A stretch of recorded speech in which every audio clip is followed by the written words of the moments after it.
This is Audible. The Match, a romantic comedy. It happened in Charleston, Book 1. Written by Sarah Adams. Narrated by Connie Shabshab. Chapter 1. Evie. I wake up to the feel of Charlie's tongue grazing my cheek. I don't like being kissed like this first thing in the morning, mainly because I don't like mornings, and I wish that he would get it through his thick head that I need every minute of sleep possible. But, just like every morning, he's persistent. I am Sleeping Beauty, and he is the prince. Although I'm pretty sure the prince didn't roll his tongue all over Sleeping Beauty's face like Charlie is doing now. What a different movie that would have turned out to be. "Can you just give me 5 more minutes?" I ask, while shoving my head under the pillow in an attempt to block his advances. But he doesn't like this game. Never has. It worries him to not be able to see my face. We've been together now for 3 years, and he's become the tiniest bit overprotective. But he's the best snuggler in the whole world, so I allow his slightly domineering attitude. Plus, he really does know what's best for me. He's improved my life in more ways than I can document. It's why I adore him. It's why I let him lick my face at 6:30 a.m. It's why I sit up in bed and roll him over onto his back and rub his tummy until his legs start shaking. Oh, right. Charlie is my dog. Did I forget to mention that? More specifically, he's my seizure assist dog. I was diagnosed with epilepsy when I was 16 years old. It stole my adolescence. It stole my peace of mind. And more importantly, it stole my license. Turns out, the state doesn't like it too much if you randomly black out and convulse. Believe me, they will, under no circumstances, let you behind the wheel of a vehicle once they get wind of the E word. No one sympathizes more with the poor girl in the Beach Boys song about her daddy taking her T-Bird away than me. Except mine was a 1980 slate blue Land Cruiser with a cream-colored top. My daddy bought it for me a month before my 16th birthday. Not even a week after that sweet 16, I had my first seizure that changed my life forever. Those next few years were hard, to say the least. I was scared of going anywhere or doing anything. One day I was a teenager, blissfully carefree about everything besides the chip in my hot pink glitter nail polish. The next, I was painfully aware of how little a part I played in my existence on this earth. Charlie didn't come into my life until I was 23 and still living with my mama and daddy because I was scared to live on my own. Actually, I thought I couldn't live on my own. But then I met a woman in a coffee shop who had an adorable white Labrador retriever at her side, a bright blue vest strapped around its body with a patch sewed on the side that read, "Workin' dog, do not pet." I'll be honest, the first thought that went through my mind was wondering if this dog could do my taxes. Turns out, they don't do that sort of work. The woman was kind enough to field all of my stupid questions, because, in her exact words, no question is too stupid. But I figured if she gave me enough of her time, I could manage to change her mind. The rest was history. Joanna Halstead, the woman from the coffee shop, also known as my fairy godmother, quickly became one of my best friends. I learned that she owned a service dog company called Southern Service Paws, and she trained and matched dogs with people suffering from all sorts of disabilities. Disabilities just like mine.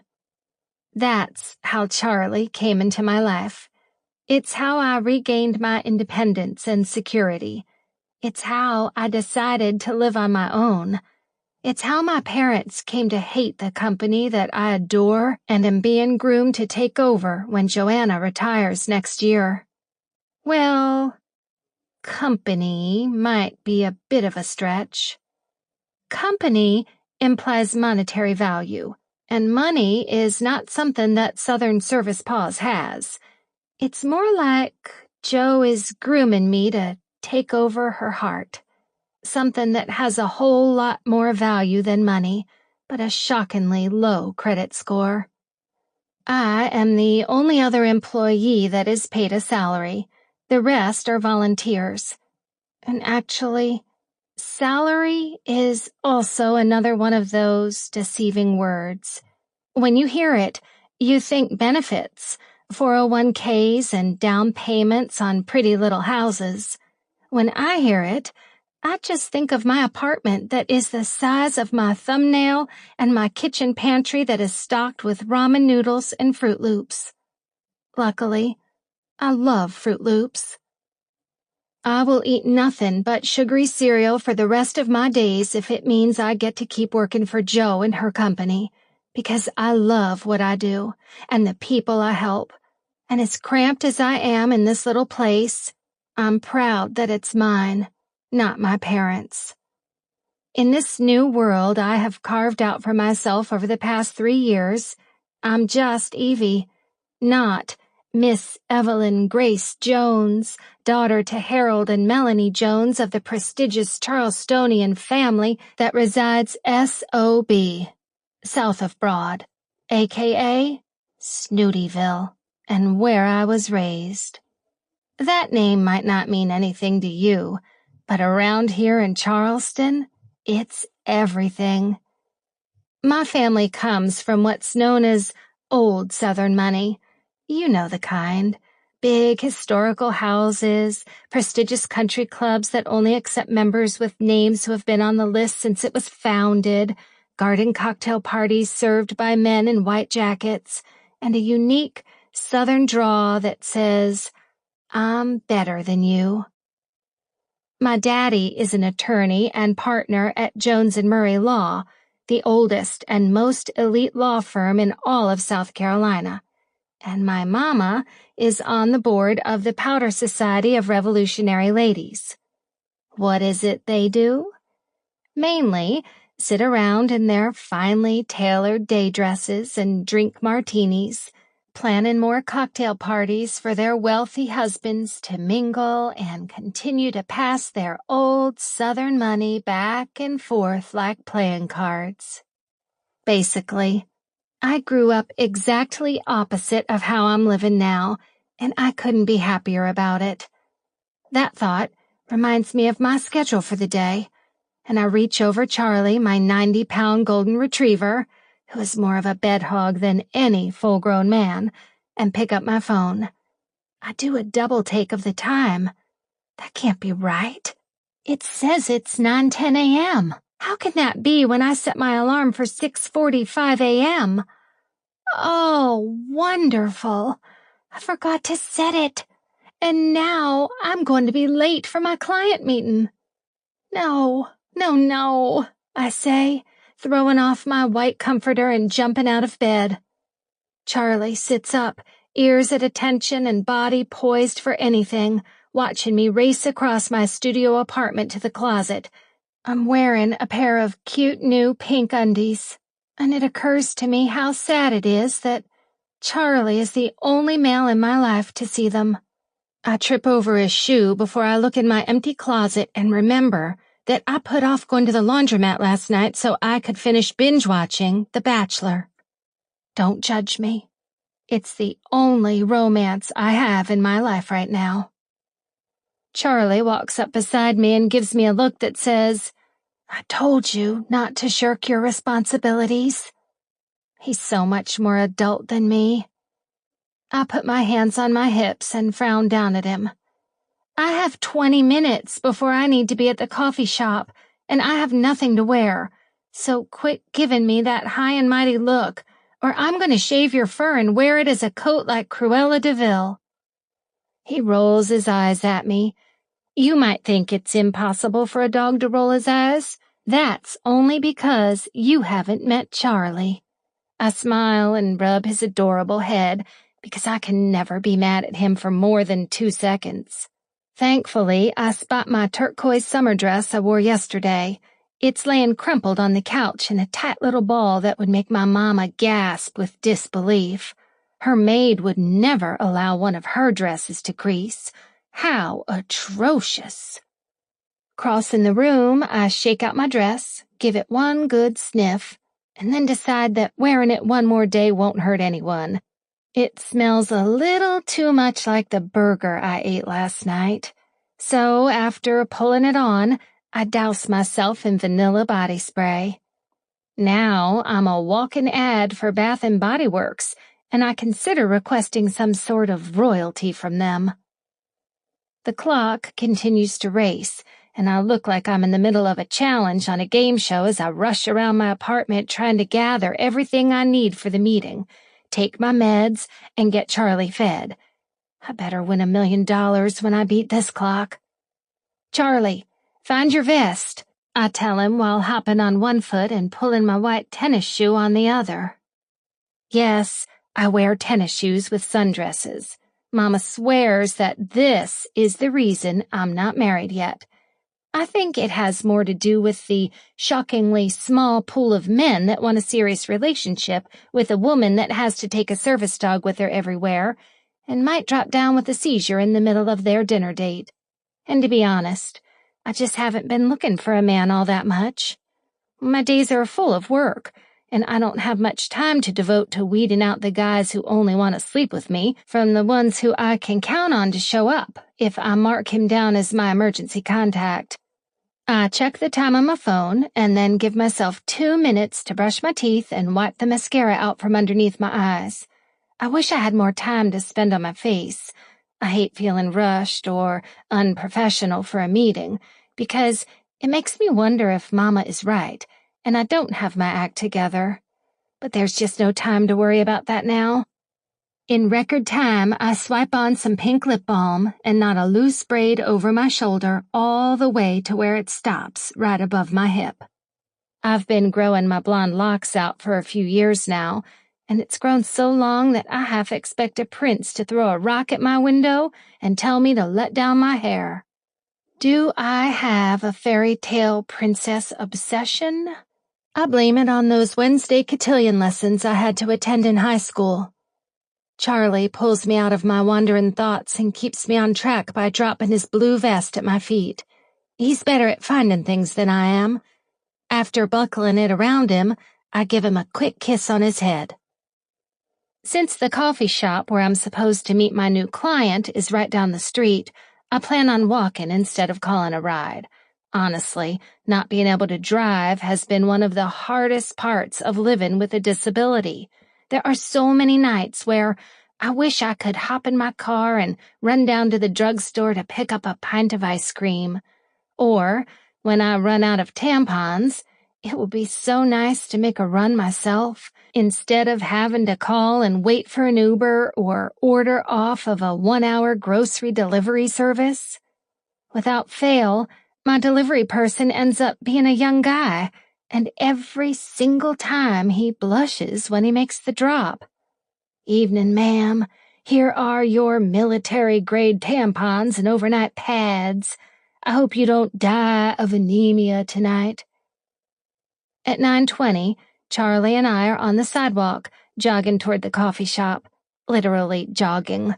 My braid is bouncing around my face, and I realize that I probably should have worn bike shorts under my dress. Someone catcalls at me from somewhere across the street, and my suspicions are confirmed.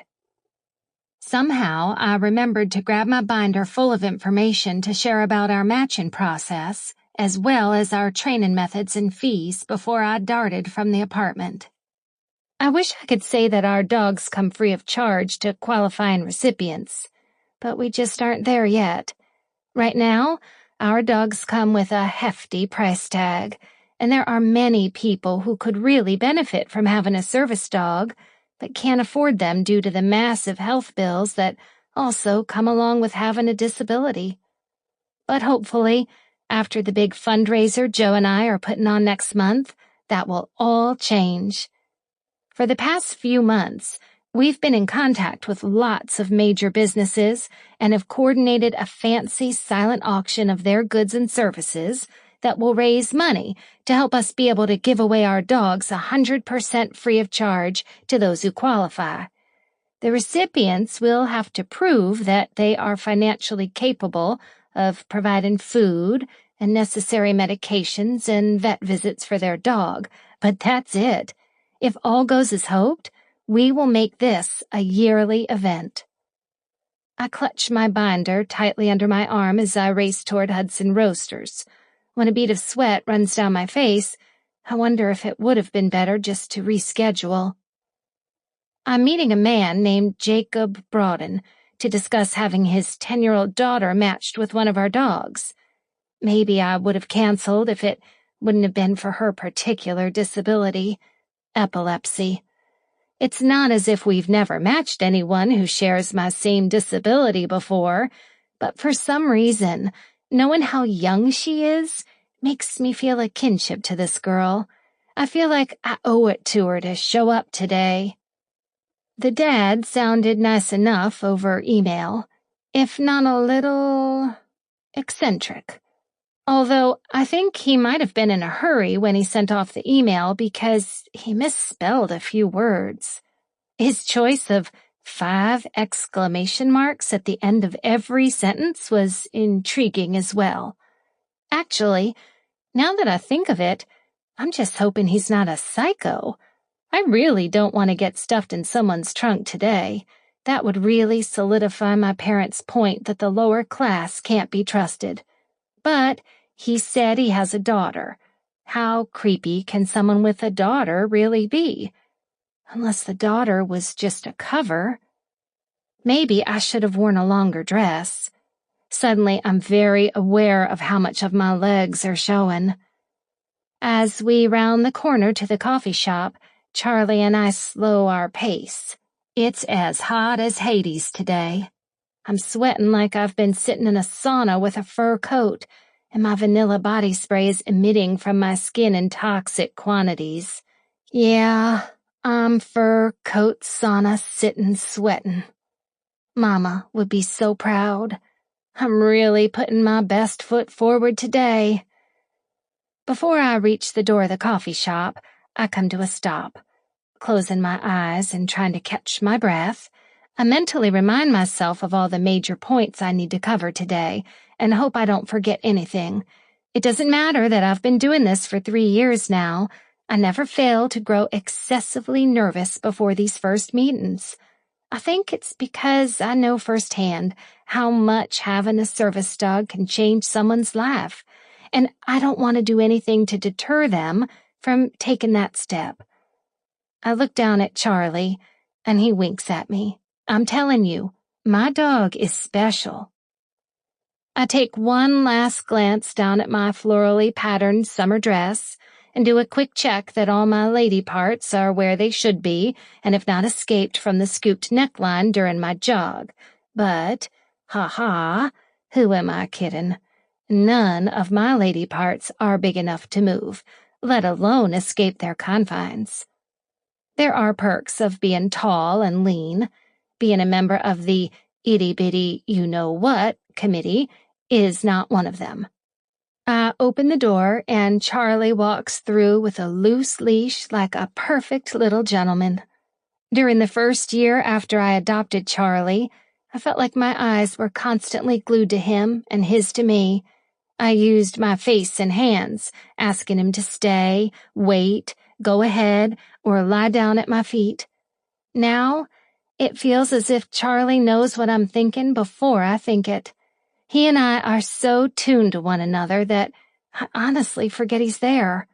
He's a part of me, my second skin, a very hairy second skin.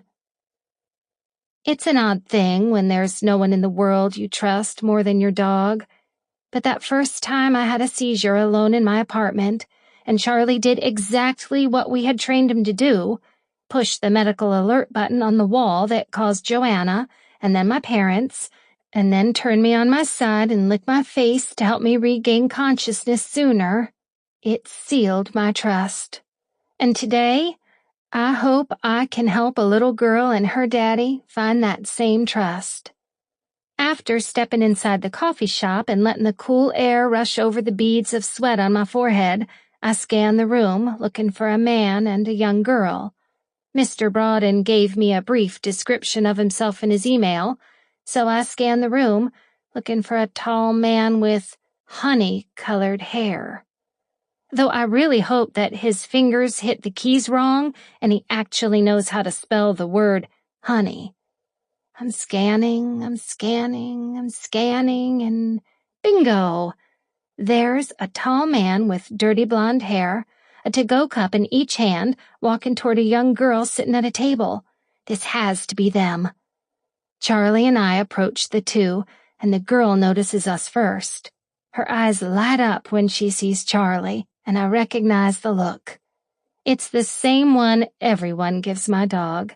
It's a look that says she's seconds from lunging at him, and I'm going to have to tenderly ask her not to pet Charlie while he has his vest on.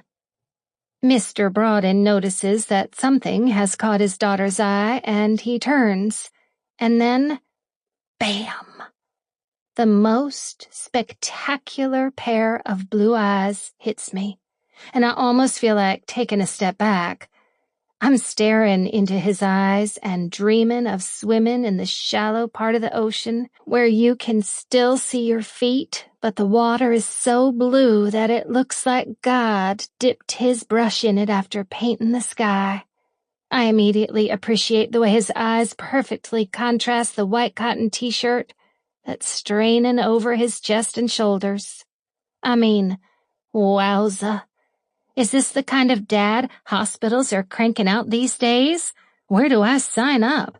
I'll take one dad with dirty blonde hair, tan skin, 6 feet tall, glittering blue eyes, and a chiseled body that makes my face turn into molten lava, please.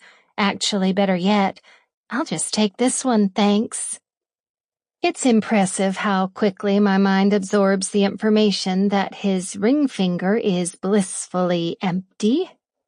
Not a tan line in sight. "Mr. Broaden?"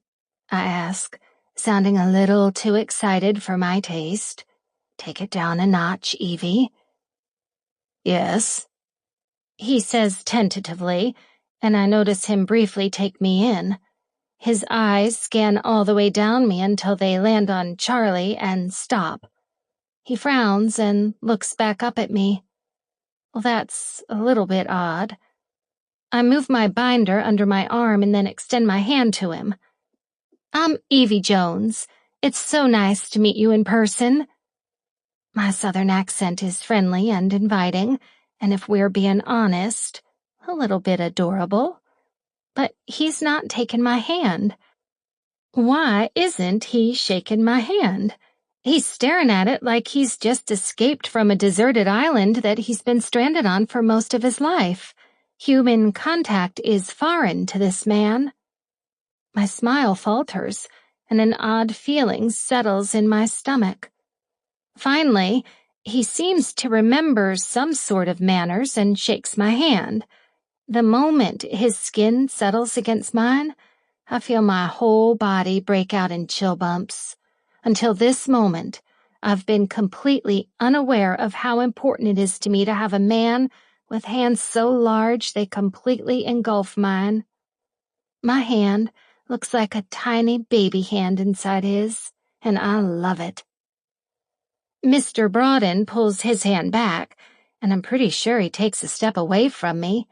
The bad feeling returns. "I'm sorry, but do we know each other?" he asks, his voice deep with only the slightest touch of a southern accent.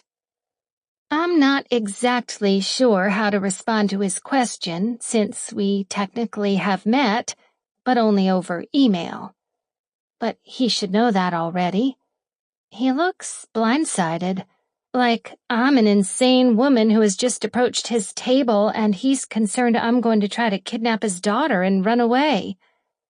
It's, at this point, that I realize the little girl at the table is biting her lip and focusing intently on the paper cup in front of her.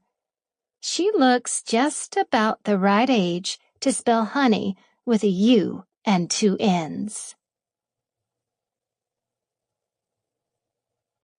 Chapter 2. Jake. All of the alarms are sounding in my mind. Who is this woman? Why is she standing in front of me, looking at me as if I should know her? Is she a client of mine? No, I definitely don't know her. Believe me, I would remember. She's exactly the sort of woman I would take one long look at and then mentally transcribe in my little black book of "Do not ever contact again." I'm writing her name inside, shutting it, wrapping a chain around it, bolting it, and dropping it to the bottom of a lake. This woman is trouble. Gorgeous, tempting trouble. She's too beautiful, and that immediately turns me off to her, because I just got off the phone with Too Beautiful. Not even 5 minutes ago, Too Beautiful was calling from Hawaii to tell me that she wouldn't be able to visit Sam this weekend like we'd planned, because her new boyfriend surprised her with a trip to some tropical resort. She said it as if I should be happy for her. I'm not happy for her. I kind of hope that the shark from Jaws comes and swallows Natalie up while she's floating on a yellow tube in the ocean. In case you're currently worried about my mental health, you should know I haven't always been this vengeful. Not sure if that makes it better or worse. I didn't get to my current level of angst overnight. It took months of watching my daughter cry in her bedroom when her mom didn't show up like she said she would, didn't call like she said she would, wasn't there for Sam like she promised she always would be. Yeah, I don't have any illusions anymore. Too Beautiful only sticks around until she gets bored. I watched the woman carefully, not willing to let my guard down around this woman for 1 second. Her wide smile falters, and she looks at my daughter, Samantha, with a question in her eyes. This concerns me even more. It concerns me more than the fact that I've already memorized exactly what shade of green Evie Jones's eyes are. Mrs. Jones, the woman I know I've never met before this moment, comes to some sort of conclusion, and she looks back up at me. She smiles again, and my stomach tightens. I consider finding the dang key to my black book and fishing it out of the lake. "I'm guessing you're not the one who emailed me," asks Mrs. Jones. "Emailed you?" I ask, feeling like a patient learning he has amnesia. "No, definitely not." She nods and chews her bottom lip briefly while casting her eyes down at her dog, her service dog. There's a binder tucked under her arm with the words "Southern Service Paws" written across it. Ah, and now I have it. Sam has been leaving their pamphlets around our house for weeks. She's been begging me endlessly to let her get a service dog ever since she saw an interview of a woman and her service dog on an episode of Ellen. But I've been firm in my answer of no, and that answer still stands. I'm not entirely sure how to proceed here. I'm mad that my daughter has evidently gone behind my back and contacted whomever this woman is without my knowing. But I also know that she's had a hard year with her mom leaving and then being diagnosed with epilepsy.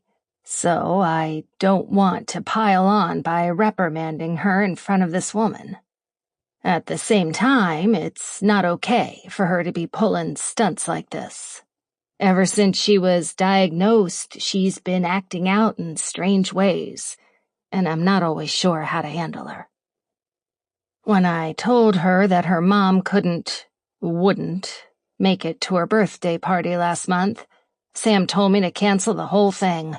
I wasn't going to, but she completely freaked out, crying and yelling that birthday parties were stupid anyway, and she didn't even want one. She's quiet these days, too, holing up in her room more than I think is healthy. I wish more than ever Natalie had stuck around. I'm in over my head here doing this parenting thing alone. Sam needs her mom, but she needs her mom like she used to be. Not this new woman who's obsessed with the size of her waist and how many likes she got on her Instagram bikini photo.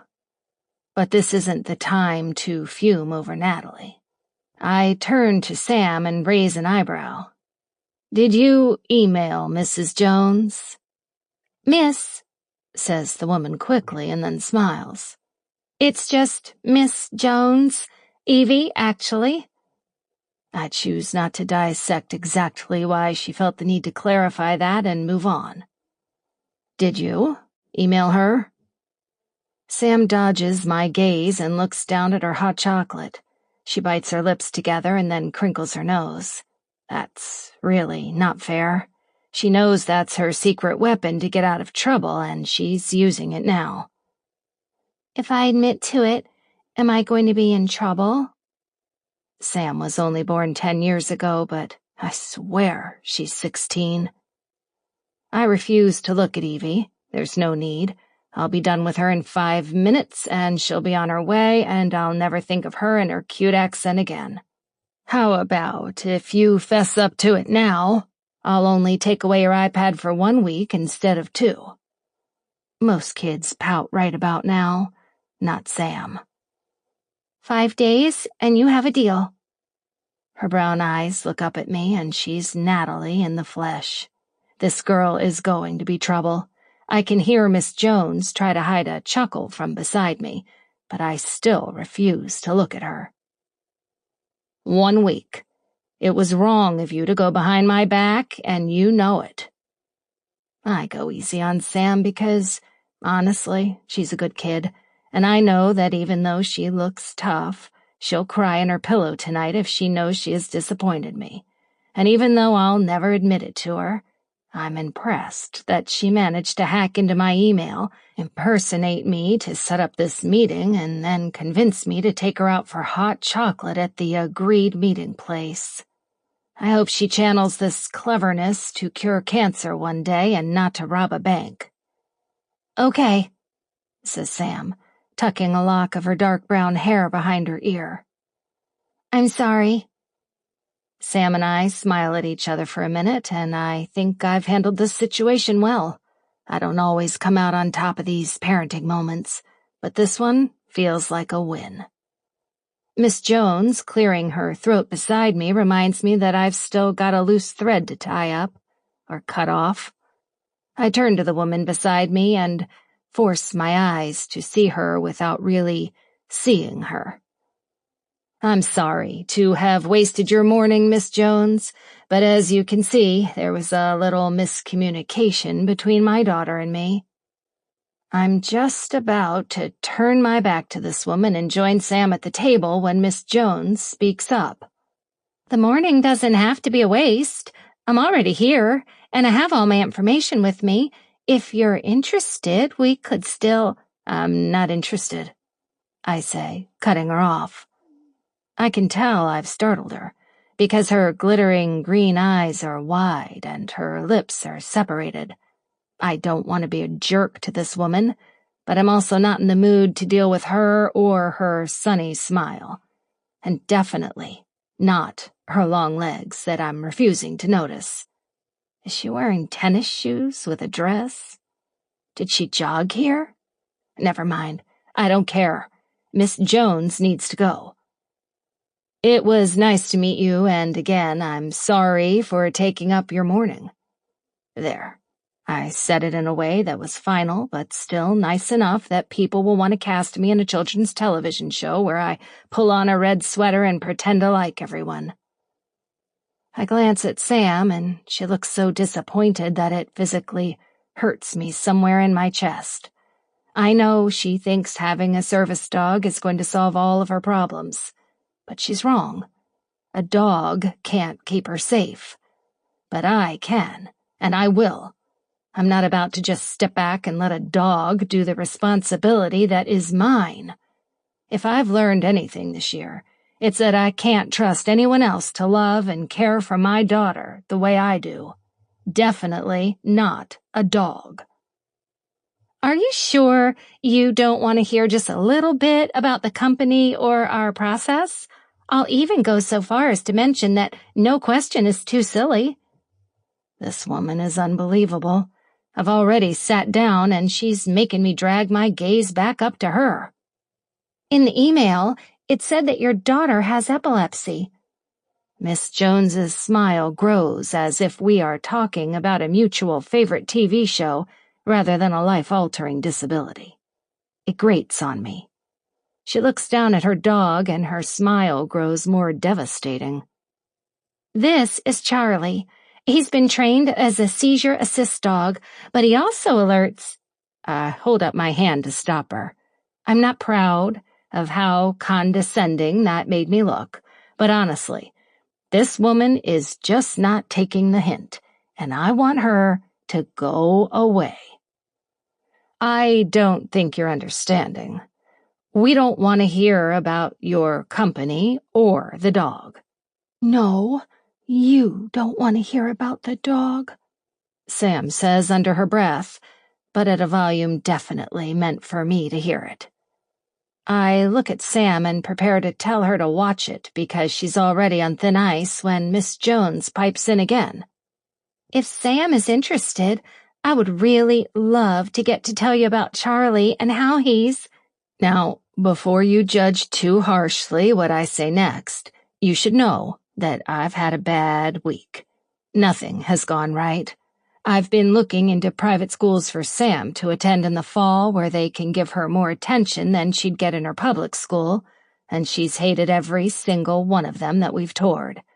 I've had to tell her that she can't go to Jenna Miller's 11th birthday party sleepover 3 times, and I had to deal with Sam storming up the stairs all 3 of those times with the words, "I hate you," lingering in the air between us.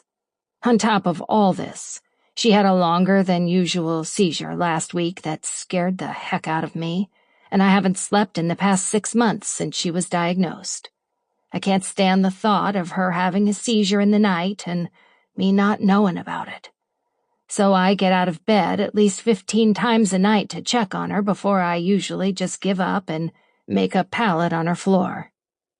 Because of all these things, I stand up so fast that my chair scrapes and everyone in the coffee shop turns to watch me be a complete jerk to this woman. Stop. I told you, we don't want to hear about your company's dog. I don't know if you're hard up for the cash or what, but you should know that you're coming across as an annoying car salesman about to get fired if he doesn't meet his quota for the week. I know. It was bad. Miss Jones shifts on her white sneaker-clad feet, and her dog's ears shoot up. I'm prepared for all sorts of replies from her, including her sicking her dog on me for being so rude. I'm not, however, prepared for her smirk. So, I'm a man in this analogy? I'm honestly not sure how to respond to that, so I settle for a very mature shrug. She scoffs and shakes her head at me. I see pity in her eyes, and I don't like it one bit, mainly because I feel like I need it, and I despise feeling like I need anyone's help. Good luck to you, Mr. Brodden. She leans in close to me, speaking low in my ear, and alerting my senses to the fact that she smells as good as she looks. You're going to need it when you try to walk out of here with your head shoved so far up your butt. I'm a statue as I watch Evie Jones and Charlie walk out of the coffee shop, her sundress swaying with her hips, and my daughter's angry gaze burning a hole in the side of my face.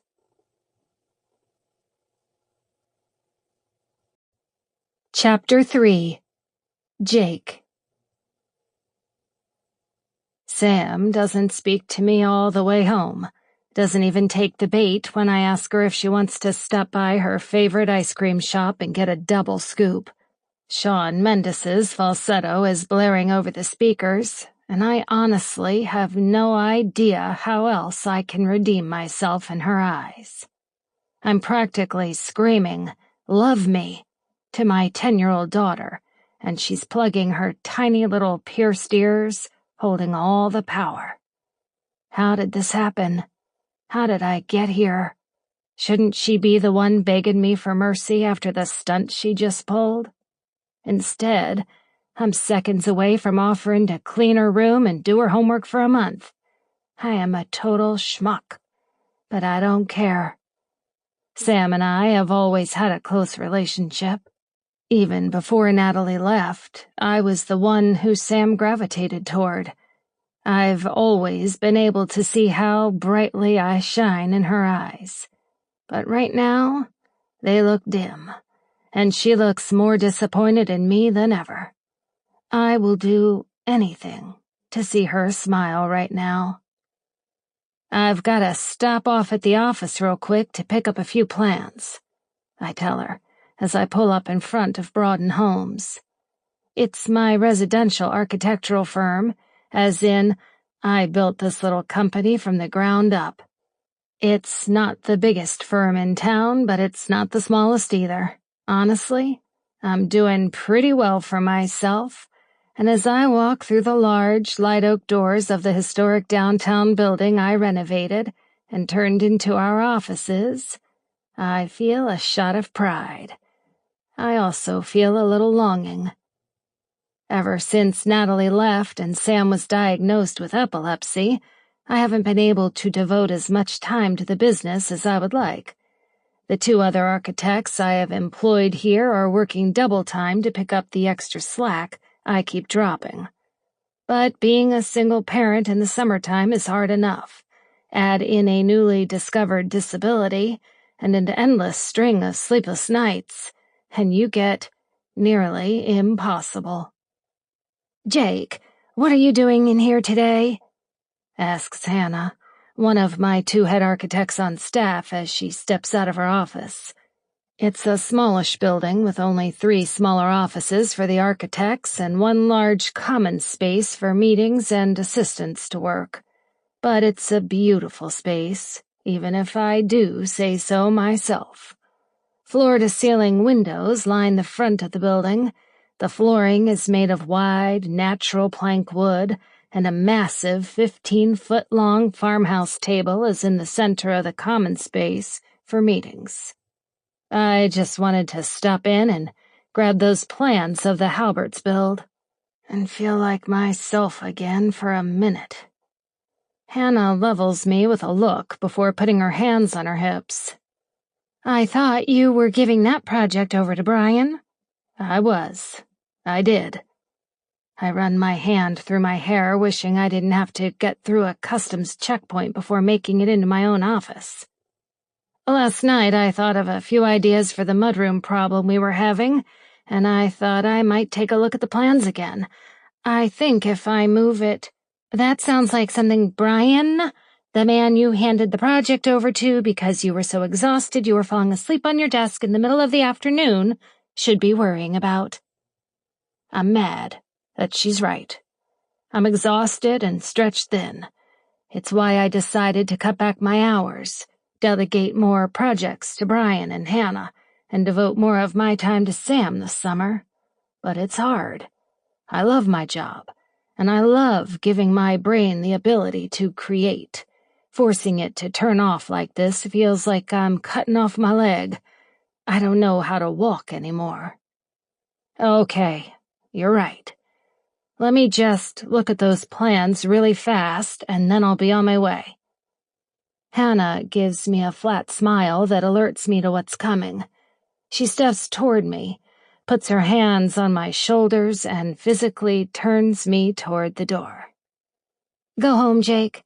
This is your day off. Let us do our jobs." I'm letting her push me through the door, but I am not happy about it. "But you're not doing your job. You're doing mine." "I don't like it, Hannah. I feel like I'm working you guys into the ground. Neither of us has kids or spouses, Jake. We like being worked into the ground by our taskmaster boss. It gives us something to gripe about when we go home to our families at Christmas, she says, pushing even harder now. I'm going. There's a good chance Hannah will kick me if I don't leave now. I get back in my truck and look to Sam, waiting for her to smile up at me like she usually does. She doesn't. And honestly, it's the most annoying thing in the world to have a 10-year-old give me the silent treatment. I let her, though, because I'm not entirely sure I don't deserve it. Miss Jones's sweet southern drawl pulls at my memory. You're going to need it when you try to walk out of here with your head shoved so far up your butt. Pulling into the driveway at our house, I click the button to open the garage and notice that my sister June is sitting on the front porch swing, zeroed in on her phone. I arranged for her to come stay with Sam for a few hours so that I can go to the grocery store and shop in peace. And wow, that statement makes me feel like the physical manifestation of my mom from 20 years ago. Do I give my man card over to someone directly or mail it in somewhere?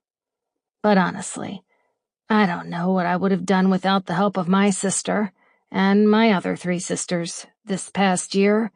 At one point in my life, I lamented the fact that I had 4 of them, all younger than me. Growing up, it was like I was always sneaking into a sorority house, trying not to get noticed as I tiptoed past each of their rooms. Someone was always crying, always heartbroken, always threatening to run some dumb teenage guy over with her little Honda Civic. Now that we are all grown adults living our own lives, I wish they would move in with me and never leave. June glances up when she sees us approach and smiles wide. It falters when she sees Sam open the truck door and dive out before I've even had a chance to put it in park. It's as if I've kidnapped her and she would rather open the door and hurl herself out onto the concrete while driving 70 miles per hour down the interstate than live the rest of her life with me.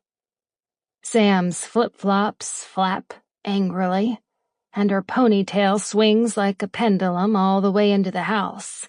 She doesn't even look back at me, just slams the door shut behind her. I wince a little and turn to my baby sister, whose eyes are now as wide as saucers. "What in the world was all that about?" she asks as I make my way up the front steps and join her on the porch swing. "She's mad at me." June laughs.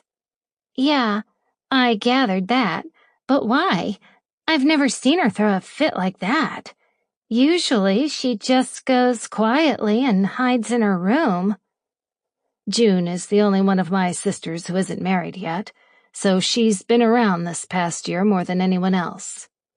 "Yeah, well, unfortunately, those outbursts are becoming more normal by the minute. She even slammed her door in my face the other day, nearly gave me a bloody nose." "Yikes. So what are you doing wrong?" she asks with a playful grin. I know she didn't mean it seriously, but the comment still stings me somewhere vulnerable. I feel so out of my element lately. I'm quickly approaching the years where Sam will enter puberty, and then I'll have a whole new pile of worries and insecurities on my plate. Right now, I'm just obsessed about making sure Sam doesn't have a seizure while she's in the shower where she would fall and hit her head. In a few years, I'll be worrying about seizures and the boy who keeps her out past curfew. My hands find my face and I rub my palms across my eyes all the way up through my hair. I wish I knew. I'm 99% sure I'm failing at this single parenting thing. June shifts beside me and puts her hand on my back. "Oh, come on now. It was only a joke. You're doing a great job with Sam." She rubs circles on my back like I've done for her 100 times. My reply is a half-hearted grunt. I'm serious. She leans in and lays her head against my shoulder. You're the best dad I know, besides our own. Top-notch, really. I can't think of anyone else in the world who could handle all that you've gone through this year with so much ease. With so much ease. Last night, after Sam went to bed, I was so angry with how my life has turned out this year that I tore a pillow in half. I'd never felt so powerful and masculine until feathers went flying everywhere, making it look more like a scene from a 1990s slumber party. I shake my head and sit up straight, dragging a deep breath into my lungs. I feel like I'm losing her, June. She's only 10, and she's gone through so much heartache this year. It's like I can physically see her shutting down. June wraps her arm around mine, and we start to swing.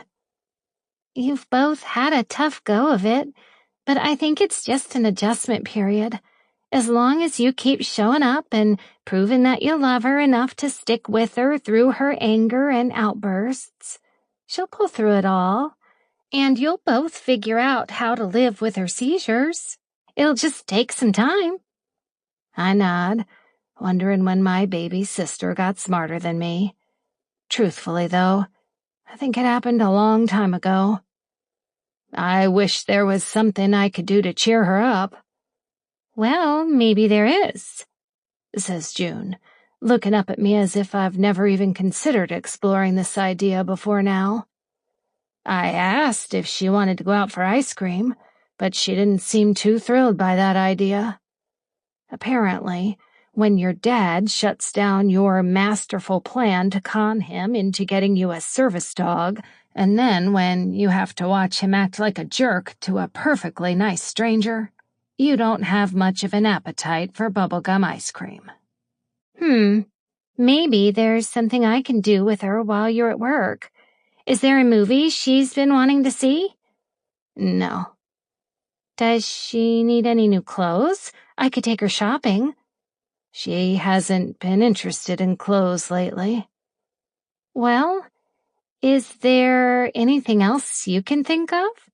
Anything she's mentioned lately that she really liked or wanted? Anything she's shown interest in that would get her excited about life again? I stop our swinging, and my gaze turns toward the house as if I've suddenly developed X-ray vision and can see right through the walls to the stack of pamphlets piled up on the kitchen counter. My answer has been in front of me all along, and I dislike the idea just as much as I did yesterday. I am still holding tight to all of the reasons I think getting a service dog would be a bad idea. But I'm feeling just desperate enough to let myself see that maybe it's exactly what Sam needs to give her something to look forward to.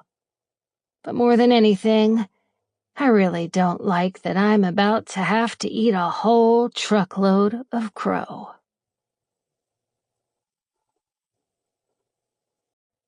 Chapter 4. Evie. I don't think it's supposed to look like this, I tell Joanna, stepping away from my easel to inspect it. She leans around her own masterpiece. Literally, it looks like it could hang in a museum somewhere. To look at my sorry painting. Honestly, it looks as if Charlie painted that bowl of fruit. Not true. Charlie would have painted a better version. His attention to detail is impeccable. 6 weeks ago, when Joanna announced to me that she was going to be heading into retirement at the start of the new year, she decided that she needed to seek out a new hobby that could help occupy her time when she was a lady of leisure. Not sure why she felt the need to drag me along on her hobby-seeking adventure, since I'll be the one to absorb all the work she'll be giving up. But I've been along for the ride ever since.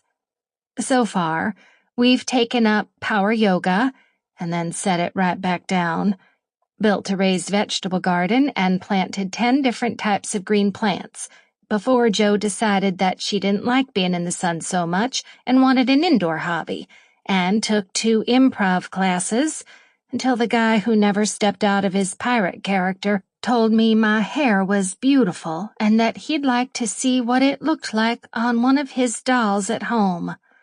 Yeah. So, when Jo suggested we take up painting in the comfort of her kitchen while we sip white wine and listen to music, I was all for it. Joanna scrunches her nose and shakes her head. I don't know how it's possible, but I think you might be getting worse. I love her accent. It's thicker than mine because she's from the deep south of backwoods Alabama. I give a short laugh. No, don't sugarcoat it for me. Be honest and tell me how you really feel, why don't you? Jo flashes me a sassy grin. Honey, you know I love you more than a stick of butter. I don't need to lie to you about your artistic abilities to prove it. And I do know that she loves me, which is why her honesty never hurts. It's why I'm laughing at her comment instead of silently brooding over it, like I would if my mama would have made it. Because if Melanie Jones would have said something like that, it would have been so I could see exactly where I fell short. Exactly why I needed to either hire the best private tutor and spend countless hours a week perfecting my technique so she could hang the finished product above her mantel for her supper club to ooh and ah over, or hide it away forever, and for heaven's sake, never let anyone know I have flaws. By contrast, Jo stands up and fluffs her messy top knot. Seriously, can I please have long, gorgeous white hair like her when I grow up? And tops off my glass of wine before telling me to paint a line down the center of my orange. Then it'll look like a big round butt, she says, with a satisfied smirk. And that, darling, will make you laugh every single time you look at it. I nearly spit my wine back into my cup. Drinks are never safe with Jo. You never know when she's going to say something that makes you shoot it out your nose. Where's Gary tonight? I ask later after she and I packed up our canvases and moved to the couch. Her painting looks like a masterpiece of bright, delectable fruit.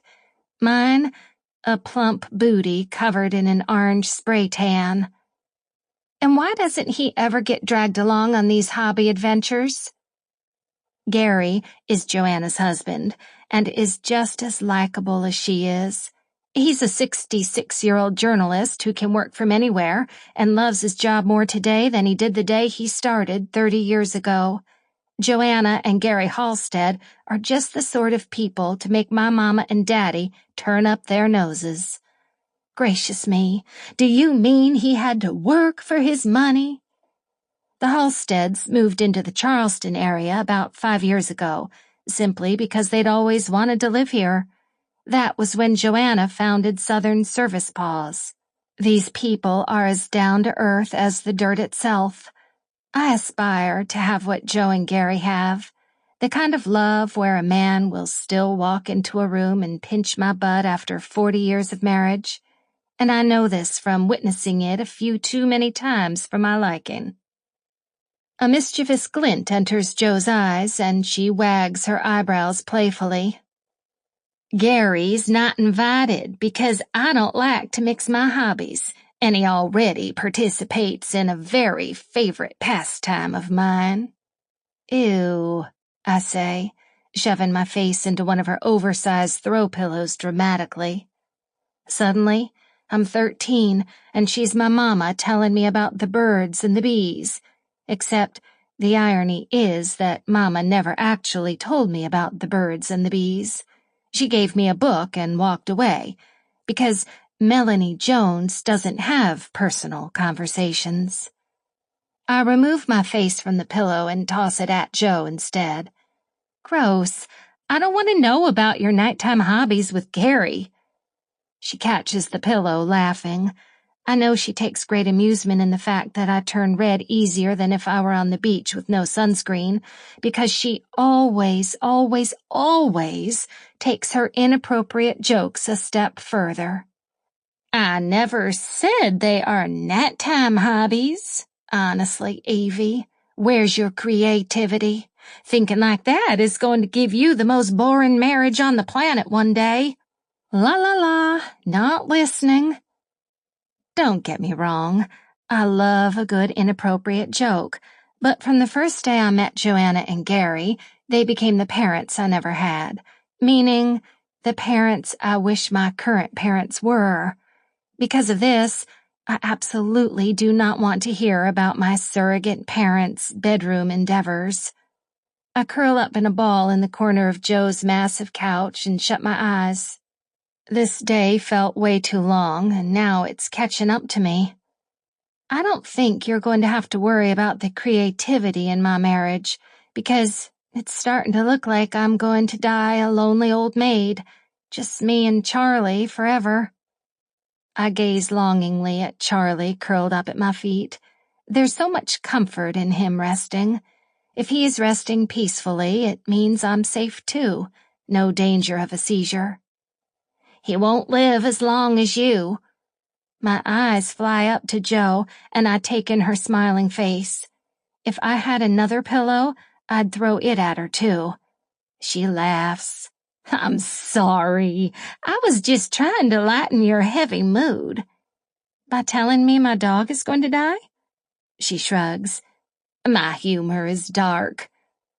I shake my head in a mock reprimand and sink back into my corner. I wish my couch was this big and comfy, but that tiny love seat was hard enough to fit in my apartment. Joking aside, I have no idea how you're still single, Evie. You're gorgeous, funny, driven, leggy, epileptic. As it turns out, men don't really like to approach a woman with a dog wearing a bright blue vest and a patch sewn on that says, "Hi, I'm single and occasionally I lose consciousness and convulse on the ground." I can see in Joe's eyes that she wants to make a sarcastic joke about the patch reference, but she refrains and instead says, I wish there was something I could say to make it better, but I know there isn't. Reason number 12,345 why I love Joe. She understands people because she's a good listener. She's been listening to people with every disability under the sun for the past 5 years of working for Southern Service Paws. She understands that sometimes people just need to talk and be heard, not fixed. Can we change the subject? I ask, feeling a little too spent from this day to go down a deep, heartfelt tunnel. Sure. She pulls her legs up onto the couch to mirror my position. I swear she looks closer to 30 than 70, and yet she's 65 years old. Tell me how your meeting went today. I groan. Maybe I should just go home. Apparently, there is no acceptable topic for me and my I hate everything mood tonight. I wished him good luck trying to walk with his head up his butt. Joe's mouth falls open just as I suspected it would. Gracious, girl, why'd you say that? I skew my face up and then shove it into the collar of my t-shirt to hide. What I said to Mr. Brawden was so unprofessional and a drastic overreaction to what he said. Sure, he was a Class A jerk to me, but I shouldn't have responded the way I did. I should have smiled politely, thanked him for his time, and then went home and stuck 100 pins into the voodoo doll I made of him. Instead, I cast a bad light on our company. Well, in my defense, he was rude to me first. But still, I shouldn't have said what I did, and definitely not in front of his 10-year-old daughter. All right, here's what's going to happen. I'm going to pop some popcorn, and then you're going to start from the beginning. And that's what I do. I tell her everything. Well, almost everything. I leave out the part about him being ridiculously hot and me replaying the scene in my head 100 times, except changing the course our conversation took and ending it with us making out in the corner. She doesn't need to know any of that. When my monologue is finished, Jo laughs and tells me she would have done the same thing, but I don't believe her, because she treats the company like it's her baby. She's helped train over 60 dogs that have literally changed people's lives, given them freedom in ways that medicine never could. She would never have let one stinging comment from an attractive guy undo her like it did me. Jacob Broaden struck a nerve inside me. It still hurts. Before I leave, Joanna and I discuss the plans I made that day for the fundraiser, and then I spend the rest of the night continuing to obsess over that 5-minute conversation in the coffee shop. I teeter between embarrassed of my actions and spittin' angry that he would say something like that to me, because 1. Yes, I am hard up for money, and how dare he point that out. 2. Everyone knows that car salesmen are probably the most annoying humans ever, so I take great offense to that comparison. 3. He was right. I was pushy and obnoxious. I was acting like I would be fired if I didn't meet my quota, because something in me actually does feel that way. Not that Jo would actually fire me, but like I constantly need to prove my worth by helping every single person struggling with a disability. Every time I match someone with one of our dogs, I feel like I'm earning my keep in this world. Like maybe one of these days my parents will see the grand total of people I've helped and finally say, "You know, Evie, I'm glad you took your own path in life.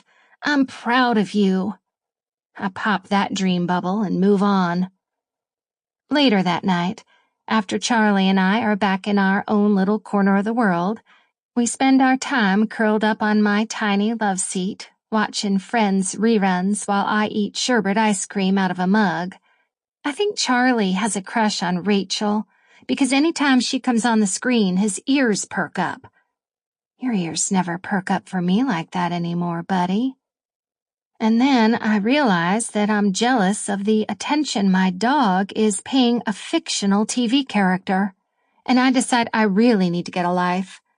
As if my mama could somehow sense that I am at an all-time low and could possibly be swayed into becoming her mini-me, like she's always dreamed. My phone pings. Mama. Tyler told your daddy that he asked you out again for this weekend and you turned him down. When are you going to start taking your life seriously and claim the future you're destined for? Evie. What a little tattletale. Remember the name of my daddy's law firm, Jones and Murray Law? Well, Tyler owns the Murray part of that title. He is 2 years older than me and the son of my daddy's best friend, who used to own the company before he had a heart attack 2 months ago and handed the company down to Tyler. The law firm has been in the hands of our families for the past 3 generations. This match between Tyler and me has been in the making since our great-grandfathers shook hands on opening day of the firm. Only families as delusional as Tyler's and mine would expect their children to marry in order to ensure that a business and all of its money stays in the proper hands. I think the plan is for me and Tyler to marry, and for me to immediately birth a son who they will both leave the entirety of the company to, since my daddy was never given a son. But let's face it, folks, this is the wealthy South, where a woman's only job is to look pretty, birth babies, to take over her husband's empire, and help him close business deals by fluttering her lashes and making the best old-fashioned for his colleagues. The sad part is, I almost agreed to this life that I never fit in, because I felt like I didn't have any other options. I was scared to live alone with epilepsy, and since I didn't have any men busting down my door to marry me, my only option was to powder my nose, hack up my pantyhose, and agree to my parents' plan for my future. That is, until I met Joanna and she gave me Charlie.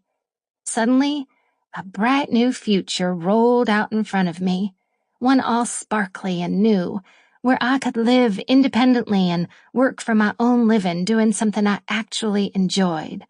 And most importantly, one where I didn't have to marry Tyler Murray and his lion playboy butt that shouldn't be trusted farther than you could throw it. I left home 3 years ago and moved into my Thumbelina apartment because it was all I could afford. My parents immediately cut me off in hopes that I'd starve and come running back to them wearing the patent leather heels Mama has been polishing for me since I was in her womb. I would rather eat dirt. To make sure I didn't have to do either of those things, I took odd jobs babysitting at night, and during the day I worked side by side with Joe, molding adorable little puppies into dogs that save lives. It felt monumental the day she told me I could move from volunteer into a paid employee position in the company. Mama. Evelyn Grace, why do you insist on acting so childish? You are 25 years old. It's time you started acting your age and thinking about your future. I'm 26, but whatever. Evie. I happen to like Fruit Loops far better than the high-fiber cereals, so I think I'll just keep on the way I'm going. Thanks, though. Say hi to Tattletale Tyler for me. I know she won't like that. Mama hates when I make jokes, especially during a conversation that she thinks should be life-changing for me. Several minutes go by, and I turn off the TV and brush my teeth before climbing into my full-sized bed. My phone pings again. I groan and roll over to grab it off my bedside table, pulling Charlie in a little closer to give me the moral support I need before reading whatever biting thing my mama has texted me. But when I unlock the screen, I'm confused to see a number I don't recognize. Unknown number. Hi, Miss Jones. This is Jacob Broaden. I have no doubt that I am the last person in the world you want to be hearing from right now, but I was hoping we could talk. I squeal and drop my phone like it suddenly morphed into a hot coal. Jacob Broaden is texting me? Do I want him to be texting me? Yes, no, yes, no. See, I told you I'd been teetering all night. What could he possibly want to talk about? After our encounter this morning, I doubt he's wanting to shoot the breeze. Evie. Why? Are you in the market for a used car? Unknown number. I see what you did there. I deserve it. That's actually why I was hoping to talk. What do you say? Will you meet me at Hudson Roasters tomorrow at 9 a.m. and help me pull my head out of my butt? Unknown number. Was that gross? Evie. Very. Unknown number. I regretted it instantly. Will you meet me? I'm biting my lip and smiling down at my phone like a fool. Charlie looks at me and rolls his eyes at me again. 1 minute ago, I hated Jacob Broaden and was contemplating adding a pin to a very special spot on his voodoo doll. Now, I'm daydreaming of that corner in the coffee shop, which is exactly why I should decline his offer and suggest he meet with Joanna instead of me if he is considering going with our company for a service dog. It makes sense. I mean, my body is breaking out in a flush just thinking of his steely blue eyes, but then again, I have first-hand experience with the same disability as his daughter. Who better to advise him than little old me? For no reason other than that I'm a saint and only have the child's heart and mind, I pick up my phone and text him back. Evie. Fine. Try not to bite my head off this time, all right? Unknown number. Where would the fun be in promising that? Chapter 5. Jake.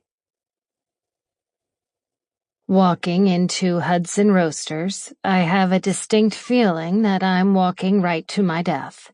I don't know exactly why I feel this way. It's not rational.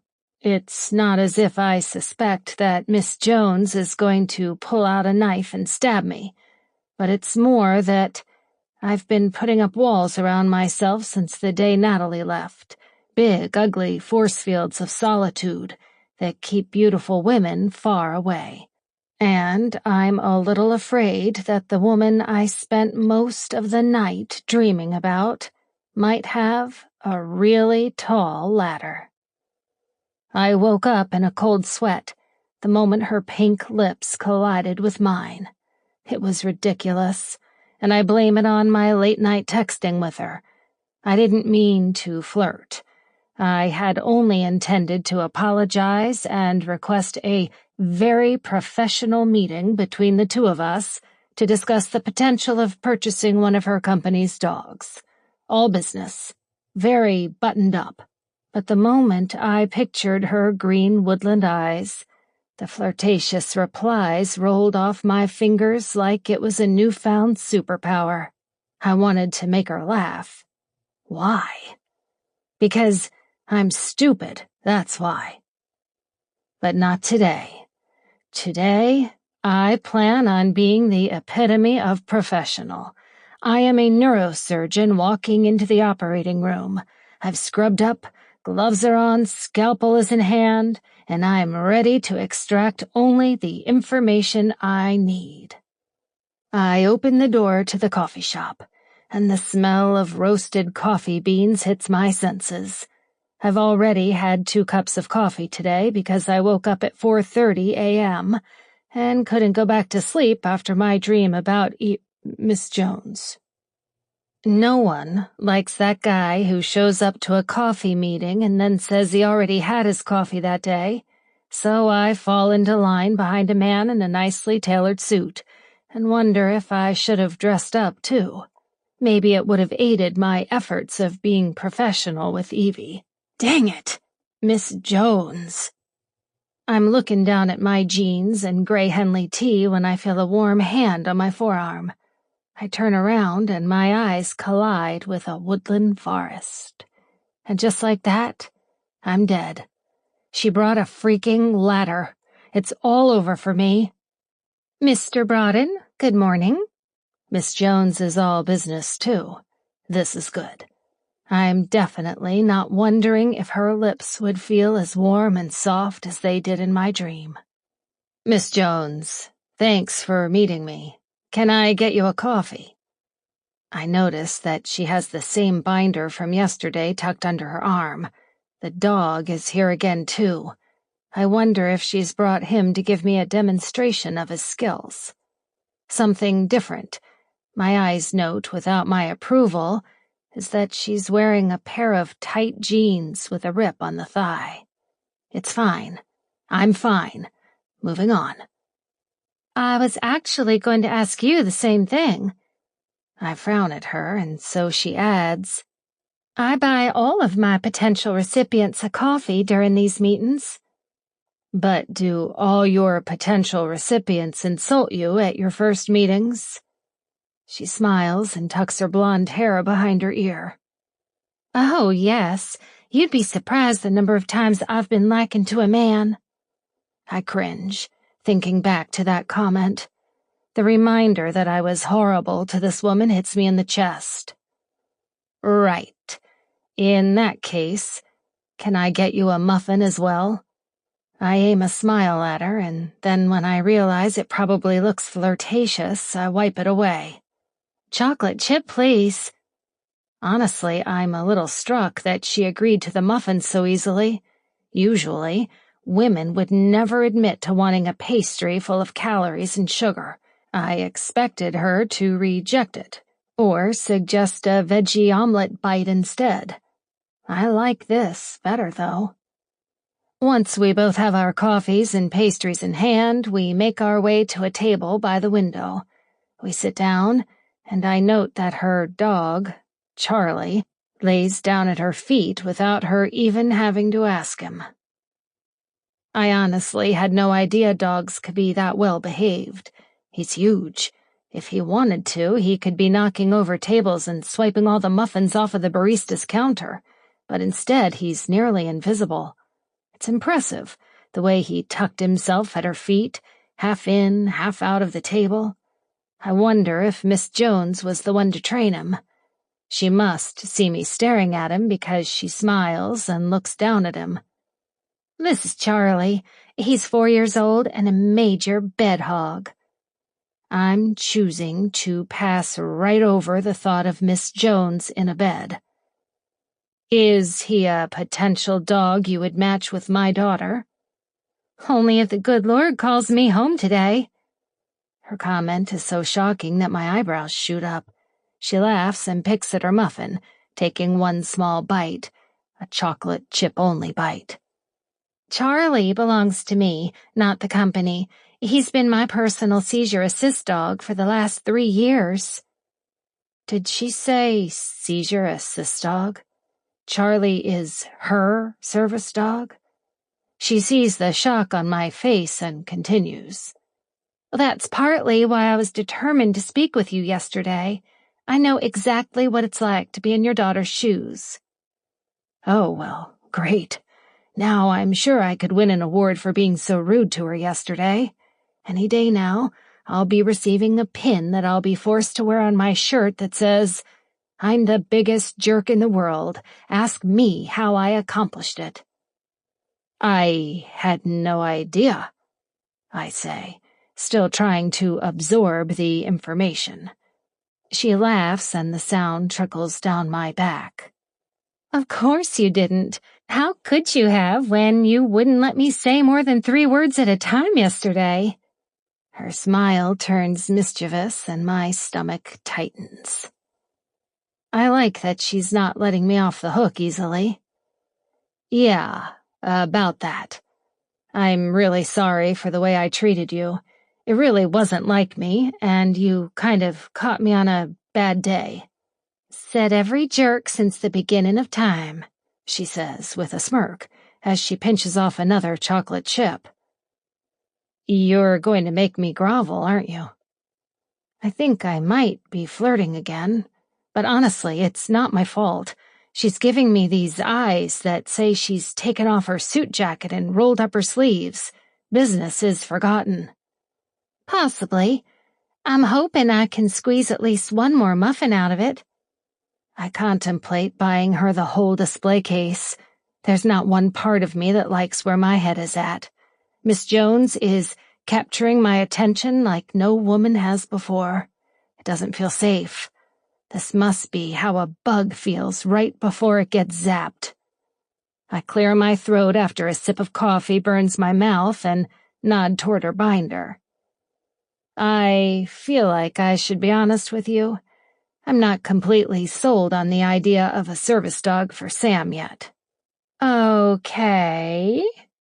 She draws out the word like she can sense there's more and doesn't know how to respond yet.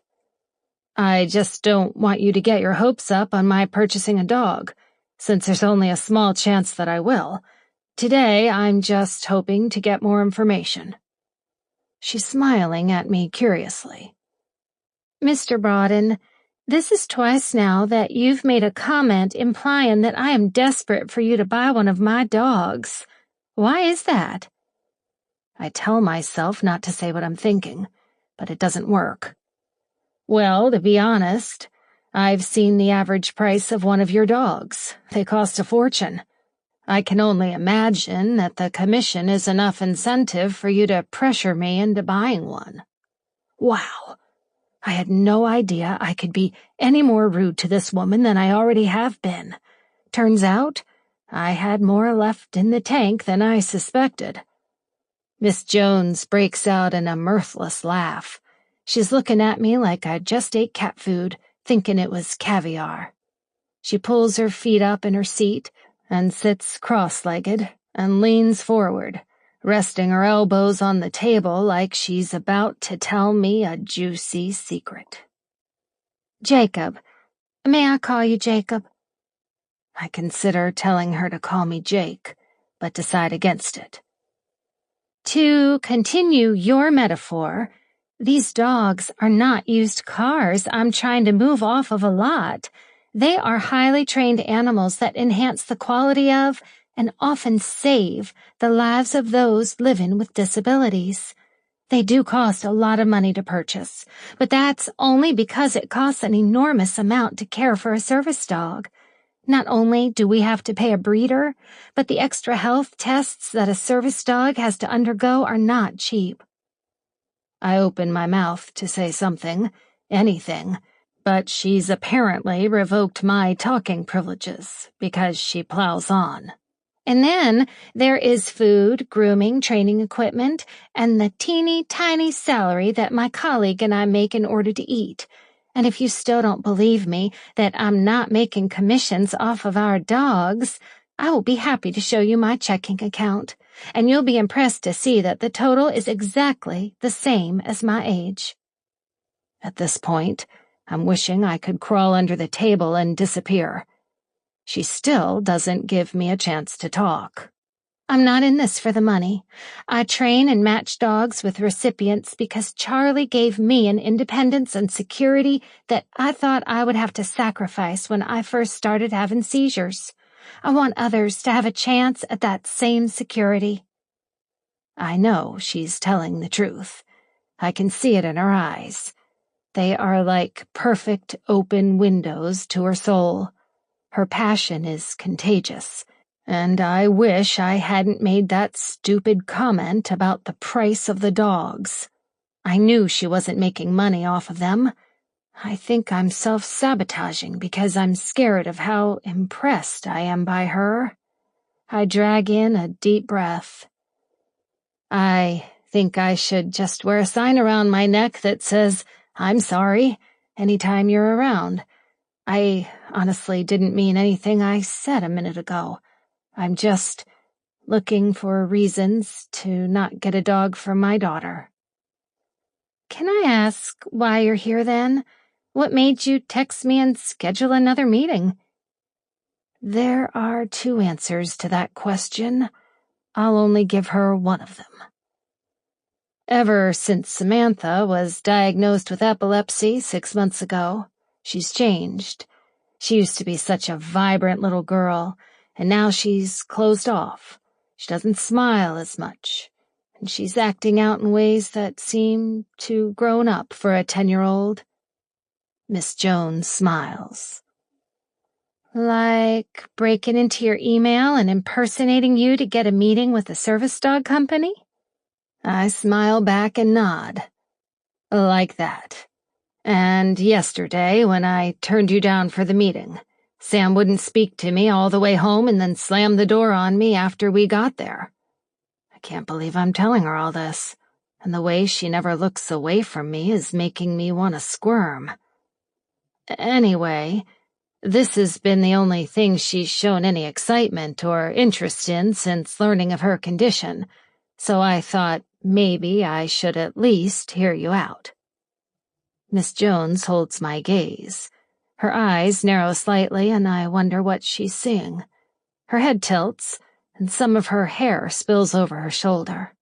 It's curled in long, loose waves today, and before I can tell my brain to stop it, I wonder if she's curled it for me. You're not sleeping, are you? She asks. Her question is so out of left field that my head kicks back. How does she know that? Why is she asking? I'm curious where she's going with this, so I answer honestly. No. I wake up every hour to go check on her. I wanted her to sleep in my room with me, but she refused. She thinks my room is too boyish. I recall how I went to the home improvement store and almost bought 3 cans of bubblegum-colored paint for my room before I chickened out. Does she spend most of her time in her room by herself? She asks, and I nod. And I'm guessing you've probably stopped letting her go to her friends' houses? How could she possibly know that? Suddenly, I'm in an interrogation room, and she's just grabbed the light and shined it in my face. It feels blinding. But I still let her invite them over, I say. and there's definitely a defensive edge to my tone. But you're a single dad, so I'm guessing that the other moms haven't been too excited about that prospect. Okay, who is this woman? Does she have a crystal ball shoved in her purse somewhere? I lean forward. Do you think that's why none of her friends have come over? I don't like how insecure my voice sounds right now. Miss Jones smiles, but I don't feel patronized by it. More like I feel as if she sees me and understands something that I don't even know yet. She leans forward again, and I resist the urge to lean closer too. Nope. I'm gluing my butt to this seat. You're not doing anything wrong, and everything about your daughter's actions is normal. Her words help me breathe for the first time in 6 months. Samantha has just had life as she knew it ripped out from under her. Her freedom is gone. Her friendships are gone. The small amount of independence she had probably gained from growing older is gone. Her mom is gone. But it doesn't have to be that way, she continues. I am a perfect example. Charlie has given me the ability to live alone with confidence that if I have a seizure, I'm going to be taken care of. And I know that thought sounds daunting to you right now, and you'd probably like to shrink your daughter and put her in your pocket so you can always watch over her. But believe me, you won't be doing her any favors. She needs freedom. She's not broken, and she can live a full, independent life just like her peers with the help of a dog, just like Charlie. Help give your daughter her independence back, and I guarantee you will see your old Samantha again. Shoot. Just like that. Miss Jones moves to Evie in my mind.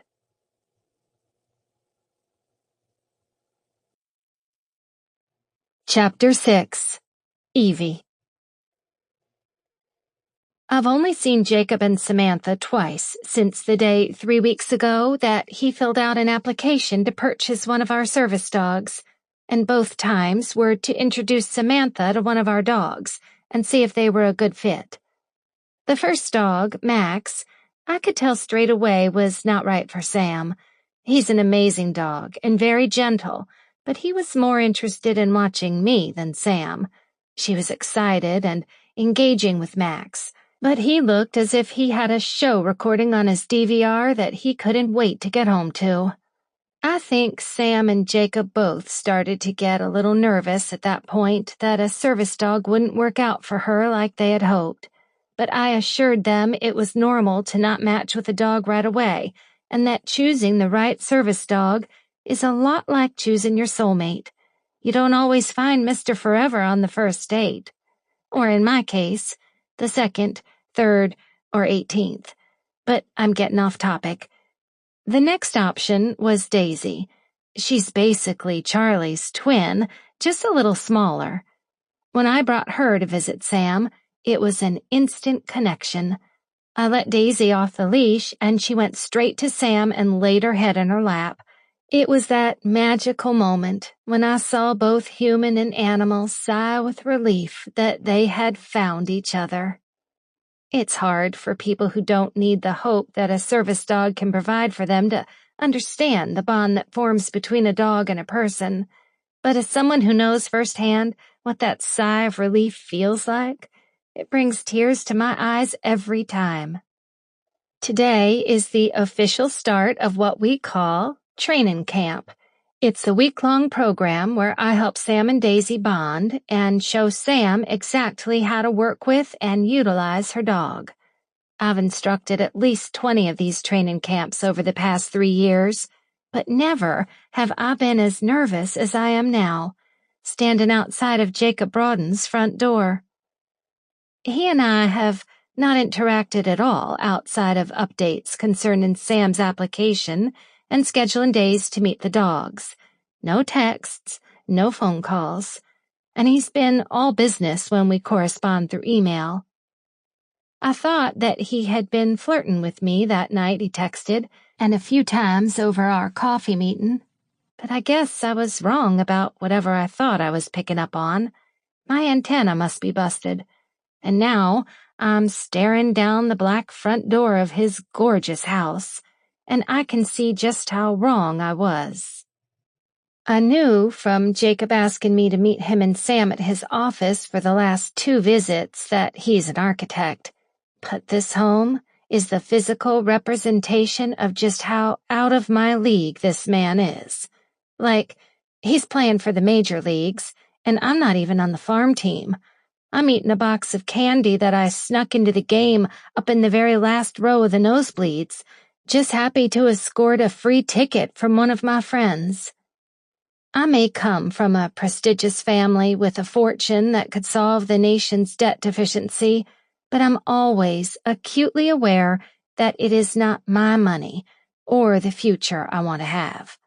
I'm just Evie, a girl floating from cereal box to cereal box, trying to figure out exactly what it is I want out of life, and also trying to collect all of the prizes in those cereal boxes to get that free MP3 download. I wipe my sweaty palms on the side of my dress and then ring the doorbell. I'm armed with a service dog on either side of me, Charlie and Daisy, and I'm eager to get going on this day of training. I'm also interested to see if Jacob purchased any pastries for our day of training.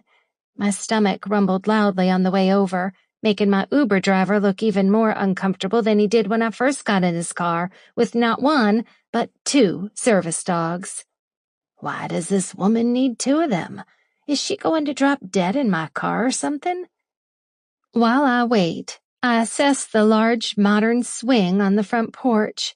My mind takes a speedy nosedive, and suddenly I'm making out with Jacob on that swing as the sun is setting behind us. The door opens, and I jump as if Jacob might have just caught me kissing him in my imagination. Dang it, he looks good. Too good. He's wearing a black t-shirt. It fits in so well, I'm skeptical that he didn't pay $50 to have a $10 shirt tailored. Brown chinos, and a leather watch around his wrist. How does this man manage to make wrists look sexy? It's not fair, and I'm worried that I might be drooling. Nothing about Jacob Broaden screams money, at least not in the way Tyler's ridiculous suits do, but he has this air of confidence that says he should be taken seriously, and it leaves me feeling a little shaky-legged. Morning, Evie. Come on in. Now, that is one thing that has changed. After our heart-to-heart at the coffee shop, Jacob has stopped calling me by the formal Miss Jones that makes me feel way too much like my mama. Don't get me wrong, he's still polished and businesslike, but I like to imagine that maybe he sees me as a friend now. Not sure why that gives me hope, because remember, I'm up in the nosebleeds, just lucky if my binoculars reach as far as the field. Good morning. I step inside the house, and a choir of angels starts singing around me. This place is glorious. That's the only word I could possibly use to describe it. It's a big, open floor plan with high vaulted ceilings lined with dark wood beams. And from where I stand at the doorway, I can see everything from the living room to the dining room to the cabana outside. I can see it through the floor-to-ceiling windows that make up the wall of the living room. Oh, and there's a pool out there, too. I grew up in a mansion with a maidstaff, and yet it never gave me the urge to dive onto the plush living room rug and make snow angels the way this house is. Everything is white and light-colored wood, with contrasting black steel trimming on the massive windows. It's sophisticated, yet homey, and it smells like vanilla and teakwood and something else that I'm realizing is Jacob Broaden's natural man musk. I'm really trying to control myself, to not run and dive onto that big gray couch. I had no idea that architects make this kind of money. And oops, I apparently said that out loud, because Jacob replies with a shy grin. Not all of us do, but I own my own firm, so I make a little more than the average. I like that he's not the kind of guy to be in your face about how much money he has in his bank account. There's a small, awkward pause while I continue running my eyes over every inch of the house that I can see. I designed the house. Do you like it? Do I like it? I have to scoop my jaw up off of the floor just to respond. I love it. I think I could fit 20 of my apartment inside it. I probably didn't need to say that. In fact, I wish I hadn't. It's only going to prove to him what a small fry I am compared to him.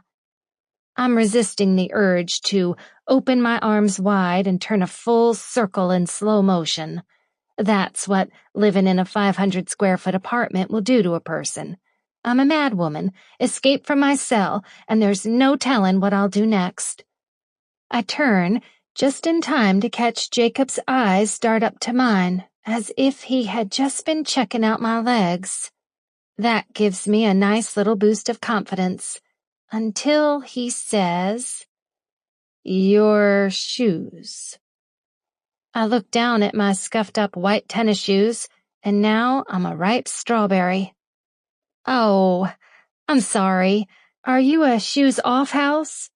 I'm frantically trying to toe out of my sneakers when Jacob's calloused hand lands on my forearm, but then he pulls it away quickly like I burned him. No, I wasn't insinuating you had to take them off. I was just wondering if you always wear tennis shoes with your dresses. I remember you were wearing them that first day at the coffee shop, too. He remembered that? I force my skin to cool and meet his gaze. Not just with dresses. I wear them all the time. Because of my seizures, I'm not able to drive. I live close to downtown, so I usually walk most places. Helps to wear tennis shoes. I lift my foot and wiggle my shoe back and forth like a Dumbo. He looks thoughtful after my comment. My wiggling foot isn't making him smile. He runs a heavy hand through his perfectly mussed hair and puffs out a heavy breath. That's something I hadn't even thought of yet. Driving. Sam won't be able to drive, will she? I shrug, ignoring my urge to wrap my arms around his middle and tell him everything's going to be okay. It will be okay. They will find a new normal, and life will go on. Just in a new direction. But for now, it's important for me to be honest. Depends. If her medication helps and she makes it the state-specified number of months without a seizure, she'll be able to. But if she's like me, then no. I can see his mind processing that information, and it immediately triggers my memories of being 16 and angry at my life too. But you know what? I got through it, and I learned to love my new life. Hopefully, Sam and her daddy will too. I turn around and face the main living area of the house again. Everything looks so clean. Surely a single dad doesn't have time to keep a house this clean all the time. Unless he isn't single. There is absolutely no reason why that thought should crush me as much as it does. But I feel as if I've been stuffed inside a trash compactor and it's turning me into a tight little square. Wanting to escape my feelings of dejection, I invite myself and the dogs farther into the immaculate house. Seriously? Where's he hiding the little knickknacks and doodads that prove they really live here? I briefly consider lifting up the couch cushions to see if I find any crumbs or loose change living underneath. Would he think it's weird if I open that hall closet and have a little look around? I wonder if his room is on this floor or up the stairs. Does he sleep on a king bed? I think he would have to, otherwise those long legs of his would dangle off the end. Evie! Sam's voice breaks from the top of the stairs and she comes barreling down, all teeth and sparkling brown eyes. She really is adorable. Her face looks open and excited today. I remember that feeling well. "Hey there, darling." For a brief moment, I think Sam is going to run right up and hug me, but in the end, she doesn't. She looks like she lost the courage to do it. I glance back at Jacob and he looks puzzled, as if he were wondering the same thing. His hands are shoved in his pockets and he looks more than uncomfortable, like he has no intention of ungluing himself from the front door. He's reenacting an 1800s BBC movie where the gentleman is afraid of being caught alone in the room with the lady. "Don't worry, Jacob. You won't be forced to marry me." Sam looks up at me. Can I pet her?" She glances down at Daisy, whose tail is wagging and looks as if the only thing she wants out of life is for Sam to wrap her up in a hug, and then back up at me. I know why she's nervous. Everyone is at first. They see the big, scary "Do Not Pet" patch on the bright blue vest and worry that they are going to be doing something wrong. Of course you can. Daisy is your dog. I want you to pet, snuggle, and play with her as much as you can. Really? That's not against the rules? I shake my head, trying not to smile too big and make her feel silly for asking. No, not against the rules at all. The more you and Daisy bond, the better care she'll take of you. Okay, cool. Sam drops down to her knees in front of Daisy and reaches out to pet her. She's cautious at first, running her hand over Daisy's head and neck, and then something snaps in Sam, and her restraint flies out the window. She wraps her tiny little girl arms around Daisy's neck and shuts her eyes with a peaceful smile. The sight tugs somewhere deep inside me. I know this feeling. Suddenly, my back feels hot, and I'm aware of a new presence. Jacob has peeled himself away from the door, and he is now standing right behind me, looking over my shoulder at his daughter. I don't want to look at him. Honestly, I'm too attracted to him. I'm afraid that if I look into his eyes at this close proximity, I might burst into flames. Out of my league. "She looks happy," he whispers close to my ear, doing nothing to help my buzzing nerves. I turn my head ever so slightly and see that he is looking down at Sam, and to be honest, he looks like he could cry. Training camp weeks are always emotional for everyone involved, including me. But this feels different. I feel what he's feeling, and I want to cry too. I now understand what it's like to be those weird blue people in Avatar that touch tails. I so misjudged them. "Can my daddy pet her too?" Sam's voice feels like a bucket of water. I shake myself from my emotional connection with Jacob and focus on the real reason I'm here. Yep, he sure can. Seizure assist dogs have to be working 24/7, and because of that, we want Daisy to be able to be a dog sometimes too. It's best not to let other people pet her while you're in public because we want her to stay focused on taking care of you. But when you're home, she can definitely enjoy some TLC from your daddy and friends. We spend the next few minutes going over what we will work on that day, and Sam looks like she could combust from excitement. Before we move into the living room, Jacob speaks and makes me fall in love with him in a single statement. "Oh, by the way, there are chocolate chip muffins in the kitchen."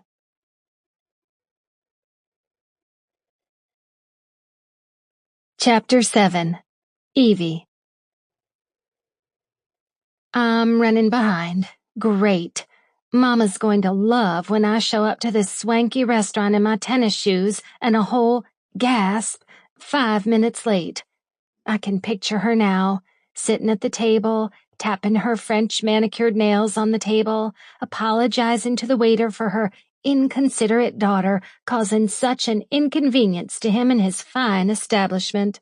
As if he really cares that I've delayed their ordering by 5 minutes. She's also probably given him at least one other instance in which I've let her down during my lifetime.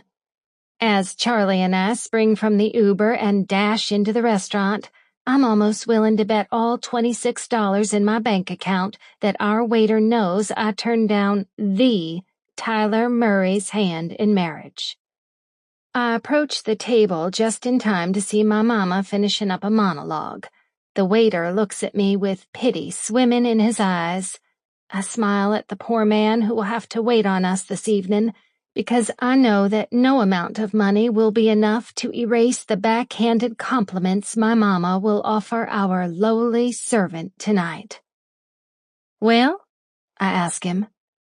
"Do you think I should have accepted his proposal or not?" He presses his lips together in an apologetic smile. "Listen, lady, I just want a good tip tonight." "Oh, for heaven's sake, Evelyn Grace, don't be so dramatic." I turn my eyes to the woman I'm forced to call mother and suppress my overwhelming desire to laugh. I'm dramatic? The very lady who has probably alerted the whole serving staff of this restaurant to the fact that I'm 5 minutes late is calling me dramatic? "Hi, Mama, Daddy." I pull out my chair and sit down, and Charlie takes his rightful place at my feet. Daddy gives me a half-hearted smile that doesn't reach his eyes and grunts, going right back to perusing the menu he has held in front of his face like it's Captain America's shield. He's been to enough of these family dinners. He knows how it's going to go down, and he is not excited about it. That makes 2 of us, buddy. I wish I could check out like he has since I was 16 years old. Charlie senses my tension. He lays over my feet and keeps glancing up at me. "I assume you have a good reason for being late to our dinner?" says Mama, not even waiting for my butt to warm in the seat before she begins her berating. "Yep, I sure do." I lift my menu and begin reading. Goodness, I hope they are paying for dinner tonight. Otherwise, I'll have to ask for a nice, crisp water and a side of free cherries from the bar. "Do you care to explain what that reason might be?" She's blinking at me so rapidly, I consider suggesting some eye drops. Setting down my menu, I say, "Honestly, Mama, I don't think any reason I give you will be good enough in your eyes for my disgraceful tardiness. So let's just pretend that I had to save a child from a burning building and leave it at that." That does not make Melanie happy. Her bright pink lips are pressing into a line. "Must you always act as if I'm the devil? Is it really so horrible of me to wish for my daughter to be punctual to an event one of these days?" Got it. We've started the manipulative portion of the evening. That was quick. I look to my daddy, waiting to see if he's going to perform a miracle and intervene. His menu seems to have only become more engrossing. Stephen King has nothing on this restaurant's list of dinner options. I sigh, mentally deciding to just say what needs to be said to get through this dinner as fast as possible. "I'm sorry I was late. I was across town training a little girl and the new service dog we just matched her with today. Training went a little later than I had anticipated, and I had to return the dog to her volunteers for the night." This is the part where a mother should say, "Oh, I'm so proud of you and the amazing work you do, darling." Not my mama. She looks bored to tears. "You wouldn't have to be doing all this silly work if you would just take Tyler up on his offer." Silly work? I dig my fingernails into my palms to keep from crying at the table. I can't believe we are still having this conversation. I'm not going to marry Tyler, Mama. You'll just have to find some other way to secure the family business, because I don't care to sacrifice my happiness for it. Again, so dramatic. Tyler would make you plenty happy. How? By parading me around on his arm at cocktail party after cocktail party for the rest of my life? She's given me a look that says she sees no issues with that scenario. Of course she doesn't. We couldn't be less alike if I were an alien freshly beamed down from space. Your daddy parades me around on his arm, and I happen to love it. Well, I'm glad for you, Mama, but I'm not the same woman as you. She rolls her eyes. Of course you are. You're a Jones just like the rest of us. Sooner or later, you'll get bored with this feminism kick you're on and come to your senses. I just hope that Tyler still wants you when you finally wise up. I want to scream. I want to stand up and scream. Maybe then she would finally hear my voice over the crazy ones talking in her head. This is not a kick, Mama. This is my life, and you need to get used to it. I don't want your money, or Tyler's money, and I sure as heck don't want to spend the rest of my life having to turn a blind eye when he grabs a cocktail waitress's rear end.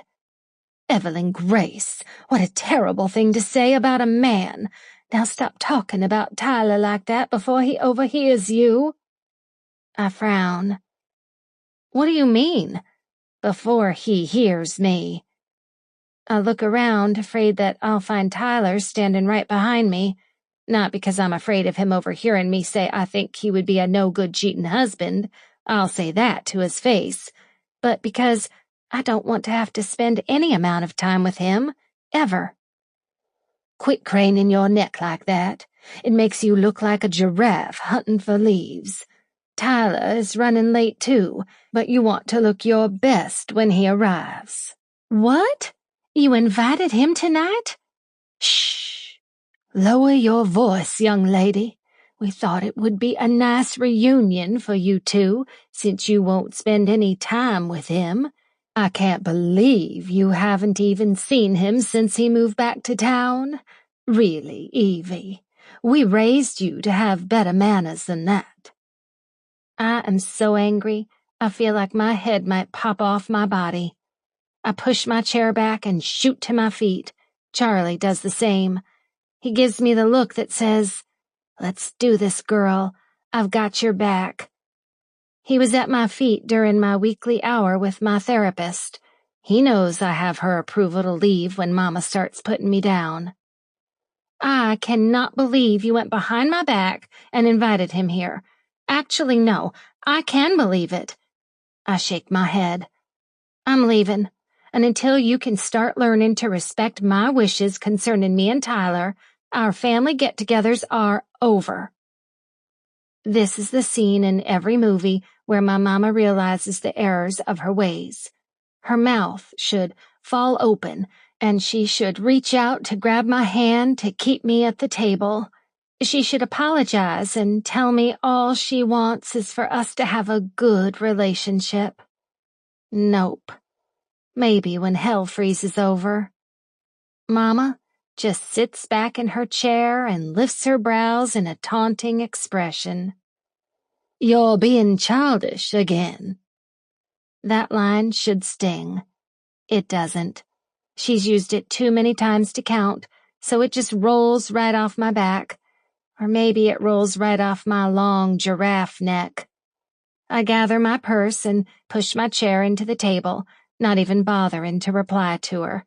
I think I would have more luck convincing the brick wall outside to be proud of who I am than my own mother. Evelyn. I pause and turn back around to the table. A false hope blooms in my chest that maybe she wants to make amends. How stupid. And just what am I supposed to tell Tyler when he gets here to see you? I stare at her, my mouth fallen open a little. This woman is delusional. Tell him if he had been on time, he would have been able to watch my butt walk away himself. I shouldn't be the only one to be scolded for being late, but I know he'll get off scot-free because he's precious Tyler Murray. If we were to marry one day and he cheated on me, Mama would say it was because I wasn't giving him enough of what he needed. Daddy lowers his menu slightly to peek at me over the top. That was a little too crude for my taste, Evie. Okay, where is that nice waiter? I need to find him and ask him to hold me back before I jump over this table and fistfight my parents.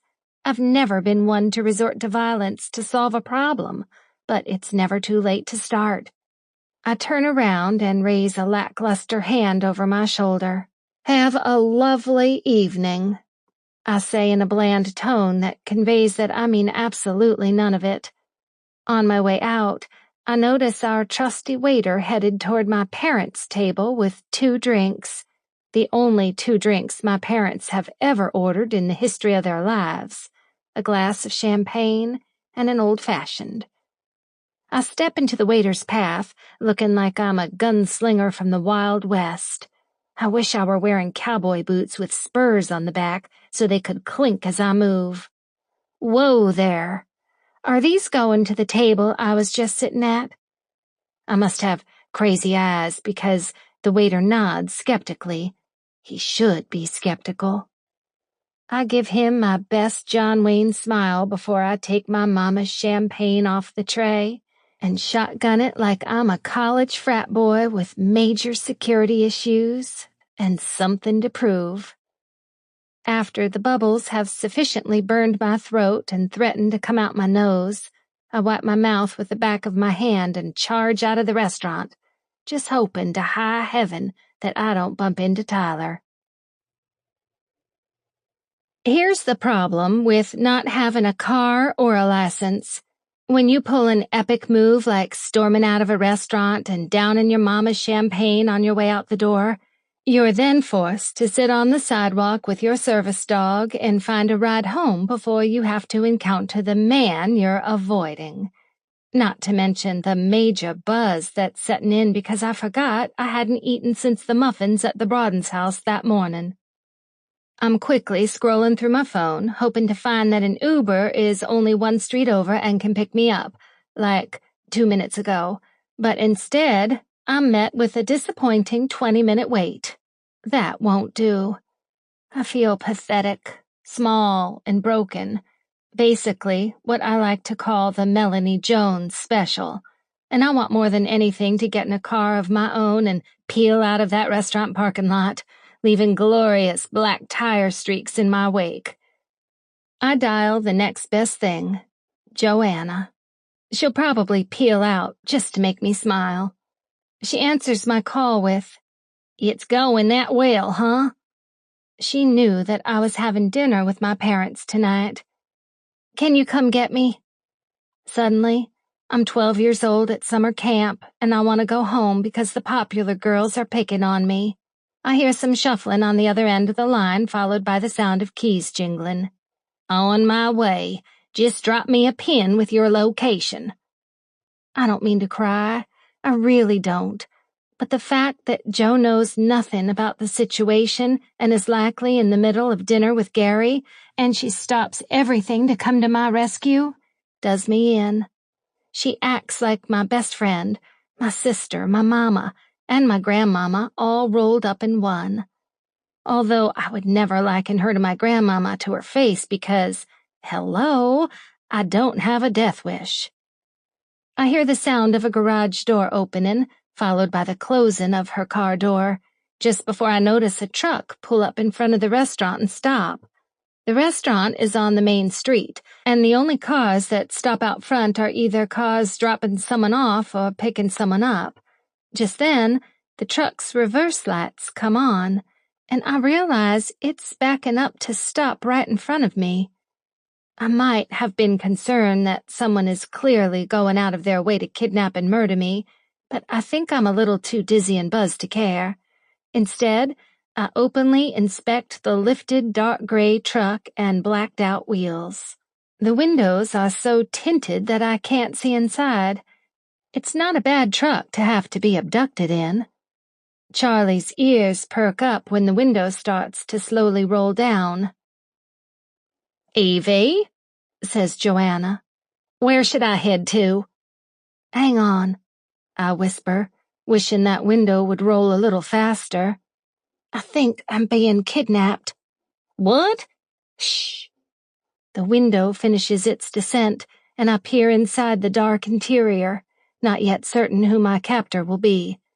A male voice calls out, "Evie?" Imagine my surprise when the driver leans toward the passenger window and I'm finally able to see the face of Jacob Broaden and his bright blue eyes staring back at me. "Are you waiting for a ride?" Of course he would drive a truck that only makes him look hotter. Of course he would. I wish he drove a minivan with an ugly stick figure bumper sticker of him and his daughter wearing mouse ear hats. "Who is that?" Joe practically yells in my ear. I pull my phone away with a wince, almost certain I will never fully regain my hearing from that, and ignore her. Well, sort of. I was just in the middle of finding one." "Lie!" Joanna shouts again. "You already found a ride, remember? Why are you lying to this man?" "Shh," I hiss at Joanna. She makes a valid point, though. Why am I acting like I don't already have a ride? "Hop in. Sam and I were just headed to dinner, but I can drop you off wherever you need to go first." Hop in? Well, that's an idea. One that I should firmly decline. It wouldn't be good for me to get in that man's truck. I already have the teeniest bit of a crush on him. Read, massive crush. And I know that nothing good can come of taking a ride with him. All morning, I caught myself glancing at him when I should have been paying attention to Sam and Daisy. It didn't matter, though. He didn't catch my glances, because he seemed to barely realize I existed. He hovered on the outskirts of the room, only participating when instructed. But even then, he barely spared me a single look. His attention was zeroed in on his daughter and Daisy, which honestly only made my attraction to him deepen. He might have been flirting with me over those first few texts, but now he has made it perfectly clear that he is not interested in me. That's fine. I'm not interested in him either. And I almost mean that. "Oh, that's okay. I'm good to catch a ride with my friend across town. You guys go on to dinner." My smile is all stars and butterflies, but inside, I feel a little tremble. Why? Do I hope he fights for me, or do I hope he drives off? I am a human seesaw. Up and down I go. Take me with you. Leave me be. "Who is this guy?" Joanna reminds me that she's still glued to my ear. "He sounds sexy." You have no idea. "Come with us, Evie." I hear Sam bellow from the back seat. I want to step closer so I can see her, but I know that's a bad idea too. I need to keep my butt over here, far away from this family that I can very well see myself grown attached to. I'm already going to be spending every day this week with them. I don't need to heap more coals onto the already blazing fire. "Yeah, come on," Jacob says with a cool guy wave. His other hand is draped over the steering wheel, and he looks so effortlessly sexy. "Don't make your friend come all this way." His persistence is throwing me off. Just when I think I understand what's happening with him, he turns the tables. Earlier today, he was Mr. "I don't care about you," and now I could almost swear I see a hopefulness in his eyes. Well, I glance around and remember that Tyler will show up at any moment. I really don't want to be here when that happens. "For Pete's sake, go with the hot man," Joanna says, and I hear her garage closing again. What a traitor. "I'm officially retracting my offer to come pick you up." I turn my back briefly to Jacob and Sam and cut my hand around the mouth of the phone like I've seen people do in the movies. Apparently, this keeps anyone else from hearing what I'm saying. Are you sure? I'm not sure it's such a good idea. I haven't told Joe yet about my teeny tiny, almost non-existent attraction to Jacob. If he's half as cute as he sounds, I'd say it's a fantastic idea. And besides, you need more friends under the age of 60. Honey, it's about time I kick you out of the nest. Fly, little Evie birdie, fly. I roll my eyes as she ends the call. I never get to end it first. One of these days, I'm going to end it mid-conversation, just to throw her. I turn around with a tense smile.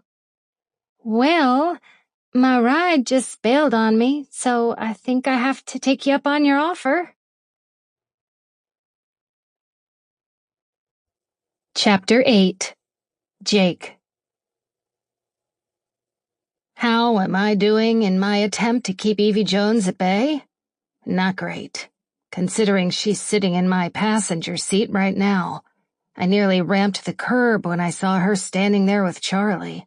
She looked sad and concerned with her phone pressed to her ear. I threw the truck in park and almost sprang from my seat before I mentally grabbed myself by the collar and shook some sense into my sorry self. How are you? I ask, after Evie puts Charlie in the back seat with Sam and she buckles herself into the passenger seat. This is ridiculous. I'm ridiculous. I saw this woman not even 4 hours ago, and I'm already feeling needy to know how she is, what she's been doing since she left our house, why she looks so sad. Fine. She gives me the universal female answer for everything is horrible. But I resist asking any further questions because I'm not her boyfriend, never going to be. Next time I date, it will be someone of average beauty and definitely not 7 years younger than me. Thanks for giving me a ride, says Evie. Happy to. And I am. Actually, I'm way too happy to have her seated beside me. Where am I headed? Oh, here, I can type my address into your phone. Her emerald eyes, along with her soft vanilla scent, hit me for the first time since she got in the truck. She's saying normal words, and her tone is completely casual. And yet, my heart is racing as if she just whispered something dirty in my ear. I hand my phone over to her, and once she's done typing in her address, we set out toward her apartment. Because I have no idea how to talk to this woman without accidentally flirting, I do the same thing I've been practicing all day in her company. Keep my mouth shut. I also squeeze the steering wheel, because out of the corner of my eye, I can see an impressive amount of her tan legs, and I swear to myself that I will not give in and look at them. I will not. After a minute of silence, Evie adjusts in her seat to turn around and look at Sam. I'm not sure why this takes me by surprise. What do you think about your first day of training with Daisy? Man, I like her southern accent. I grew up here. I'm used to women all around me having accents. Hers is different, though. It's sweeter somehow. It was great. I wish she could have stayed with me tonight, says Sam. I know. It's sad to have to say goodbye to them at night, isn't it? But until you've learned everything you need to know about how to interact with her, it's better to let her sleep at her volunteer's house. But you did so great today. I was really impressed with how quickly you caught on to all of the techniques. I catch Sam's eye in the rearview mirror and see the moment Evie's praise hits her bloodstream. She wants to smile. She wants to soak every ounce of that compliment up, wring it out, and then soak it up again. Other than my sisters, she hasn't had a woman offer her praise like that since Natalie left. I feel as if I can see the void inside her and watch Evie's words fill a small part of it. Thanks. Sam pushes her unruly hair that I have a hard time brushing behind her ear and looks out the window. Only when her head is fully turned do I see the slight grin touch the corner of her mouth. I'm torn. On the one hand, I want Sam to receive the praise she needs, but on the other hand, I'm scared to death of Evie. After this week, she'll be gone, and it'll just be me and Sam again. Evie turns back to the front, and I hear her take in a deep breath through her nose. She lets it out like it's the first one she's taken all day. "How was your dinner?" I ask, proud that it sounded innocuous enough, polite, business talk between two colleagues. "Dinner?" she asks with a furrowed brow. "Yeah. Weren't you just leaving that restaurant? I assumed you were eating there." "Oh." She looks down at our lap. "I was supposed to, but my company wasn't so great, so I left before eating." My eyes slice to her, and my mouth goes rogue. "Was the guy a jerk to you?" I have no idea why I said that. I don't even know if she was there with a guy. One minute I'm driving Miss Daisy, and the next I'm a psycho jealous boyfriend fighting some random jerkwad in a bar because he looked at my girl wrong. I've never been that guy before, not even with Natalie. Part of me wonders if we really ever loved each other. I think Evie finds my comment amusing. She relaxes into her seat, and I can tell she's fighting a grin by the way she's biting her lips together. No. I was actually having dinner with my parents, but someone was... Never mind." My grip on the wheel relaxes. I see Evie's fingers and bright yellow nails creep toward the release button for the center console. For a second, I think she's going to open it and look inside, but she catches me looking at her hand and pulls it away. All day, I caught her peeking around corners of the house when she thought I wasn't looking. I think I even heard her open a cupboard in the guest bathroom at one point. She wouldn't have found anything fun in there. I keep all my personal items in my bathroom. Maybe I should find it creepy that she was searching my house. I don't. Actually, it makes me smile, because I know she's as curious about me as I am about her, even though I really shouldn't be. I wish I could put her out of my head. Speaking of curiosity, I want to ask her more about her parents and this mysterious someone she stopped talking about, but Sam chimes in from the back seat before I get the chance. "If you haven't eaten, you could come with Daddy and me to dinner." I try to flash Sam a look in the rearview mirror that says, no, she absolutely cannot. Evie is not coming with us to dinner. I can't handle any more hours with this beautiful woman than I already am. After spending the first half of the day together, I feel like I've been staring at the sun. I shut my eyes and the image of her face is burned there. I might never see properly again. Also, she made Sam laugh 10 times today. 10. I kept a tally. Yeah, Evie's not the only one being creepy. I realize belatedly that Evie saw me give Sam that look.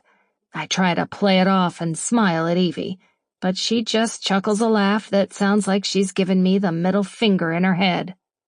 She thinks I don't like her all that much, and although it's kind of torturing me, I'm also okay with her thinking that, because I've been working hard to give her that impression all day. "Thanks for the offer, Sam, but I'm actually pretty tired, and I think I heard Charlie's stomach growl earlier. I should get home and feed him." You sure? You're welcome to join us. I'm all politeness now that I know I'm in no danger of her accepting.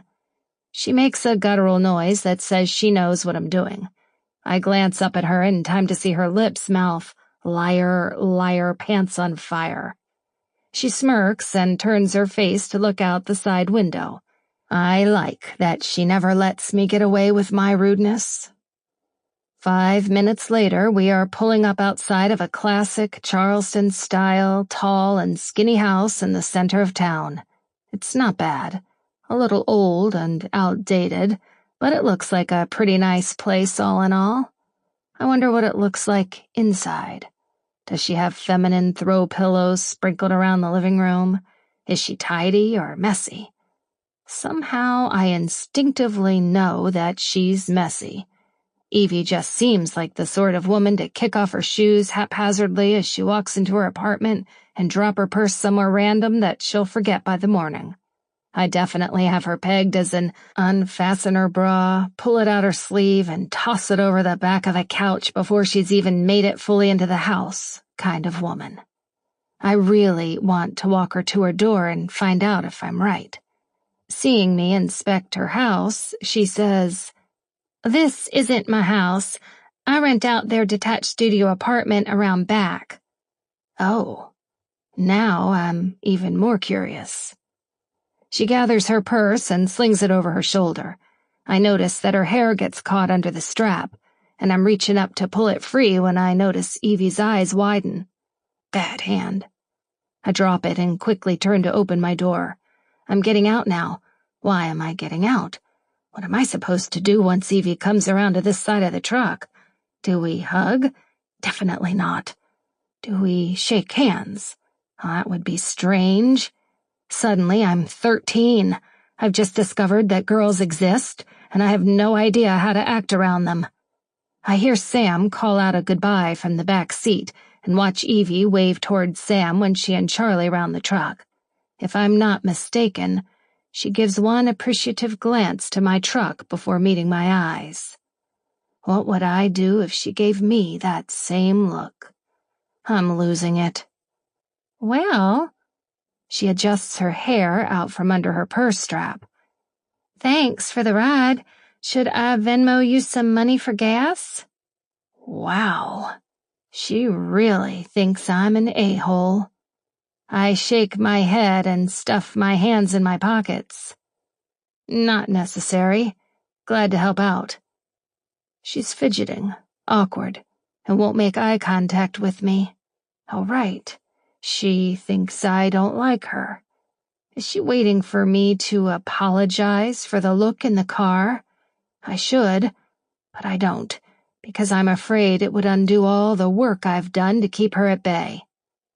Okay, well, I'll see you two tomorrow then. Her tone is clipped, and I'm 99.9% sure she wishes I was dead. Right, yeah, sounds good. I wish she would smile at me. I just want one for the road. She looks over my shoulder toward Sam's window, and then her face lights up with a smile that melts my insides. She looks back to me, and her smile drops. No smiles for you, big jerk. And then she and Charlie disappear around the house. When I'm back in the truck and buckling up, Sam says, "She saw you make that face, you know." I sigh. I know. Why didn't you want her to come to dinner?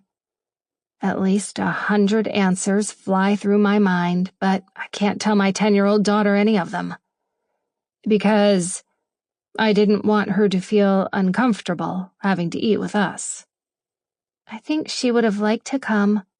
I flip my turn signal and move into traffic, pretending not to be overly curious about Sam's statement. Oh yeah? Why do you think that? Because she peeks at you as much as you peek at her. Never mind the fact that statement makes me sound like a massive creeper. I look at Sam in the rearview mirror and see her satisfied smirk. We're just friends, kiddo. There's nothing else between Evie and me. Well then, you should have made her come with us. Friends eat dinner together. The problem is, I don't want to be friends with Evie. I want to take her on a date and run my hands through her long hair and find out if her lips feel as soft as they look. Chapter 9. Evie. I'm sitting at the venue Joe and I booked for the fundraiser benefit, waiting for the caterer to meet me so we can go over the menu when my phone buzzes. Joe. You need to go shopping. Evie. Because you hate my clothes? Joe. Because you need a new dress for the benefit, something short and black. Evie. I was thinking I would wear my silver one again. Joe. Exactly. That dress has seen better days. You need to go shopping. Let's go Friday. I hate that Joe is right. That silver dress is the last connection I've had with my old life. I'm pretty sure when Mama bought me that dress, it cost more than all of my current wardrobe piled together. But just because it was expensive back then doesn't mean it still looks expensive now. Unless peplum dresses that have shrunk a few too many sizes in the dryer have suddenly come back in style. Evie. Fine, you win. I'll buy a new dress, but it has to be from somewhere that I can use a 20% off coupon. Joe. No way, Missy. You haven't let me buy you anything all year. This is my treat. That's true, too. Joe is always trying to buy me things, but I don't let her. I can't exactly be a pioneer forging my own path in life if I'm constantly letting someone go in front of me and whack down all the weeds. I have to do it. I have to get my hands dirty. But since this night is really important for our company, and I have invited quite an impressive list of people that I'm hoping will give us loads of money, I decide to give in this once and let her spoil me. Evie. If I let you buy me a dress, does that mean I have to let you pick it too? Because any time you dress me up, I end up looking less like a lady and more like a lady of the night. Joe. Pretty woman gif. Evie. Does that mean yes? Joe. Another pretty woman gif. Evie. You're hopeless. Joe. And you're more prudish than my Grandma Sue. Evie. I love you. Joe. I love you too. I hear the door to the venue open, and I look up with a smile on my face. My smile immediately falls at the sight of my caterer walking beside my mama, as buddy-buddy as I've ever seen two people. They are laughing about something, and Mama gives the caterer a playful smack across the arm. Monica, you're so bad. I had no idea that you were capable of being so conniving. The woman beams at Mama. Well, that's only because you've never harassed my servers and then tried to get out of paying me for my services. What in the name of Sam Hill is my mama doing here with my caterer? I stand up with an angry scowl on my face. Mama, what are you doing here? Now, is that any way to greet your mother? She's smiling like she does when she's trying to fool everyone around us into thinking we're a happy, do-anything-for-each-other family. We're not, and honestly, I'm so done pretending. I cross my arms. How do you two know each other? Poor Monica sees my face and starts looking worried. She takes a small step back to let my mother take the lead. Did you not know? I've been using Monica's catering company for years. She provides the most delicious food for all of the Powder Society's functions. I want to groan. Of course, I picked the one caterer in town that was tied to Melanie Jones. I think it's safe to say that I did not know that, or else I would not have used her. But how did you know we were meeting today? Mama smiles a syrupy, sweet smile to Monica over her shoulder. Will you give us a minute, Mon? Mon. Blech. Excuse me while I go fire my caterer immediately. Monica leaves my mama and me alone together. I spot the fire alarm only a few feet away, and I consider pulling it. Now, Evelyn Grace, can you please try for one moment to not treat me like some sort of almighty tormentor in front of my caterer? My caterer? She's my caterer today. I'm just trying to figure out what the heck you're doing here. I'm as close as cat's breath to purposely spilling my coffee all over my mama's pink linen dress. She sticks her nose in the air a little higher. If you must know, Monica and I were together yesterday discussing the menu for an upcoming Powder Society meeting, and she mentioned that she was meeting with a client today by the name of Jones, and wondered if I was related to an Evie. Oh yeah, Monica's got to go. I told her you were my daughter, and she mentioned your fundraiser. Imagine my embarrassment when I had to pretend like I knew what she was talking about. My own daughter not inviting me to a fundraiser she is hosting. She's shaking her head, and honestly, that pity card she's trying to fly in front of my face is looking pretty flimsy these days. Mama, you have made it perfectly clear that you do not support my decision to work for Southern Service Paws. So excuse me if I didn't think it would interest you to be invited. We are the Joneses, Evelyn Grace. We go to every fundraiser in town.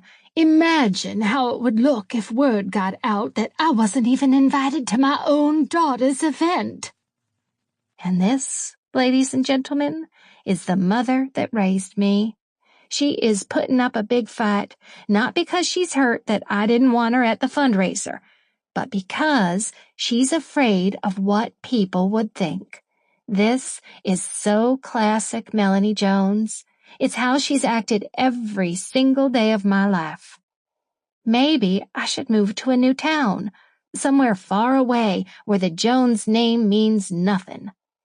But I relent because I don't have the time to go 18 rounds with her. Fine, Mama. Consider this your and Daddy's official invitation. It's Saturday. Mama holds up her hand and then starts rifling through her purse. Don't bother. I already have all the details on this laser-printed invitation I took off of Deborah's fridge. She levels me a frosty scowl. Because Deborah and her family received one.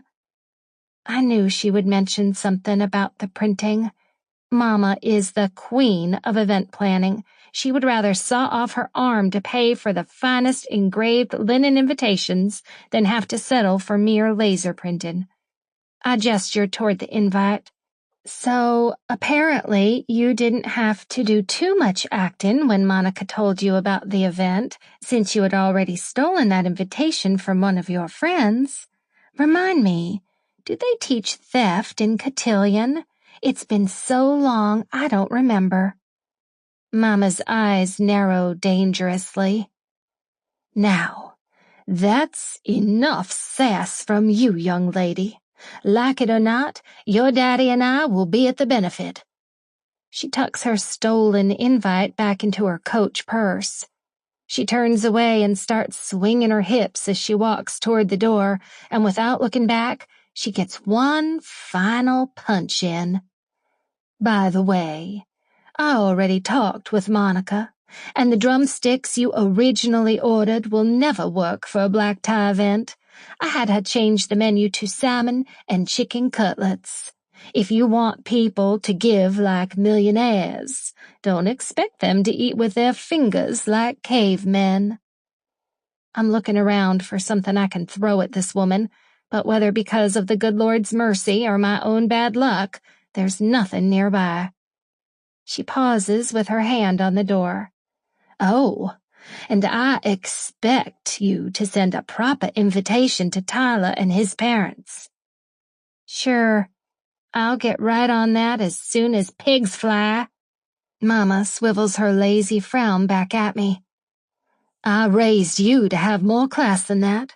This is proof that you've been spending too much time with that Joanna, woman. Act like a Southern lady, dear, not a backwoods bumpkin.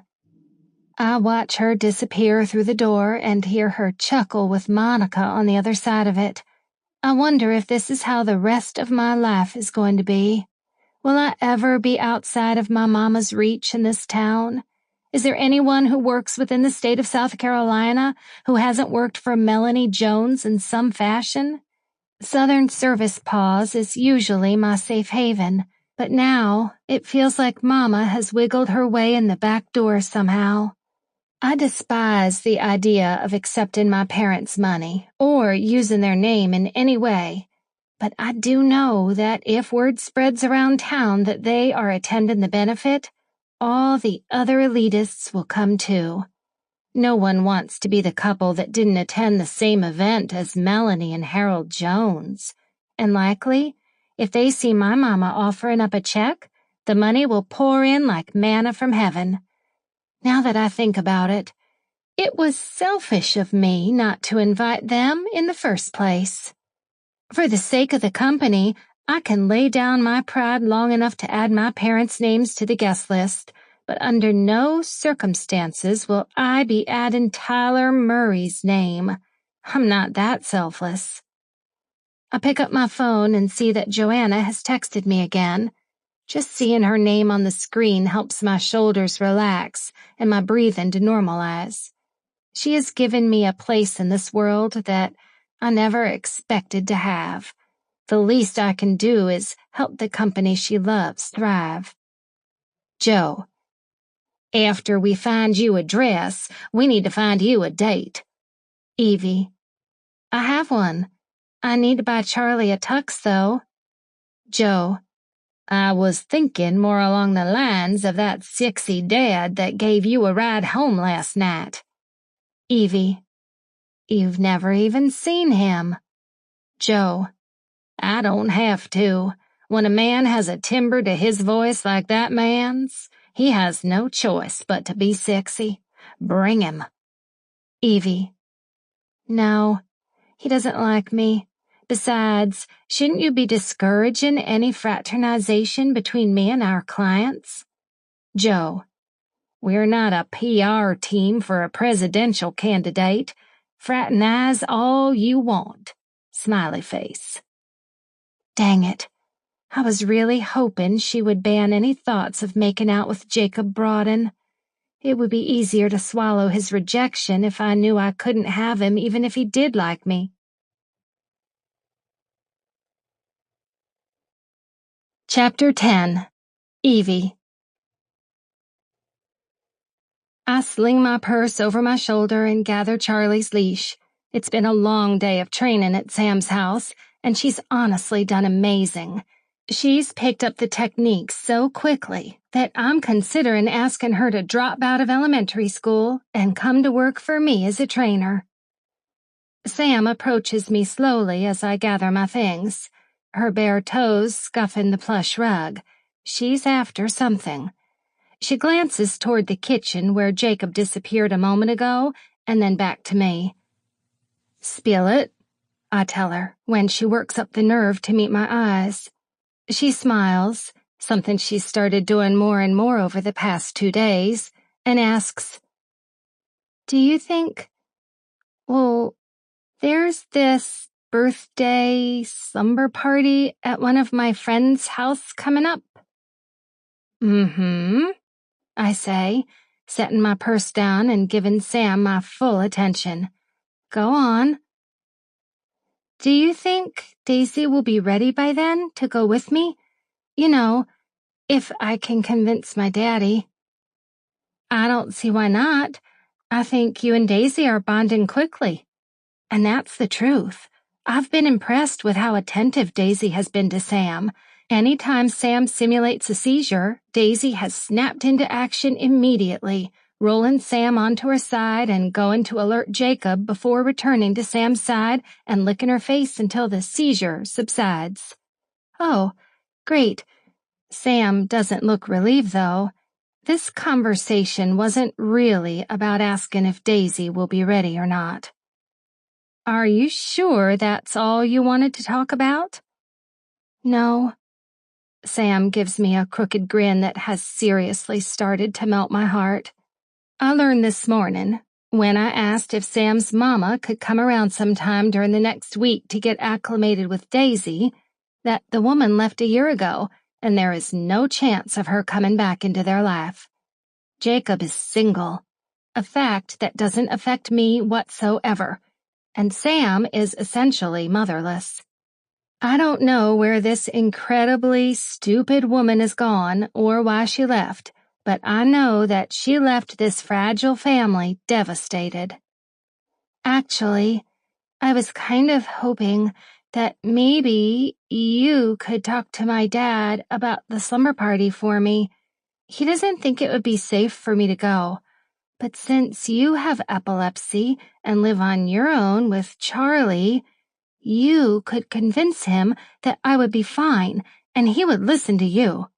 Ha! Listen to me? I think I'm the last person in the world that Jacob Broaden wants to listen to. It's clear as day that the man is only tolerating my presence because of Daisy. He doesn't meet my eye when he's in the same room as me. He goes through ridiculous feats to stand as far away from me as possible and only responds to me in one-word answers. I have no idea what I did to make this man not like me so quickly, but I wish I knew, because then I could bottle it up and spray it all over myself before I go to the grocery store. Maybe then it would keep all of those weirdos from hitting on me. Why can't the normal ones ever hit on me? You better believe that if a man is talking to me in a grocery store, he smells like body odor and Funyuns and is advising me on which foods to buy that will enhance my hourglass figure. True story. I don't know, Sam. I look down at Charlie, and his eyes say it all. Bad idea. Do not engage. Sit down gently and walk away. He's so smart. Sam, however, does the dirtiest, meanest trick in the book. She reaches out and grabs my hand with big old Bambi eyes. The little terrorist. Please, Evie, you're my only hope. I've tried, but he won't listen to me. I really want to go to this party. Everyone is going to be there, and I really miss my friends. So, this is what it feels like to have your heartstrings tugged like a puppet. Charlie whispers for me to stand firm. I tell him I never stood a chance. All right, I say with a sigh. I'll see what I can do. Really? Great. Her eyes light up, and you'd think I just told her she could eat ice cream every single meal for the rest of her life. But then I realize how badly I've been played when she starts pushing me toward the kitchen where Jacob has been banging pots and pans around for the past 10 minutes. Sam, no, not right now, I say, digging my feet into the rug. But this little girl must be freaking superwoman because I'm no match for her. Suddenly, I'm being tossed into the kitchen, and I stumble forward as if I've just been shoved into battle. Even better, Jacob saw the whole thing, the whole entire thing. My cheeks turn red under his blue gaze, and I consider doing a spin move around Sam and dashing out of the house. Screw the Bambi eyes. I'm not falling for her rotten tricks again. But like every masterful con artist, she continues to hold the upper hand. Hey, Daddy, Evie wants to ask you something.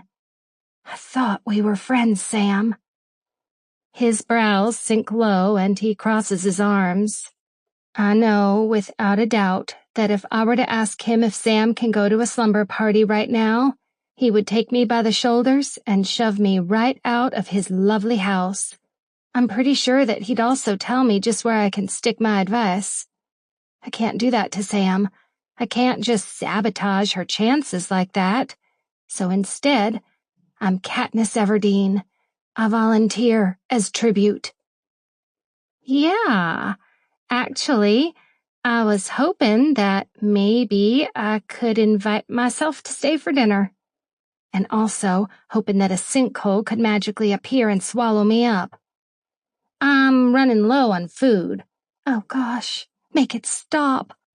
And since training went a little late today, I'll miss dinner if I have to go all the way to the store. The only way I can describe the way Jacob looks right now is thunderous. Thor has nothing on him. Mm-hmm, he grunts through pursed lips, and honestly, I want to grab the frying pan off the stove and bang it against his head until he learns to be nice.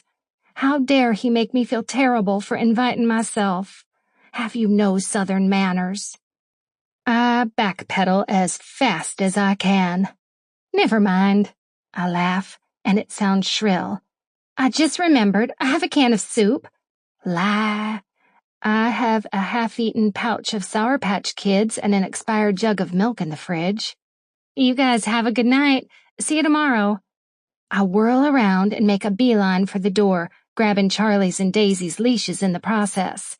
Only problem is, I went the long way, out of the kitchen and through the living room toward the front door, and just as I'm about to make it to the entryway, I run smack into a hard wall. Not actually a wall. A Jacob wall. He took the shorter way, apparently, and cut me off. Oof! I grunt when my head comes in contact with his right pectoral muscle. And let me tell you, that man must work out every day, because I'm fairly certain I have a concussion now. He grabs my shoulders to steady me, and when our eyes meet, he takes a wide step back. Do not touch the leper. Evie, stay for dinner, says Jacob, but his tone reads, stay at your own risk. No thanks. By your reaction back there, it's apparent that my company would be nothing short of torture, so I'll just be on my way.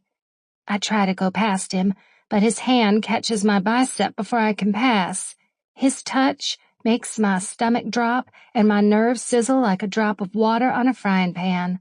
His hold was tight at first, but when I freeze and look down at his hand wrapped completely around my arm, he loosens his grip. Jacob lets out a long breath from his nose. Please, stay. I want you to stay. This man is nothing short of a mystery. I'm plucking petals off of a daisy. He loves me. He hates me. He loves me. He hates me. Which petal will we end on? I look up to Jacob and force a smile that I don't at all feel. I'm ready to give him a very polite, over my dead body, when I see the smoldering look in his eyes. He's serious. I don't know how I know that, but somehow I know that this man really does want me to stay for dinner. Because I'm not generally a masochist, my feet should be carrying me as far away from this fickle mister as fast as humanly possible. But instead, my arm is burning where he's holding it, and I begin dreaming of that porch swing again. Okay, I'll stay. He smiles. Actually, smiles. There are crinkles beside his eyes, people. Okay, good. We stand like that for a minute, and I'm not entirely sure what's happening or how to breathe anymore. Charlie must sense my heightened heart rate and think that Jacob is upsetting me, because he suddenly angles his furry golden body between us and looks up at Jacob with the most human look I've ever seen him give. Hands off my lady. Jacob and I both chuckle at my little chaperone, and he releases me. I miss his touch right away. Jacob turns on his heel and disappears back into the kitchen, and I'm left wondering what in the heck just happened. I turn around and bend down to unlatch Charlie's and Daisy's leashes when I catch Sam's face across the room. She's leaning her hip against the side of an armchair, and her arms are folded, a smug grin on her face. I furrow my brows in question, and as a response, she waggles hers. Oh no, what have I done?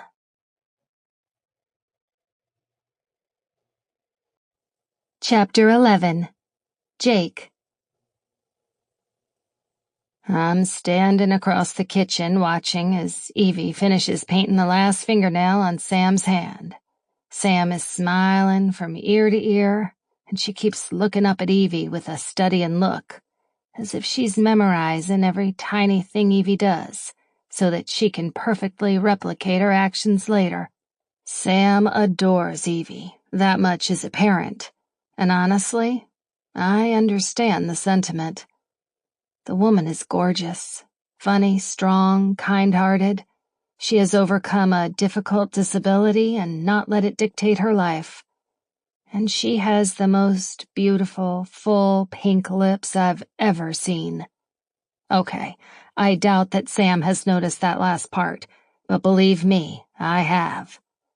Did I mention that Evie is painting a rainbow pattern on Sam's nails? That probably doesn't seem like a big thing, but for my little girl that has resisted everything happy and cheerful over the past 6 months, it's huge. I was quiet during dinner, partly because I have no idea how to interact with Evie, but also because I was enjoying hearing my daughter talk. I didn't realize how starved I was for the sound of her voice. It didn't sound heavy like it has been lately. She didn't give short, clipped answers. She told Evie things that I had no idea about. Jenna Miller already got her first kiss? Where have I been? And isn't 11 years old a little young for that? Evie should have felt bored by a young girl's monologue on preteen romance, but she wasn't.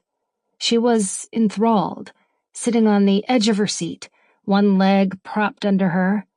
I'm realizing Evie will never sit normal in a chair. And those emerald eyes wide with interest.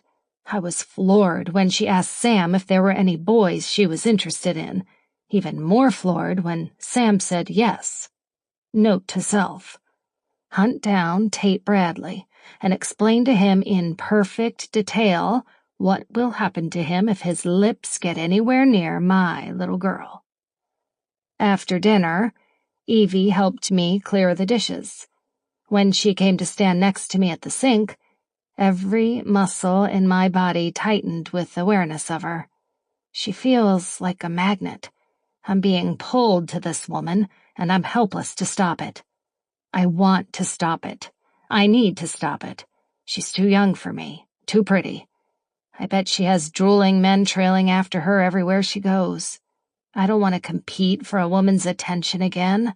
I don't want to constantly worry if she's cheating on me with a guy from the gym, or if she's going to up and leave in a month when she has a doctor offer her a ticket to Hawaii. But at the same time, I see what a good impact she's having on Sam. She is connected with my daughter in a way that even my sisters haven't been able to since Natalie left. I can't overlook that. Does this mean that I'm coming around to the idea of dating again? Daddy, can Evie tuck me in tonight? I want to show her my room. I sigh and rub the back of my neck. What's the protocol for this? Do I let Sam get attached? Do I protect her already broken heart? I don't know what the right answer is here.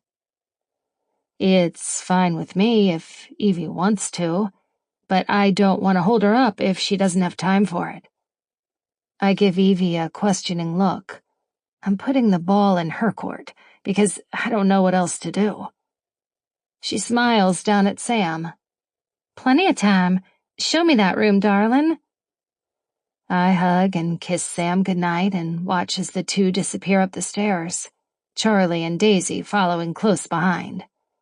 All while I'm washing the dishes and loading them in the dishwasher, I'm aware that I should feel nervous by the amount of time they are spending together upstairs.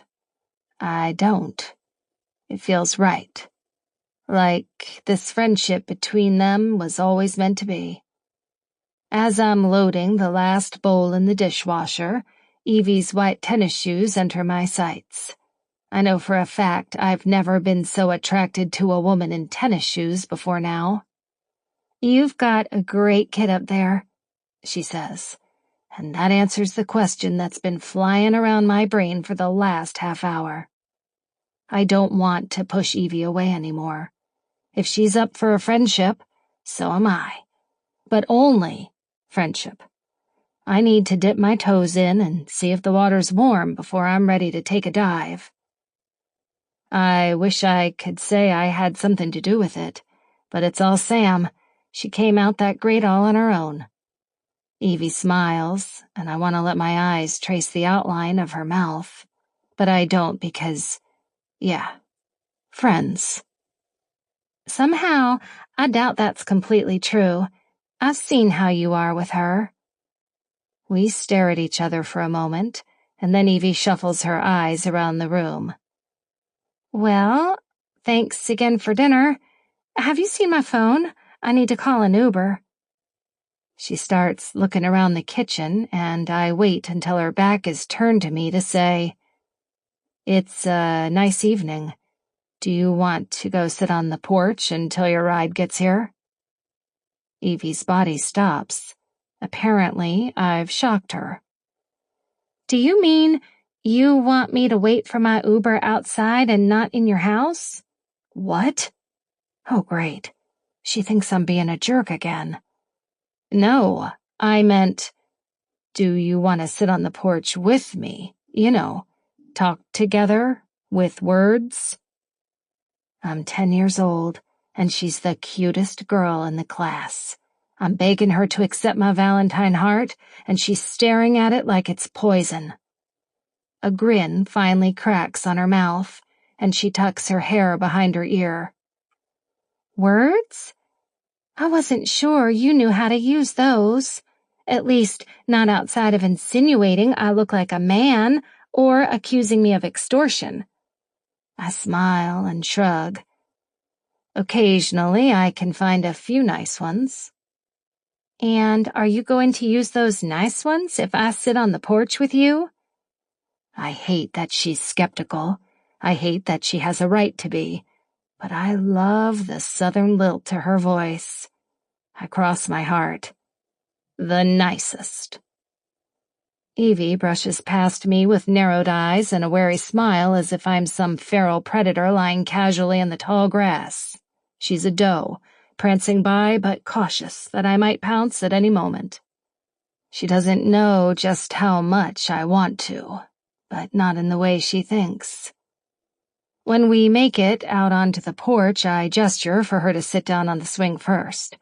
I think I spot the apples of her cheeks turn pink, but I can't be entirely sure. She sits down, and now I'm certain I see a secret smile on her mouth. I briefly glance at my pants, wondering if my fly is down or something. Still zipped. I take care to sit as far away from her on the swing as possible, but my body still hums with awareness of her. We start swinging, and the dogs settle down on the porch by the front door. It's a deep swing, but I'm tall enough that my feet are fully planted on the ground. Evie's toes are barely touching, and for some reason, that makes me smile. Seconds pass, or minutes, or hours, I don't know. All I know is that we are both quiet and sitting stiff as boards, and I've never felt more awkward. I steal a glance at her and find her stealing one too. I'm not alone in this awkwardness. Okay, what are we doing here, Jacob? She finally asks. Call me Jake. Everyone else does. She laughs a little laugh that sounds borderline annoyed and pulls her legs up under her to face me. She's wearing a long burgundy skirt today that's kind of flowy and has a slit up to her tan knee. It's paired with a fitted white tee, but about an hour ago, she got cold and pulled a gray crewneck sweatshirt from her bag and put it on. Her hair is down and wavy, like she's been swimming in the ocean today, and then let it dry in the sun. She looks effortlessly beautiful. And yes, I realize I shouldn't be noticing any of this, but I freaking am because I have no self-control. Alrighty then, Jake. She says my name almost like she's giving me a friendly shove to the chest. Now, I really want to know what we're doing out here. What's happening right now? I like that she's direct. I don't think that's a normal quality in women. I wouldn't actually know because it's been a minute since I've played the field. Evidence being the fact that I just used the phrase playing the field. Well, Evie, this here, I put on the same playful, sarcastic tone she's wearing and gesture between us, is called friendship. It's a concept where two people... This time, she really does shove me in the arm, and I break off with a chuckle. I know what friendship is. I just want to know why you are suddenly feeling buddy-buddy with me when it's been clear up until this point that you don't want me around. It's time for me to be direct, too. I purposely meet her gaze. I've wanted you around.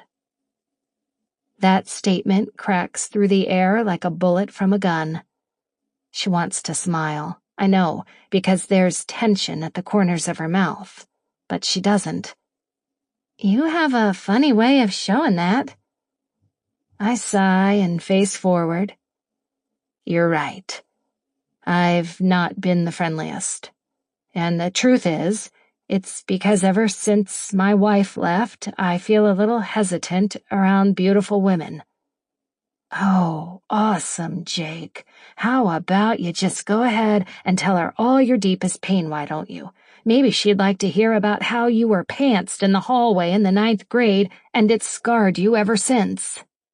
You think I'm beautiful? I laugh and meet her sparkling eyes, glad to know she's not making a run for it. Oh, come on. I know you own a mirror. You don't have to play coy. But if I play coy, I might get more compliments from you. My heart flips over. She wants more compliments from me? Wants me to flirt with her? I think she realizes how that sounded because she starts squirming in her seat. She shifts forward and then bunches her long hair up on her head and wraps a hair tie around it until it's an oversized bun that somehow makes her look even cuter. Okay then, friend. Tell me something about yourself I don't know. She's deflecting, but I can still tell that her face is flushed. I started my architecture firm 5 years ago. She scrunches her nose and shakes her head and then turns to fully face me on the swing. As she pulls both of her legs up under her, one of her legs brushes against mine. Her back is leaning against the armrest, and I couldn't get away from her gaze even if I wanted to. I don't want to talk work. Tell me something interesting about you, like what color Skittle is your favorite? I don't like Skittles. Her mouth falls open. I am a serial killer in her eyes now. You don't like Skittles? She shakes her head. What's wrong with you? I laugh. Many things. Wait, do you not like all candy? Are you one of those guys who only eats lean proteins and greens? I mean, it would make sense based on the way you look, but... My smile is wide and cocky. The way I look. Now who's being coy? I laugh fully and realize I could sit here and talk to her all night. That thought scares me as much as it excites me. I like brownies, extra fudgy and with chocolate chips, slightly underbaked. Her blonde brow raises. Really? Okay, I can respect that. I love chocolate. Are we really having this conversation? It's so casual and sweet and unimportant and exactly what I've been missing in my life lately. What's your favorite color, Skittle? I ask. She lays her head on the back of the swing and pulls the sleeves of her sweatshirt down over her fists. Red. Do you have any siblings? 4 sisters. 4? Goodness gracious, are you close with them? Very. I couldn't have gotten through this year without them. I can feel the conversation drifting toward the therapist couch again, so I steer it away. How about you? Somehow I can picture her fitting in with 4 sisters. She shakes her head. It's just me and my parents, and before you ask me that question, no, we do not get along. Really? Why not? She chuckles a little, but it doesn't sound like the happy kind. They want me to be someone I'm not. They have very clear expectations for me and who I should be. From the day I flung my toddler beauty pageant crown in my mama's face, I've been letting them down. I'm sorry. That's gotta be hard. I can't imagine anyone ever being disappointed with this woman. I mean, she trains service dogs for a living, for crying out loud. She smiles softly, and her green eyes pin me in my seat. We are locked in a stare as the porch swing continues to sway us back and forth, and I never want this game to end. Except it does when Evie's eyes fall to my lips. Did she look there intentionally? My stomach swoops, and I'm wondering how friendly it would be to tug her over to me and find out if her lips taste like strawberries. I've been dwelling on that important question since I saw her apply a pink lip balm earlier.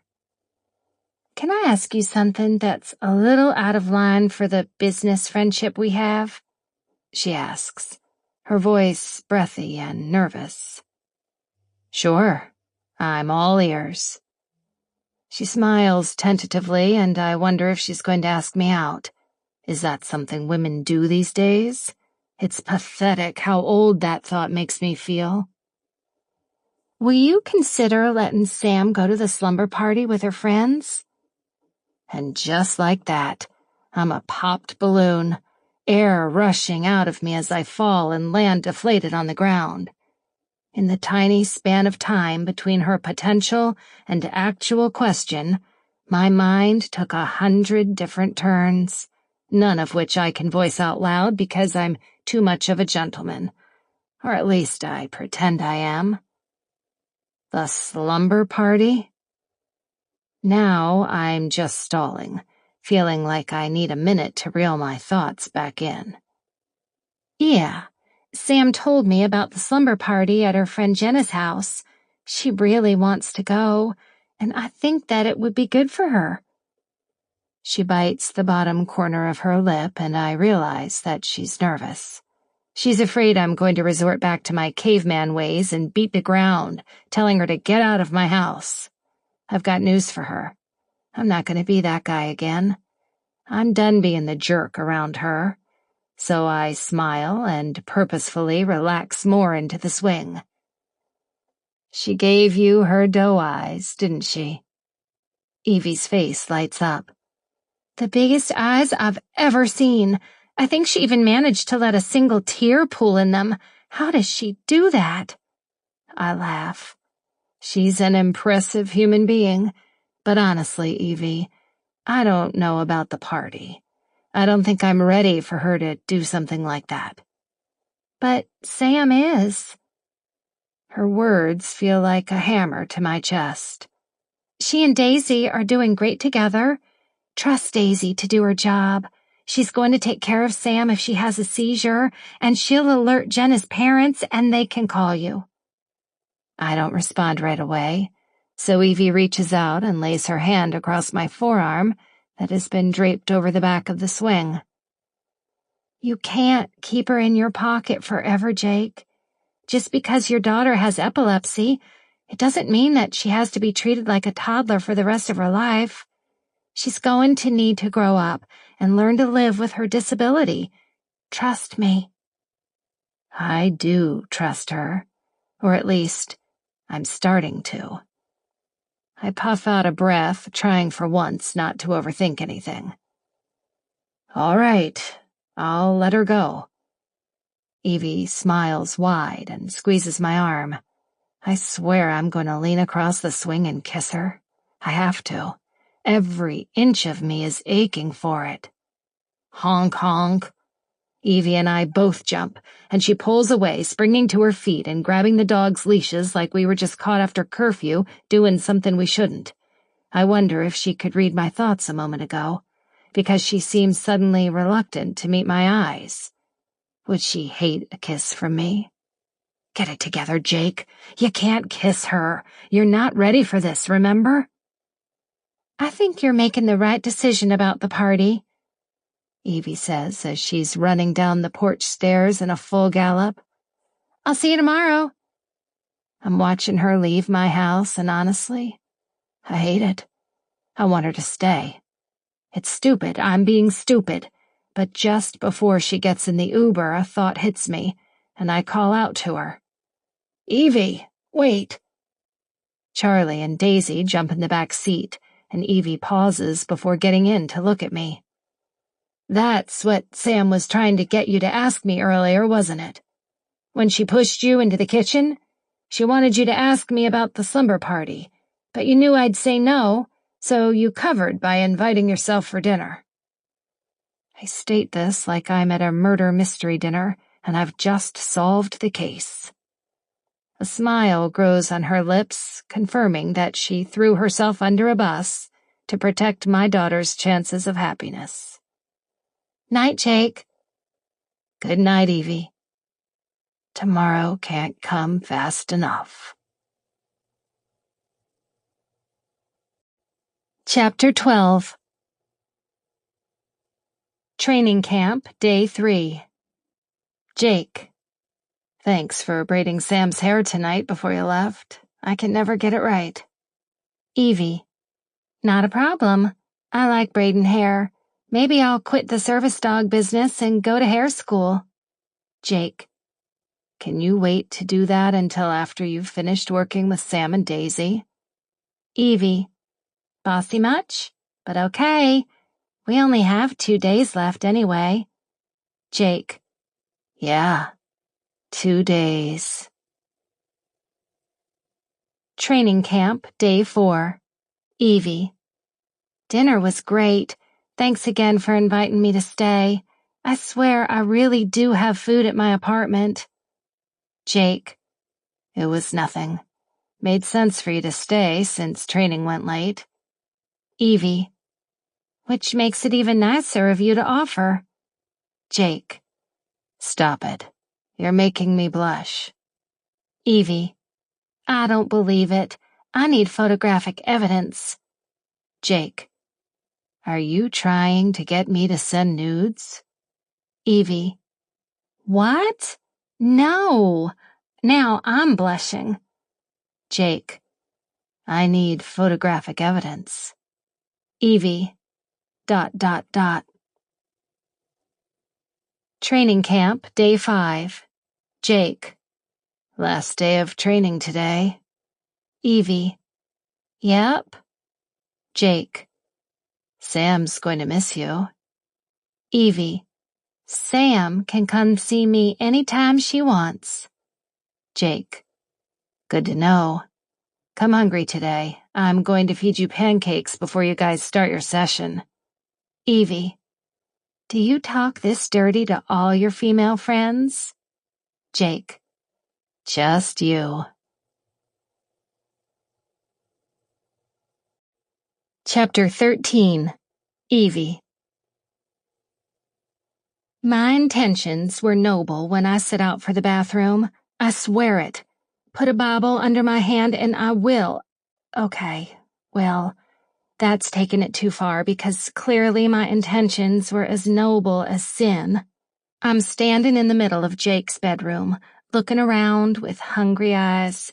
I'm a jewel thief inside of Tiffany's, and I don't know where to start. Jake was on a work call when I left him, and Sam was in the living room. I walked toward the downstairs bathroom, innocent as the day I was born, until I was out of Jake's eyeline. Then, I shut the bathroom door from the outside. I obviously missed my calling as a spy of some sort, and then hurried down the hall where I suspected Jake's room to be. I don't know why I feel the overwhelming need to be in here. I think it's because Jake feels like a mystery to me, and I'm hoping that if I have this inside look at his personal life, I'll stumble across the secret to who he is. During our last 5 days of training camp, Jake has been kind and friendly, but that's it. Nothing more. Nada. His attention is zeroed in on Sam or work or Daisy. He smiles at me. He asks if I want anything to drink, but that's it. I wouldn't think anything strange about it if it weren't for the texts I get like clockwork every night. I've never been so glued to my phone before. It always starts with something innocuous and then quickly dips into flirtatious. It's like he has another Jacob Broaden stuffed in a closet somewhere and only lets him out after 8 p.m.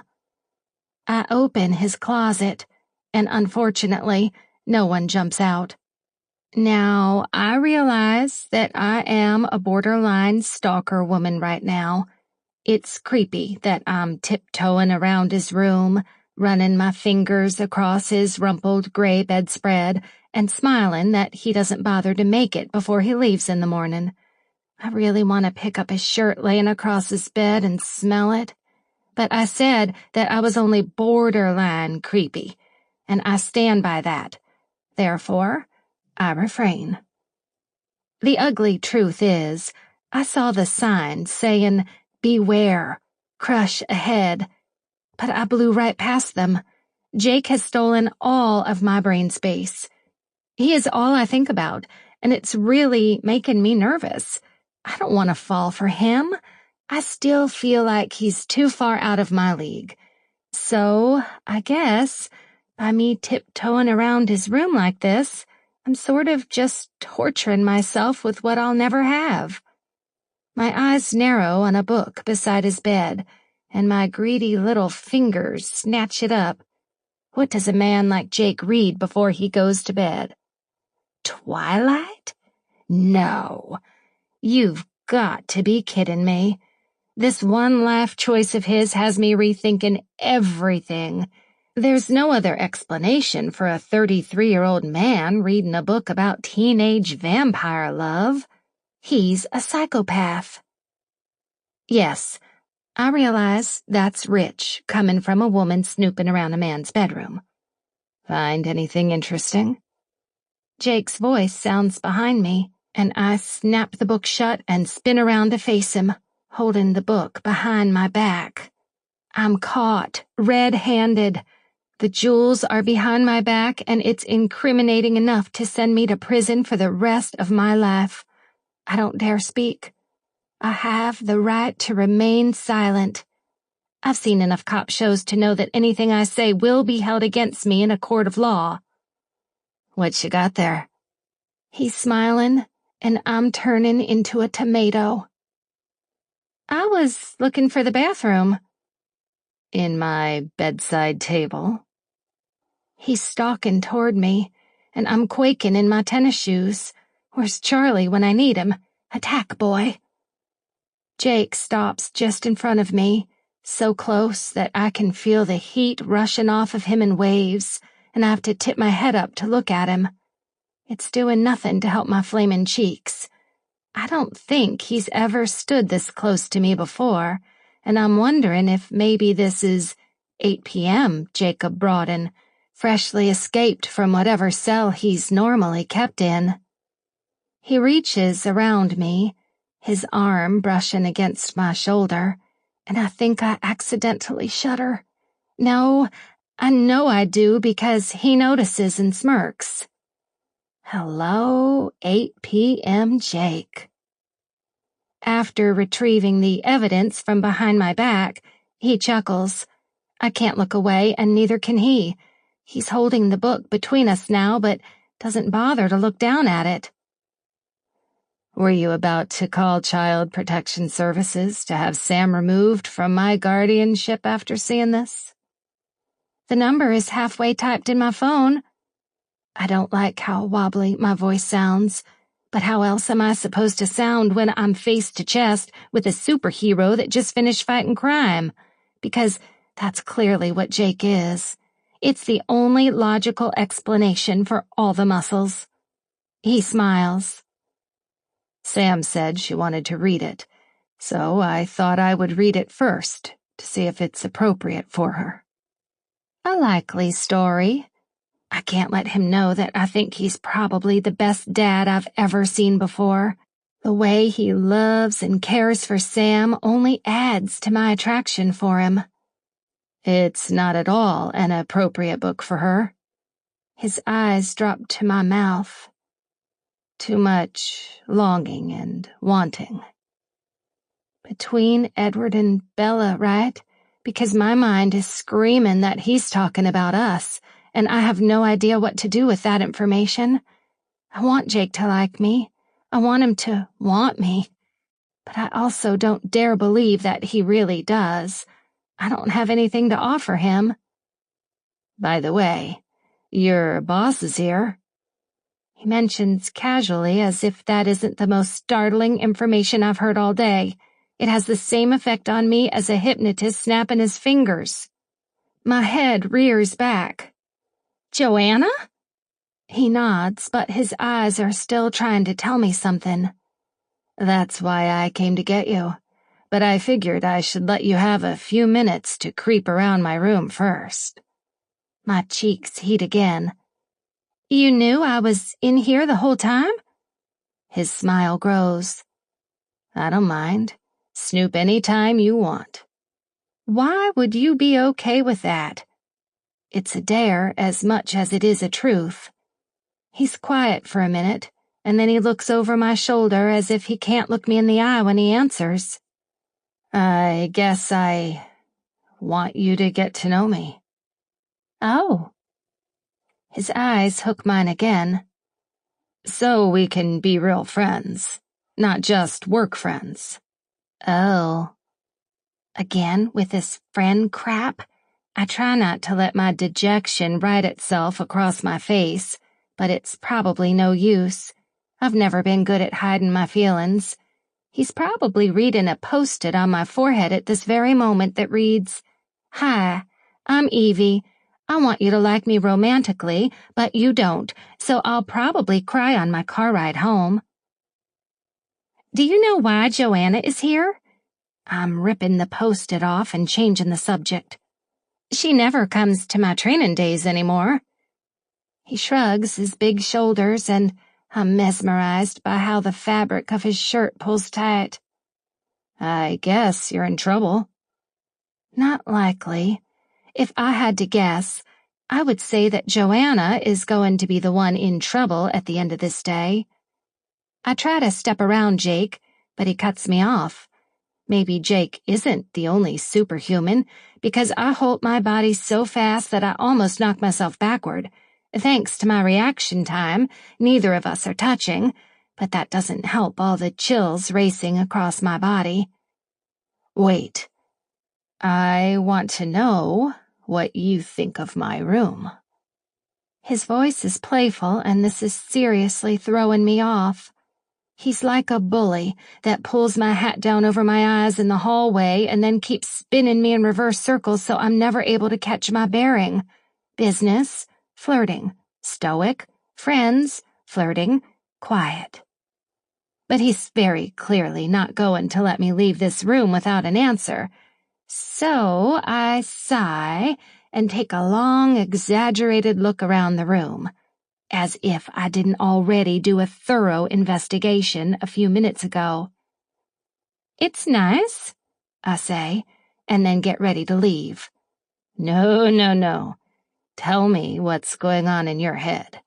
What do you think? What stuck out to you? Why do you want to know? He smiles. Because, I don't know, I just do. Okay. I like the vaulted ceilings. Ceilings are neutral, right? What else?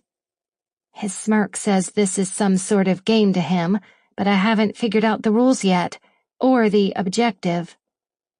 You're being weird, says the uninvited woman standing in my bedroom. Right. Well, I guess I like that you don't make your bed. He chuckles, deep and full, and I'm pretty sure that if my hand was on his chest, I would feel the force of it. I knew that's what you'd like most. I wanted to see if I was right, and I was. I narrow my eyes. No, you did not. How could you possibly have known that? He shrugs again. I guess because I picture your place being messy. He's pictured my place? Should I take offense to that? Not at all. I just meant that you're not uptight. Life moves too fast for you to take time to put your things away. It's refreshing. Oh, good. The claw of heat is creeping up my neck again, and I'm about to be full-on strawberry. I haven't confirmed that my place is messy. He looks down at me and lifts a brow. Is it? My shoulders slump. Yes. He smiles, and those shoulders of mine are perking right back up. I need to get out of here. He's being strange, and I like it way too much. It makes me wonder if maybe his house is so clean because he needs someone else to help him and Sam live in it a little more. Someone like me. I need to see what Joanna is doing here. I push past him, and this time he lets me go. Chapter 14. Jake. I let Evie leave my room and have a few minutes alone with her boss before I join them. Okay, fine. It was me who needed a few minutes alone to process. Evie was in my bedroom, and she looked perfect there. Too perfect. This room had never felt so bright before. I watched her in the doorway for a minute before she noticed me, and I felt desperate to know what was going through her head. Did she like this space I've set up for myself, or did she think it was dull? She touched my bedspread. What does that mean? I'm pretty sure it can only mean one thing. I mean, it's been a while since I've been around a woman who wasn't my wife, but I'm thinking that snooping through a man's room and casting longing looks at his bedspread can only mean one thing. She's attracted to me. What the heck am I supposed to do with that thought? Friendship was fine when there was only a small probability that a woman like her could be attracted to me, a single dad with so much baggage that I have to rent a U-Haul to hitch to the back of my truck. But after seeing her smile when her fingers landed on my bed, that complicated things. I don't know what else to do, so after peeking down the hallway to make sure no one is around, I shut my bedroom door and pull out my phone to dial the one person I know can tell me what to do. June. Thank God you answered, I say when my baby sister picks up. What's wrong? You sound crazy. I am crazy, I say, scraping my hand through my hair. I think she likes me. No way. Did she steal your baseball cap at recess? Shut up. I'm serious, and I'm freaking out. June chuckles a minute, then I hear her shuffling some baking pans around. Okay, hang on. Let me go outside so I can talk to you and not have Stacy listening in. Yes, I see you tilting your ear toward me, Stacy. Mind your own biscuits. June and her best friend Stacy own a trendy donut shop they opened a year ago called Darlin' Donuts. I'm proud of June.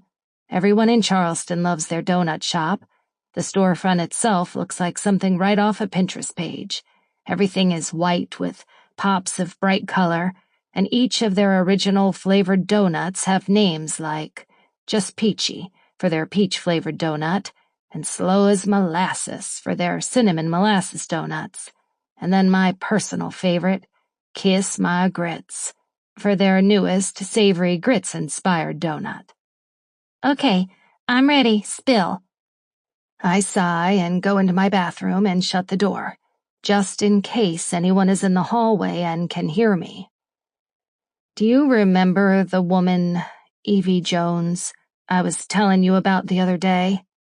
The hot toddy that works for the service dog company?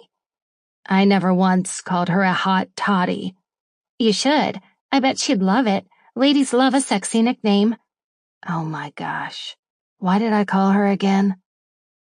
I sighed loudly into the phone so she knows I'm done with her game.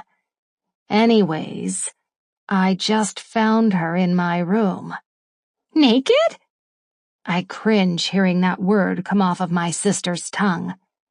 No, you perv. Fully clothed. I just meant that she was in my room, looking around because I think she likes me. Likes me. Wow, yeah. I hear how immature that makes me sound, but whatever. June chuckles. Okay, what's the problem? That seems like good news to me, worthy of celebrating. It's not. This time she sighs. You're going to self-sabotage this, aren't you? Most likely, which is why I'm calling. I need you to tell me what to do so I don't jump out my bedroom window just to keep from having to face her again. Do you like her? I pause for a moment. Yeah, a lot. Okay, good. Then just freaking chill. No one is asking you to propose. Do you know how many guys' rooms I've snooped through when they weren't looking? It's how we make sure you're not a creeper with lots of— Don't finish that sentence. stuffed animals, She says, and I can hear her smile. That's not what you were going to say. Nope, it wasn't. But seriously, just chill about it all, okay? Don't push her away, but you don't have to decide anything yet either. I assume you guys are already something of friends if she felt intrigued enough to play spy in your room. So maybe just keep being her friend until you're sure you want to take that next step into relationship land. And if the situation arises for you to play tonsil hockey, goodbye, June. Bye. I end the call and plant my hands on my bathroom counter to stare at myself in the mirror for a minute. It's literally been over 11 years since I've kissed anyone other than Natalie. This past year has been so insane with the divorce and Sam's diagnosis that I haven't even had a minute to think about being a normal male. I'm thinking about it now, though. June's right. There's no need to rush it. It's better for everyone if Evie and I just stay friends for a while. I can't do the dating thing the way a normal man my age would anyway. I have to be cautious because of Sam. Evie would be dating both of us. And since she's not even 30 yet, I don't know if that's something she would even want. I need to inch toward the line. Feel her out. I can hear June's voice in my head saying, I think you mean up. No, June, I don't mean up. I'm going to take things slow with Evie. Christmas slow. Painfully slow. No one can even see me moving slow. And if she sticks around, if she can handle the lack of speed, I'll consider relationship land. I walk into the living room just in time to see Evie physically pushing her boss toward the door. Thanks for stopping by. You can be on your way now. But I only just got here. She's digging in her heels and smiling ear to ear. I don't even know this woman, and I can tell she's messing with Evie. And you didn't need to come in the first place, so go before he comes back. Too late, I say with a smile. He's back. Evie turns around with wide eyes. She might as well have a canary sticking out of her mouth. Sam snickers from her perch on the couch's armrest, and Evie narrows her eyes at her, which makes Sam burst into laughter and fall back onto the couch. What am I missing here? Why does Evie not want me around her boss? Joanna gives Evie a smug look before crossing in front of her to get to me. She holds out her hand and smiles wide. I know we met briefly a few minutes ago, but let me formally introduce myself. Joanna Halstead. I'm the founder of Southern Service Paws, and I'm pleased as punch that you chose us to provide a dog for your precious daughter. Joanna is polite and engaging, and I still can't figure out why Evie looks like she's standing on pins and needles over by the door. Her hand is on the knob as if she's ready to thrust it open and shove her boss out at any moment. I'm the one who's grateful. Evie had every right to ignore my call and refuse my application after the way I treated her that first day. Joanna waves away my comment with a good-natured smile. Water under the bridge. Believe it or not, you're not the first parent to not want a service dog for their child. It's a little scary deciding to allow your baby's safety to be put in the hands of a dog, or paws, I should say. But believe me, those paws are more than capable. I see that now, and I'm excited to see what Sam's new future will look like with Daisy. And honestly, it's all thanks to Evie. She's put in so much time here with my daughter, and I'm really grateful for all of her help. Joanna beams at me like I couldn't have given a more perfect answer. She tosses a glance over her shoulder to Evie, who opens the door and gestures for Joanna to walk out. Joanna just turns back to me, a new devious smile in place of the previous businessy one. Evie really is the best. Never have I seen a heart bigger than hers. Yep, I have a big ol' heart. Well, thanks for coming to check on everything, Joe. Tell Gary I said hi. Evie's tone is shrill and panicked. Joanna pays zero attention to her. Her eyes narrow on me, and I have a feeling I'm about to find out why Evie has been so adamant to get Joanna out of my house. Mr. Broaden, has Evie told you about the benefit she's been planning? We're hoping to raise enough money to be able to give the dogs we are currently training to future recipients, free of charge. It was all Evie's idea. Joe, your car is on fire, Evie yells. Joanna just bats her hand behind her and waits for my answer. No, she didn't. That is really incredible, though. When is it? Why didn't Evie tell me about it? Suddenly, I remember our first conversation where I accused her of trying to make a big commission off the dogs, and I feel even worse about my prior behavior. Is that why she didn't want to tell me? Because she didn't want me to see it as her being defensive? It's next Sunday night. Going to be quite the shindig. A black tie fair, and all the big wigs in town were invited. I nod, still wondering where this is going and how I play a part in it. Sounds really nice. Oh, it will be, but you know what's not so nice? She puts on a dramatic pout. Evie can't seem to find a date. What a pity it would be for a pretty thing like her to have to get all dressed up and show up to the event all by her lonesome. Oh, wait. You wouldn't be interested in being her +1, would you? Ah, there it is. Everything makes sense now. Evie lets out a long, defeated sigh and shuts the door. Her cheeks are the color of a candy apple, and I'm suddenly enjoying Joanna's company more than I've enjoyed anything before. Don't answer that, Jake. Joanna is a scheming old hen who needs to stick her nose back in her own business. Don't call me an old hen or I'll fire you, little missy. Don't call me little missy or I won't come to painting night Wednesday.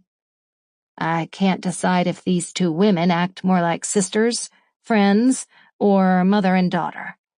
I like them, though, and I really like knowing that Evie needs a date. Also, how does she not already have one? That question perplexes me. Evie should have a line of men wrapped around the block begging her to date them. It's black tie, you said? I ask, my voice making both of their heads turn and acknowledge me for the first time. Evie's brows pull together. Yes? Why? Because it would be embarrassing to show up in jeans to a black tie event. Joanna's face grows into a smile, but Evie still looks skeptical. Honestly, I'm going out on a limb here by inviting myself as her date. I'm really banking on the fact that she and Joanna seem close, and Evie would have told her if she already had one. But I'm painfully aware that this could all blow up in my face. You really don't have to come with me. I'm sure I can find someone to go if you're busy. Joanna should never have put you on the spot. I cut her off because she sounds nervous, but not entirely like she doesn't want me there. I want to go with you. I am Ryan Gosling now. No one can touch my smoldering confidence. It's all fake, of course, but she doesn't need to know that. Really? The hopefulness in her voice only boosts my confidence more. I shrug my shoulders. Yeah, no big deal. I go to fancy benefits all the time and definitely won't have to go out to buy a new suit. I do. I think it would be fun, if you're up for taking me. She's trying to hide a smile as she tucks her hair behind her ear. Yeah, okay. I guess that will work then.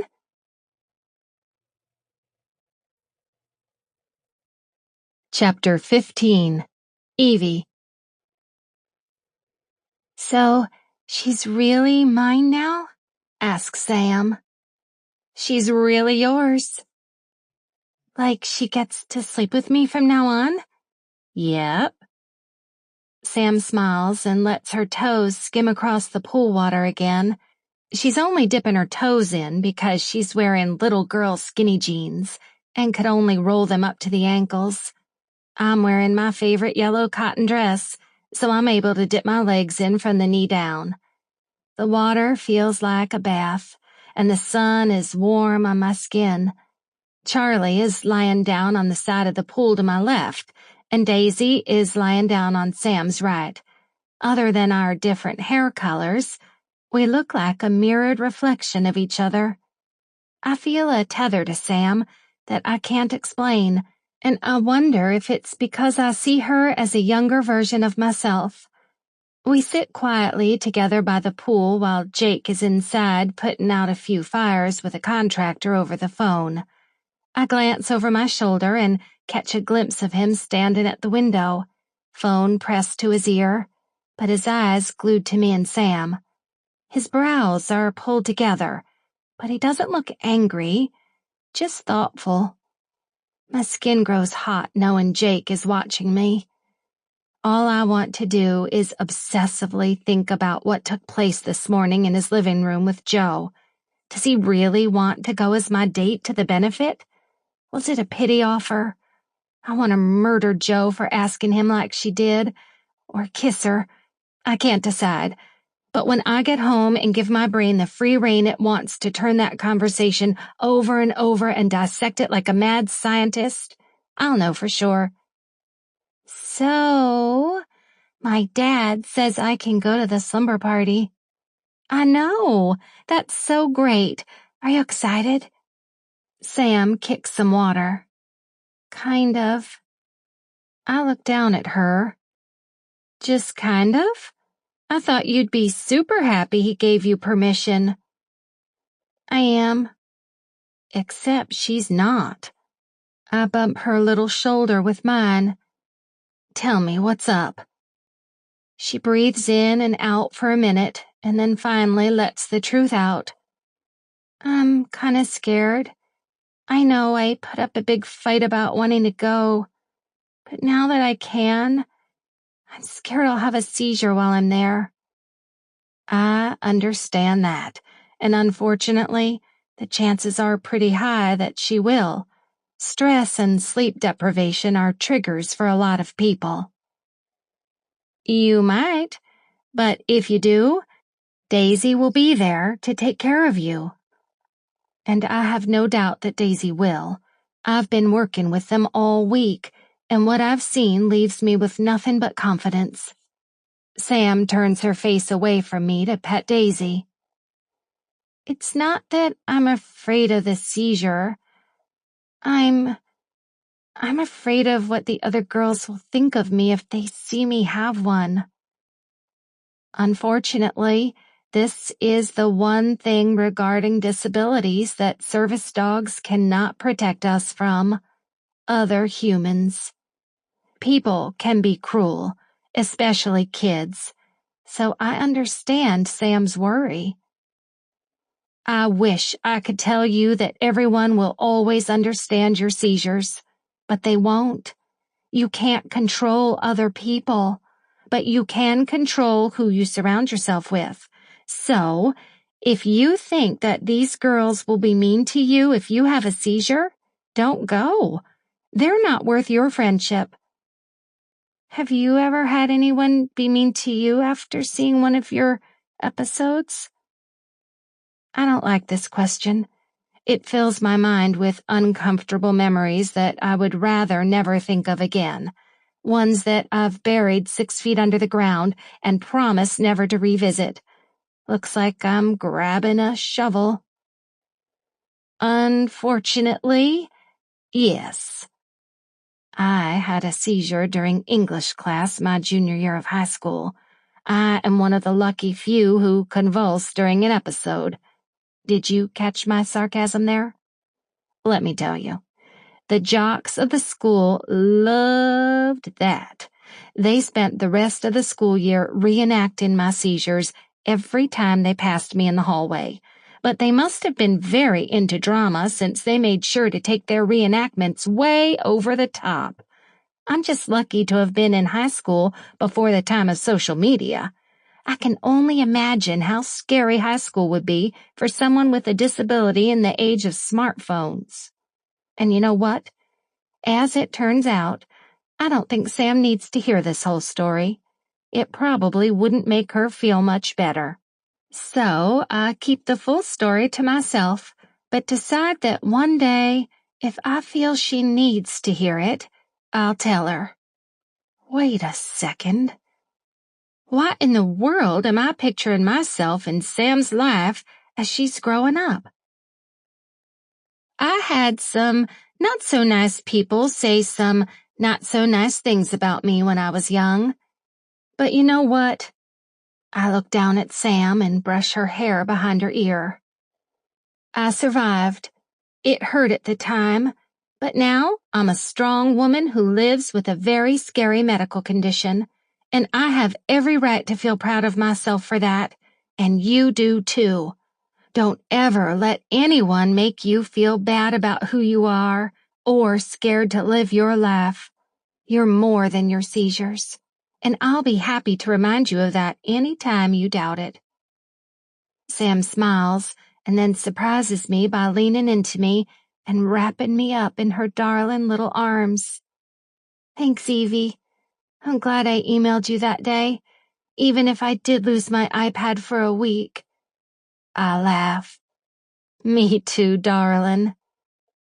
A few minutes later, I hear the sliding door open, and Jake steps out wearing a pair of aviators in a way that would make Tom Cruise envious. What are you two ladies doing out here? Just enjoying your incredible pool, I say, holding my hand above my eyes to shade them from the sun.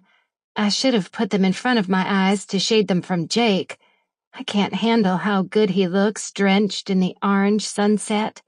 He's already tan, but the warm glow only adds to it, licking at his muscular forearms and making the man look downright illegal. I'm glad someone's enjoying it, he says, coming to sit down on the other side of Charlie. Yeah, we never use it, says Sam, a sad tone touching her voice. Never? I'm shocked. What kind of crazy person would have a pool this glorious and never use it?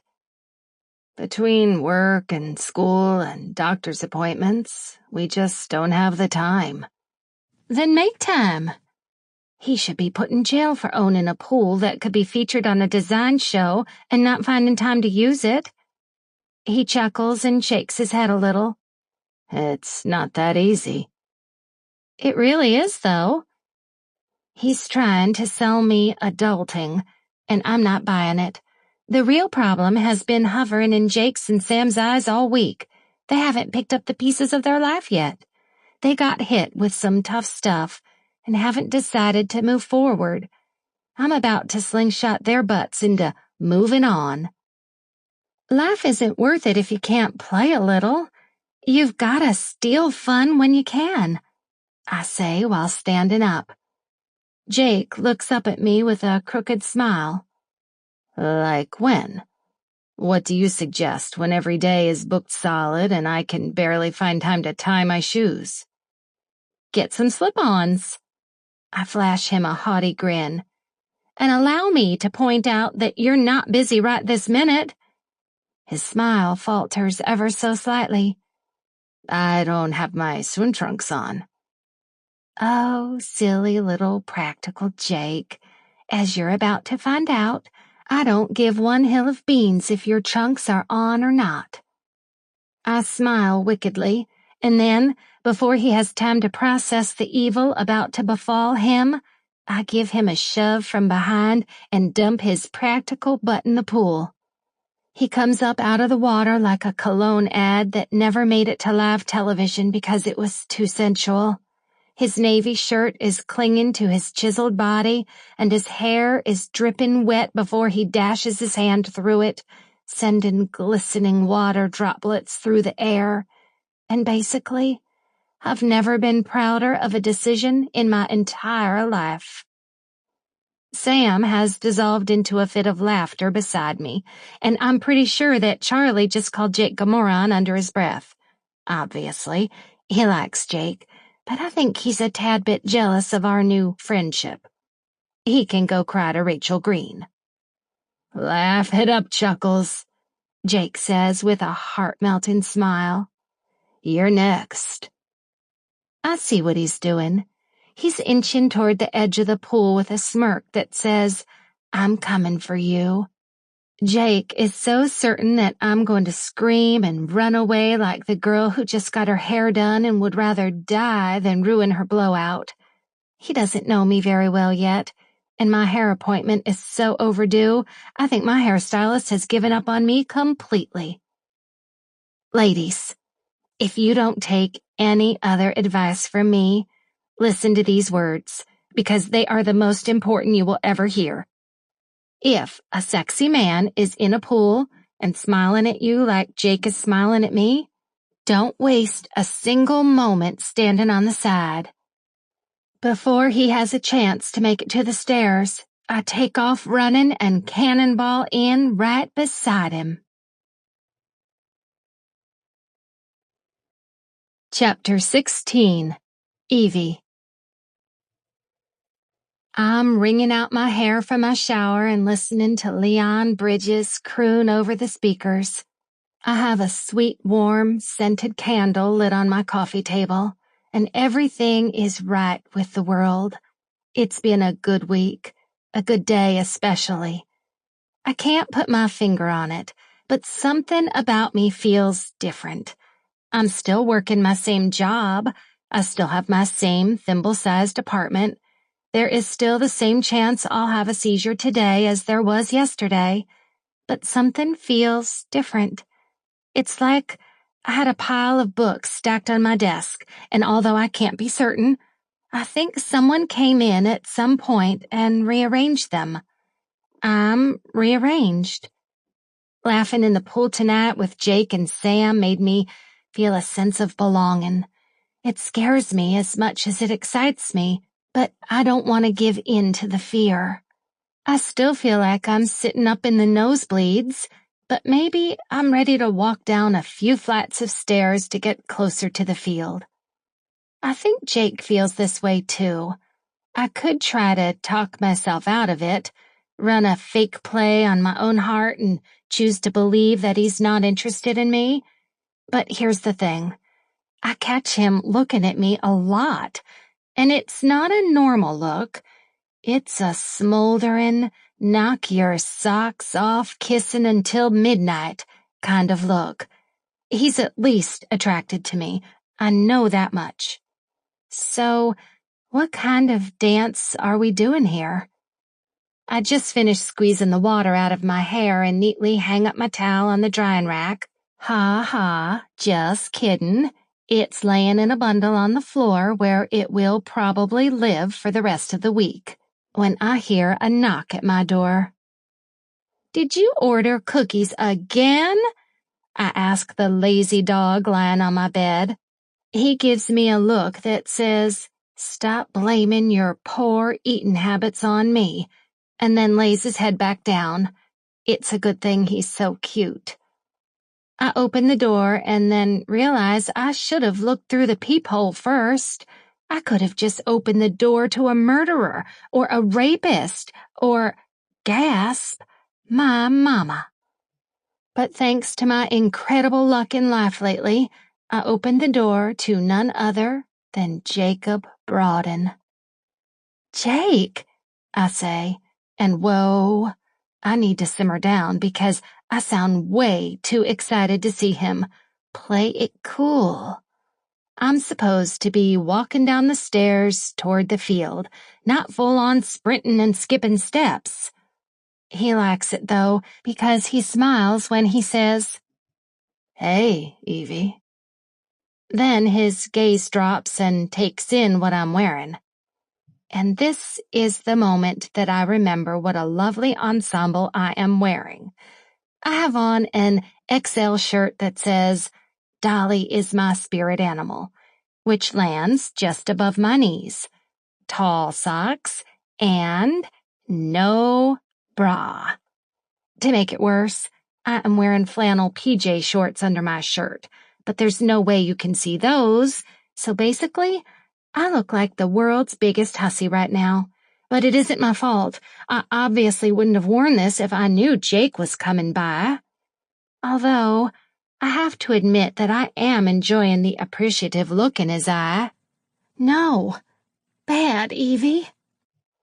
I fold my arms across my chest, but let's face it, my boobs are so small that this part is only for show, and feel the need to blurt, "I'm wearing shorts." And if that wasn't stupid enough, I uncross one arm to lift up my shirt just enough to show him my green and red checkered flannel bottoms. He's so smug now. I swear he looks like a man that's just been told he won GQ magazine's Sexiest Man of the Year award. I'm squirming under his gaze, and he's loving the effect he has on me. "I like the Christmas trees on them," he says, and yes, I do wear Christmas PJs in July. It feels wrong to leave something in my drawer all year just because it's 80 degrees out. Do you want to come in? He nods and my heart races. Jacob Broaden is going to come into my apartment. My tiny, minuscule mouse hole that really should be called a playhouse rather than an apartment because it looks like dolls could fit in here easier than humans. He ducks his head as he steps through the door and, oh my gosh, I just remembered that I'm a slob. I'll quickly survey what I like to think of as my boho apartment through the eyes of Jake and see what he's seeing. Unfortunately, since my whole apartment is only one room, he gets to see it all. Unmade bed, cereal bowls stacked up on my itty-bitty kitchen counter, but the butcher block top still looks adorable. Half-empty cups of old coffee sitting on my end table, clothing dotting the hardwood floor, and is that? Yep, my bright pink bra is definitely draped over the back of my couch from where I took it off as soon as I got home earlier. I make a lunge to grab it before Jake sees it, but it's too late. He's looking at it now and smiling. I grab for it anyways and tuck it behind my back, aiming a tight smile at him. Clearly, I wasn't expecting company. "I'm glad. I like seeing how you live." He looks right at me, and I think I might fall over. This apartment is too small, and he's too big for it. If he moves, I'll bump into him. I don't think I've ever been so nervous having someone in my space before. Jake is so grown and adult and hot, and I'm grown too, but I definitely don't feel adult. Never have. Probably never will. I've given up any aspirations of becoming the woman who rinses out her mug and puts it right into the dishwasher when I'm done with it. I don't need that kind of pressure in my life. My nerves are sizzling like bacon in a frying pan, and I feel the urge to bounce. Why is he here? I only left his house about 2 hours ago. His presence in my apartment doesn't make sense. Did I forget something at your place? I ask after a minute more of his quiet surveying. I want to blindfold him. Don't look at my crazy. Nope. Oh, great. Now he's walking fully into my apartment and sitting down on the couch. I want to laugh. No, I do laugh, because he makes my love seat look more like an armchair. Okay, well, don't take this the wrong way, but what are you doing here? He grins, his dimples come out to play, and now I'm way too aware that it's after 8 p.m. He's not texting me.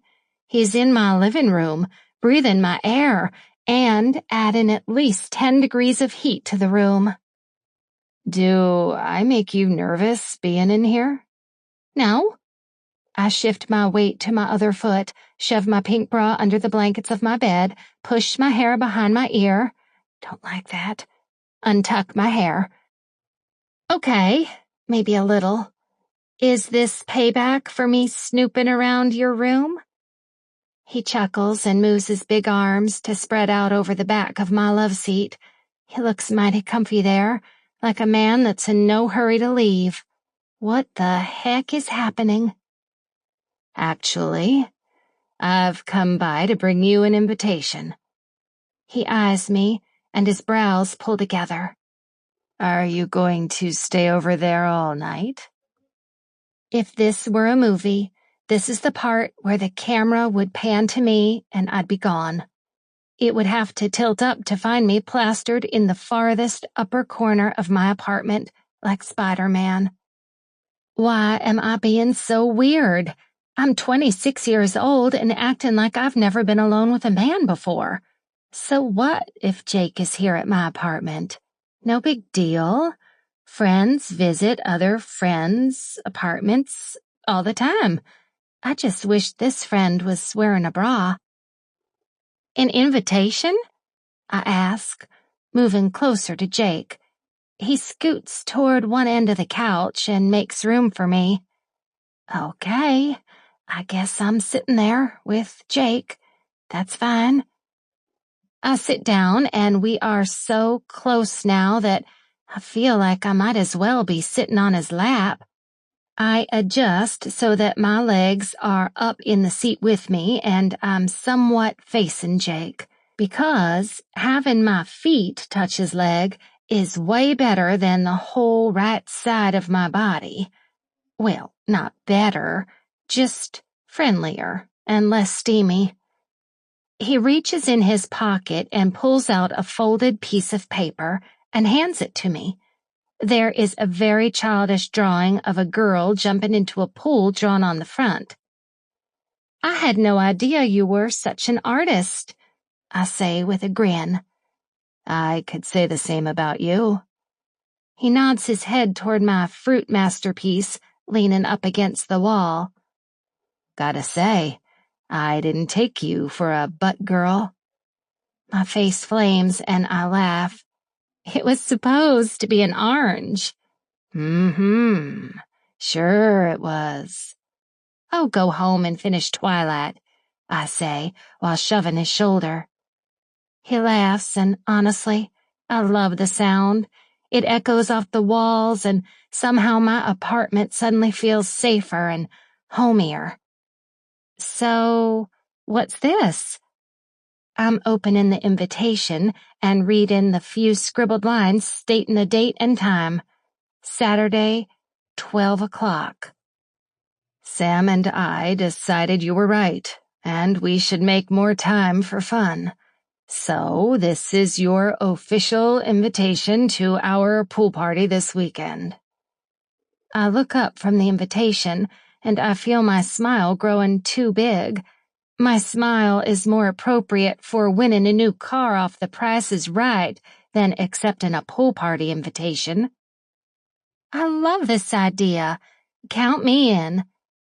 Before you agree, you should know that my entire family will be there. Okay. Just chill the freak out, Evie. I want to dissect every part of what he just said and look for all the hidden meanings. Meet his family?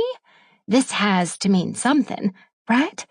But instead, I answer, how entire are we talking? Like distant, crazy Uncle Fred who drinks too much and might try to cop a feel entire? He laughs and rubs his hands over his legs and dark denim jeans. Just my parents, sisters, and their families. Well, that doesn't sound too bad. In fact, it sounds like fun. Someone sign me up for a movie deal because I'm such a good actor right now that no one would suspect I'm completely freaking out. Jake wants me to meet his family, wants me to spend the day with his family, which reminds me of something. Wait, where's Sam right now? My sister is at home with her. I had to run to the office for a little bit. Right, the office. His office. The one he owns.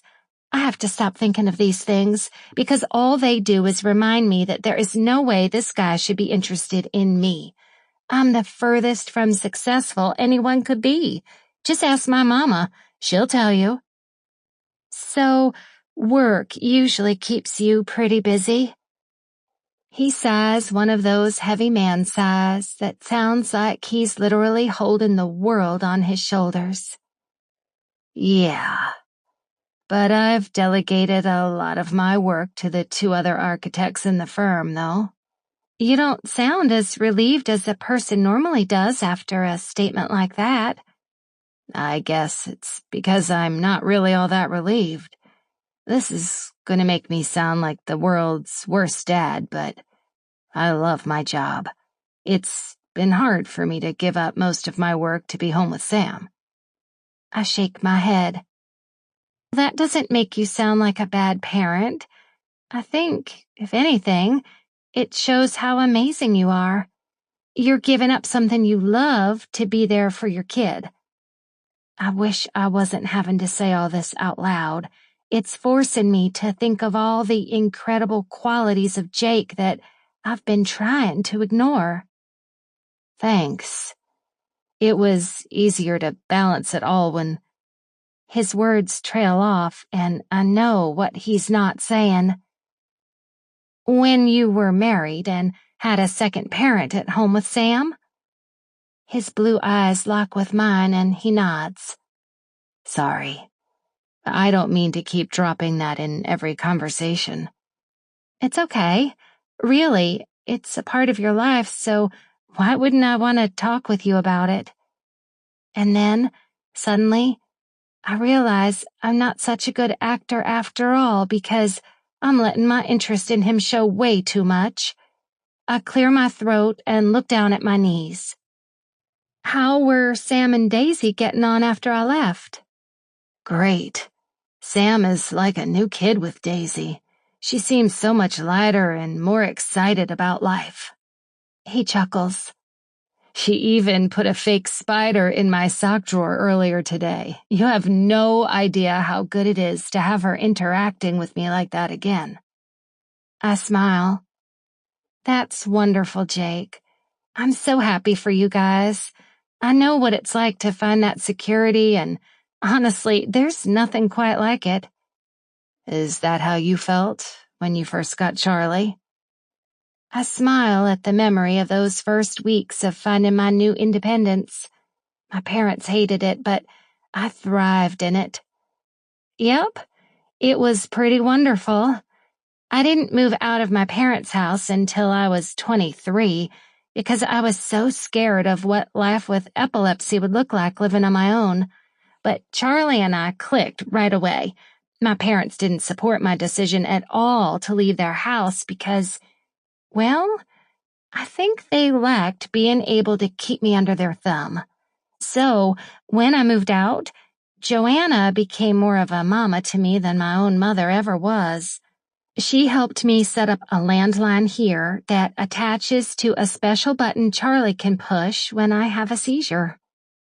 I pause and point to the round yellow button on the wall by my bed. It speed dials Joanna's number. She usually waits about 10 minutes for my seizure to pass and me to regain consciousness, and then calls me to make sure I'm okay. Wow, Jake says, looking stunned. I know. Charlie's pretty incredible. And even though we can't technically train a service dog to alert before a seizure, he has. Charlie alerts me about 30 minutes before almost all of my seizures, and that gives me a chance to go lie down in a safe place. I don't even feel like the word amazing is good enough. Do you think Daisy will do that with Sam? Hopefully, but only time will tell. Just keep an eye out for Daisy doing anything out of the ordinary. It could be her trying to signal you. Jake nods thoughtfully for a moment, and I think he's about to say something profound. And to think, we would never have found any of this new independence for Sam if it weren't for you, telling me to get my head out of my butt. He and I both laugh at the memory. I still can't believe I said that to him, but I don't regret it anymore, not if it got us to this place. Jake's eyes land on mine again, and his playful smile dies away. Something is changing in the air, and my body is fully aware of it. He shifts his arm and gently grasps a lock of my damp hair between his fingers. I'm serious, though, Evie. Thank you. I owe you. His low voice is rolling over me, and I'm a little worried his finger is going to brush against my neck and feel my hammering pulse. You're welcome. His eyes narrow ever so slightly, like he's contemplating something. He looks down at his fingers that are caressing that one lock of my hair, and then back up to my eyes. I'm holding my breath, and I don't dare move. This moment can go from nothing to something in a split second, and I'm just waiting to see what it'll be. And now, he's leaning forward. Oh my gosh, he's leaning forward, and he's going to kiss me.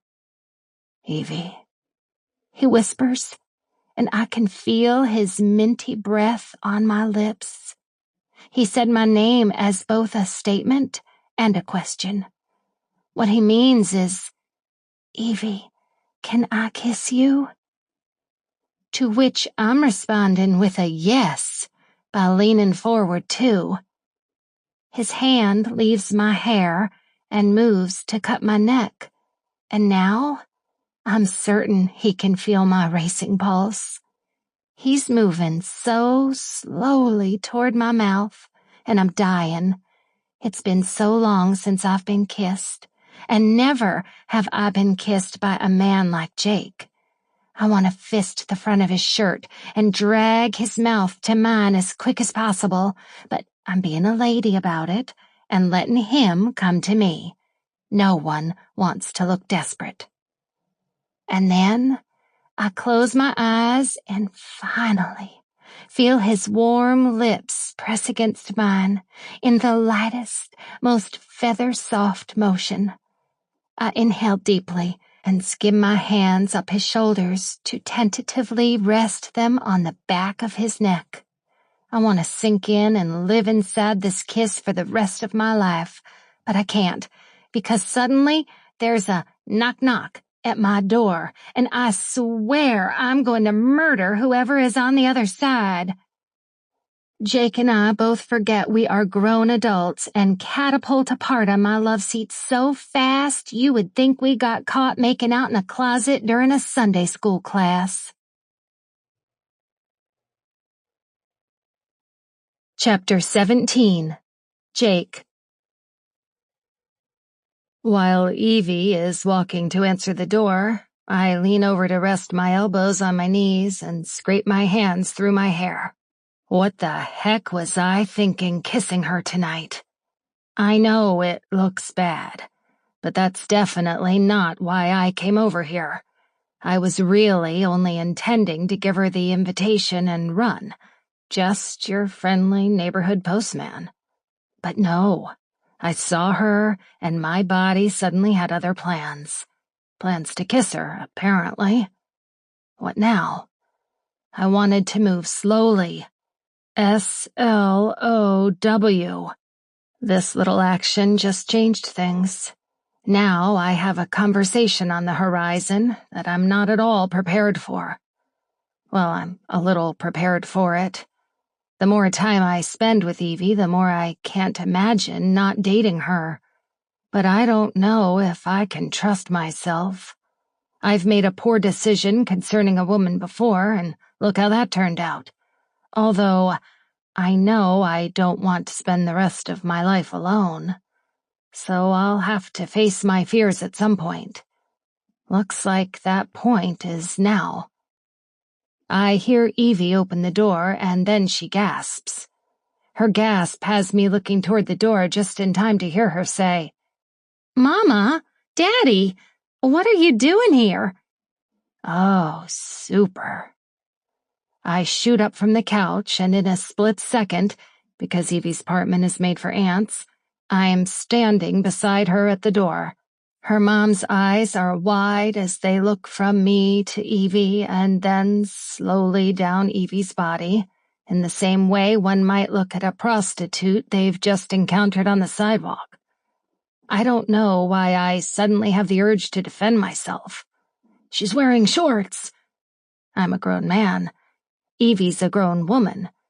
But Evie's mom has the look of a woman about to rail on her daughter. Instinctively, I move to shield Evie. "Hi," I say, sticking my hand out toward her dad first. "I'm Jacob Broughton." He shakes my hand with the same gusto of a dead fish and cocks one eyebrow. "Harold Jones." Wait a second. I pause mid-handshake. Harold Jones? As in the Harold Jones from the long line of Joneses that have made up the majority of our city's wealth for generations? I knew Evie's last name was Jones, but I guess I never thought to ask her if there was any connection because she just seems so normal. I slide my wide eyes to Mrs. Jones, and she rolls her eyes at Evie. "I can see you haven't told him who your relatives are." The woman sounds like she's never been more bored in her life. She looks at me again, but doesn't even offer me her hand. "Melanie Jones." Oh, yeah. I know who she is. Everyone in Charleston knows who this woman is, and she's just as off-putting as I had imagined. Suddenly, I feel like laughing. Here I was, thinking that Evie would be impressed with my little architectural firm and my 2,000-square-foot house, when she grew up with the leading socialites of Charleston in a $12.5 million home. I know this because I read the magazine article about it last month. I feel a little stupid. She gave up all of that to live in this shoebox? What am I missing here? I have a whole new appreciation for Evie, not because she came from money, but because she turned out like this, despite her entitled upbringing. Mrs. Jones turns her sharp eyes to Evie, and apparently she's done with me. I'm just a small fly. I've been swatted away. Evelyn Grace, are you going to make us stand out here all night? I'm entertaining right now, Evie says through her teeth. I'm impressed by her backbone. She's not cowering under this woman's haughty glare, and believe me, it's more than a little intimidating. Clearly, Mrs. Jones says with another accusatory glance at Evie's bare legs. I take one more look too because I'm a man, and goodness, she has good-looking legs. But you've been taught better than to leave your parents standing out in the heat like this. Mrs. Jones pushes past both of us and steps into Evie's house uninvited. It's shocking. I don't think I've ever seen anyone do that before. Mr. Jones pulls out his phone and frowns down at it. He answers it, turns around, and walks back out without even so much as a glance to the rest of us. These people are something. I can't do this right now, Mama. I don't want to inflict our crazy on an innocent bystander. Evie gestures toward me. I have no idea what to do right now. Do I come to her aid? Do I turn into a bouncer and throw these people out? I'm not prepared for this, but I want to help somehow. Mrs. Jones acts as if she doesn't hear Evie's comment. We won't be long. She runs her finger across the small entry table and then examines it for dust. Honestly, Evelyn, what has happened to you? This place looks like a pigsty. I expect Evie to take offense to this, but instead, when I look at her, I notice that she's looking at me, and she looks amused. No, not amused. She looks like she's about to crack up laughing, and then I realize she's looking at my hair. I glance in the mirror on the wall and find that my hair is sticking up in all directions from where I ran my hands through it while Evie was getting the door. But this, coupled with Evie's little outfit, looks more than incriminating.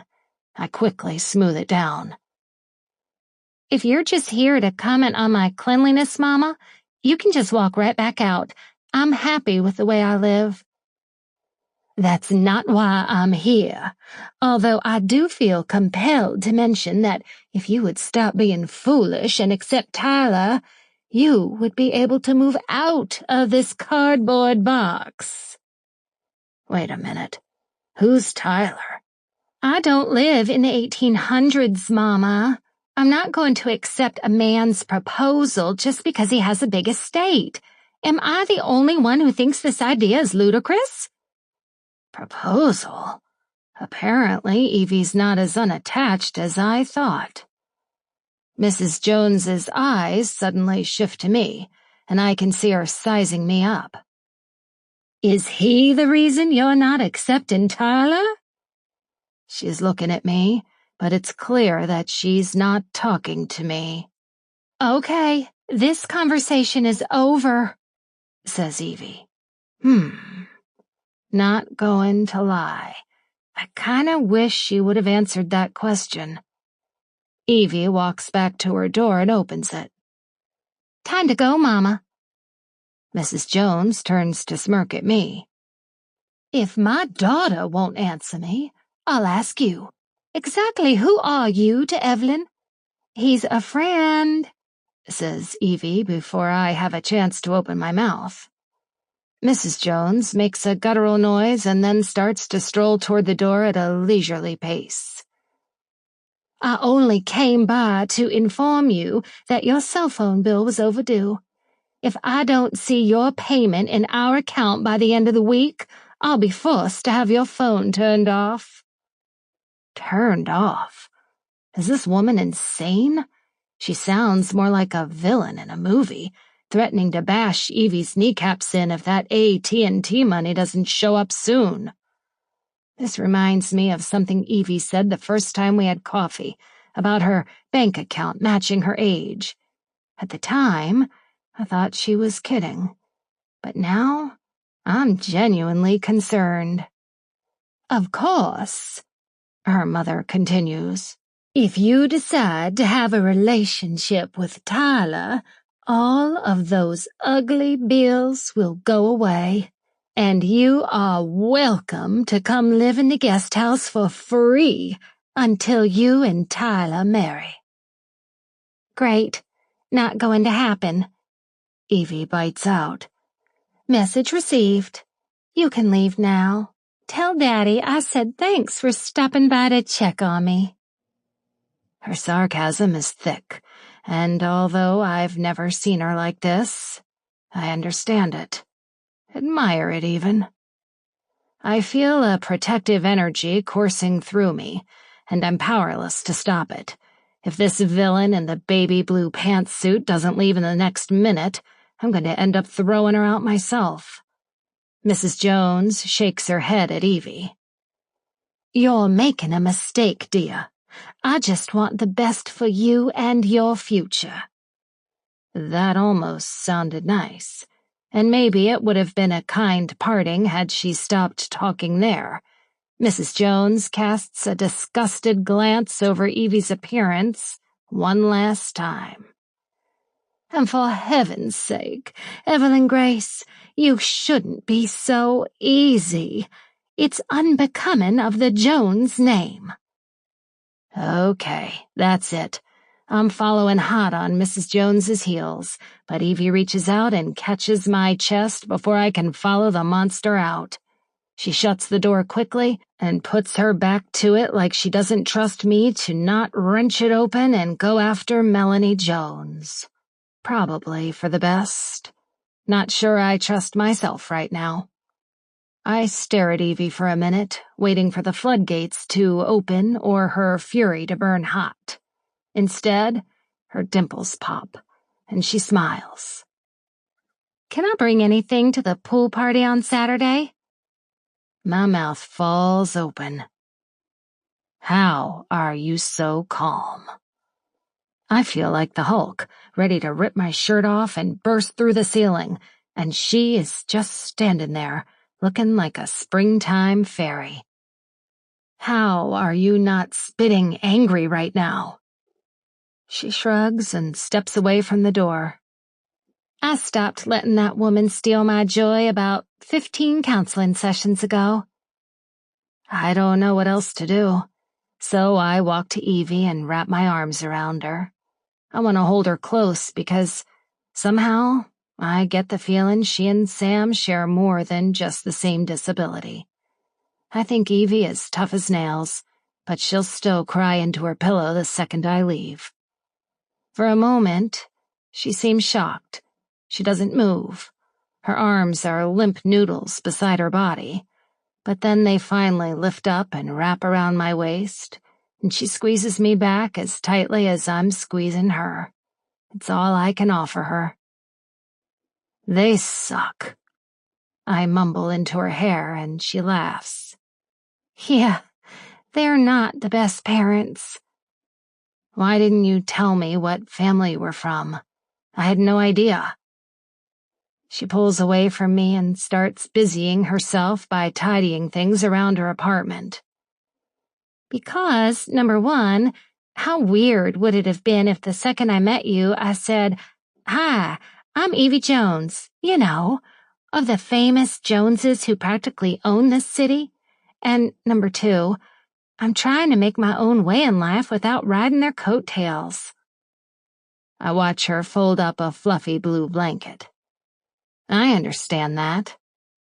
We are both quiet for a moment, and then, when I can't take it any longer, I finally ask what's been eating at me. So, who's this Tyler guy your mom was talking about? Evie grins like she can tell I'm jealous and likes it. Have you heard of my daddy's law firm, Jones and Murray? Well, Tyler is Tyler Murray. He just inherited his daddy's half of the firm. Our parents have been planning on our marriage since we were kids so that they could always keep the company in trustworthy hands. Only problem is, I'm the only one who doesn't want the marriage. Only one? So that means Tyler does want the marriage? Evie shrugs like it's not a big deal. Like this relationship I was beginning to picture between us didn't just grow fuzzier and more unclear. Is there even a chance for us now? If Tyler is one of the Murrays, I've no doubt he's a millionaire. By society's standards, he would be a catch. Do I even stand a chance? Then again, Evie is standing here with me in her little apartment that she chose to live in because she didn't want the same life as her parents. So that's something, isn't it? Tyler wants a pretty wife on his arm that will help him climb the social and economic ladder. Marrying a Jones is exactly what he needs to ensure that happens. He doesn't want me. He wants what we would represent together. If a Jones and Murray finally tied the knot and joined our companies together, investors would pour their money into their companies. It would be a boost unlike any other. And you don't want that? Evie laughs, and the sound makes my heart lighter. I sent that idea down the stinker a long time ago. Honestly, Tyler and I dated for a while in high school, and that was enough to make me never want to be attached to that man again, and he's only gotten worse since we broke up. I don't say anything for a minute. I'm not sure what to say. Evie accurately interprets my silence and goes on. Jake, I don't know if it's necessary for me to say this to you or not, but there really is no chance of me ever wanting to marry Tyler Murray, or any man like him for that matter. I really want to let those words soothe my fears, but it just isn't helping me feel better about wanting to date her. If anything, it adds to my terror about 1,000,000%. What if we get serious and then she decides to finally take Tyler up on his offer? I don't know. I can't think about that right now. I need to change the subject before I self-sabotage. Did they say you're still on their phone plan? She gives me that look that says, "Don't you dare make fun of me." It's cheaper that way. I hate being beholden to them, but I can't afford it without the family plan discount. Right. This reminds me of something. I walk into her kitchen, meaning I take 2 big steps to the right. I'm not sure you can actually call this a kitchen. It's really just a fridge and sink and a 12 by 12 slab of butcher block that, if you squint, might be able to pass as a counter. I open the top cupboard and it's just as I suspected. "What are you doing?" she asks, sounding a little panicked. I reach inside and push aside the box of colorful cereal and an open pack of sour candy. When I spot a tumbleweed blow across the back, I move on to the fridge. I pull it open and find a carton of milk with a questionable date and a Tupperware container that's half filled with what looks like egg salad, but I don't dare open it and find out. She runs up and shuts the fridge door like I was peeking in her lingerie drawer instead of her fridge. Her cheeks are burning red, and suddenly, she looks like she might bite my head off. "If you're hungry, we can go down the street to a diner that stays open late." "Evie, do you have money to get groceries?" Her cheeks burn deeper. I could fry up a pancake on them. "Yes, of course I do." "Do you have money to buy more than a box of cereal?" "I'll have you know that a serving of that cereal has half of the recommended dose of fiber for the day." She's trying to play, but I'm not having it. I'm bad cop now. Stop fooling around. Things just got serious. "Come on, get your shoes." I grab her hand and start dragging her toward the door. Charlie darts off his perch on the bed and grabs his vest. For once, He gives me a look that says he is on my side. Evie deserves to have someone on her side, and I've just decided that that someone is going to be me. She hits the brakes and digs her heels in the ground. Stop! Where are we going? I swear I will pick her up and carry her over my shoulder if I have to. The grocery store.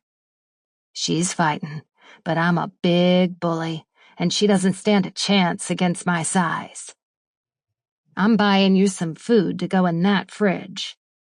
No, Jake. I'm fine, I swear. Ugh, let me go. Charlie, attack! Charlie trots beside me. I pause at the front door long enough to scoop up her tennis shoes. At this point, I'm afraid I'm going to leave a bruise on her arm, so I let go and turn to face her.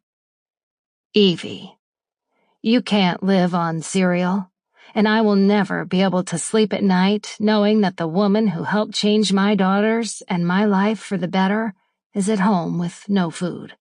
Now, either you can hop in my truck on your own, or I will pick you up and put you in myself. But either way, you're going to the grocery store with me. I can't tell if she wants to smack me or smile. I think there's a hint of both in her face. Can I at least put on a bra first? I smile. I guess. She stares me down, and her eyes narrow in contemplation. I don't need a sugar daddy, Jake. Good, because that term has always creeped me out, and I really don't want to be associated with it. I'm serious. I'm not helpless. I'm just a little broke until I get paid again, because my insurance went up again this month, making things a little tighter. When is payday? 2 weeks. Yeah, come on. She looks so torn. If I don't want to throw her over my shoulder, I'm going to have to reason with her. Please, Evie, let me help. I promise this won't make you beholden to me.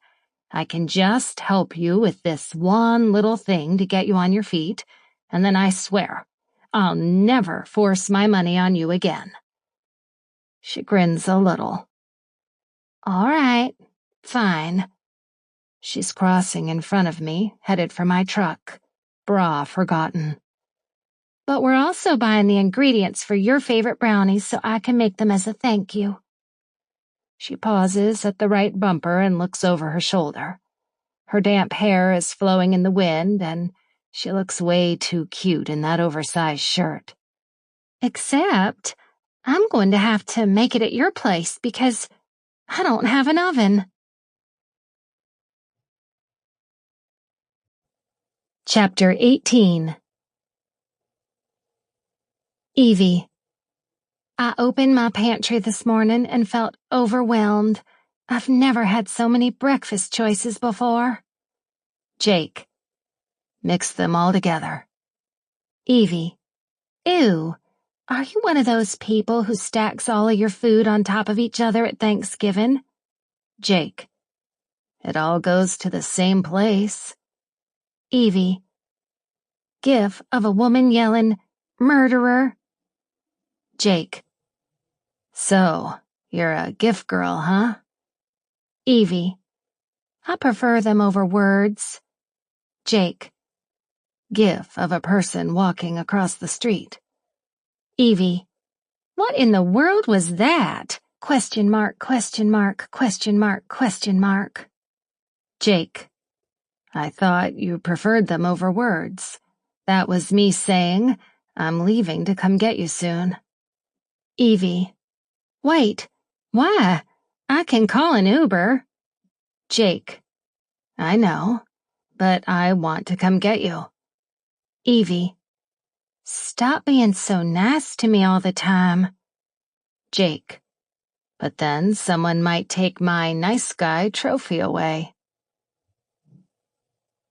I'm sitting in Jake's truck, feeling baseball-sized butterflies fill my stomach.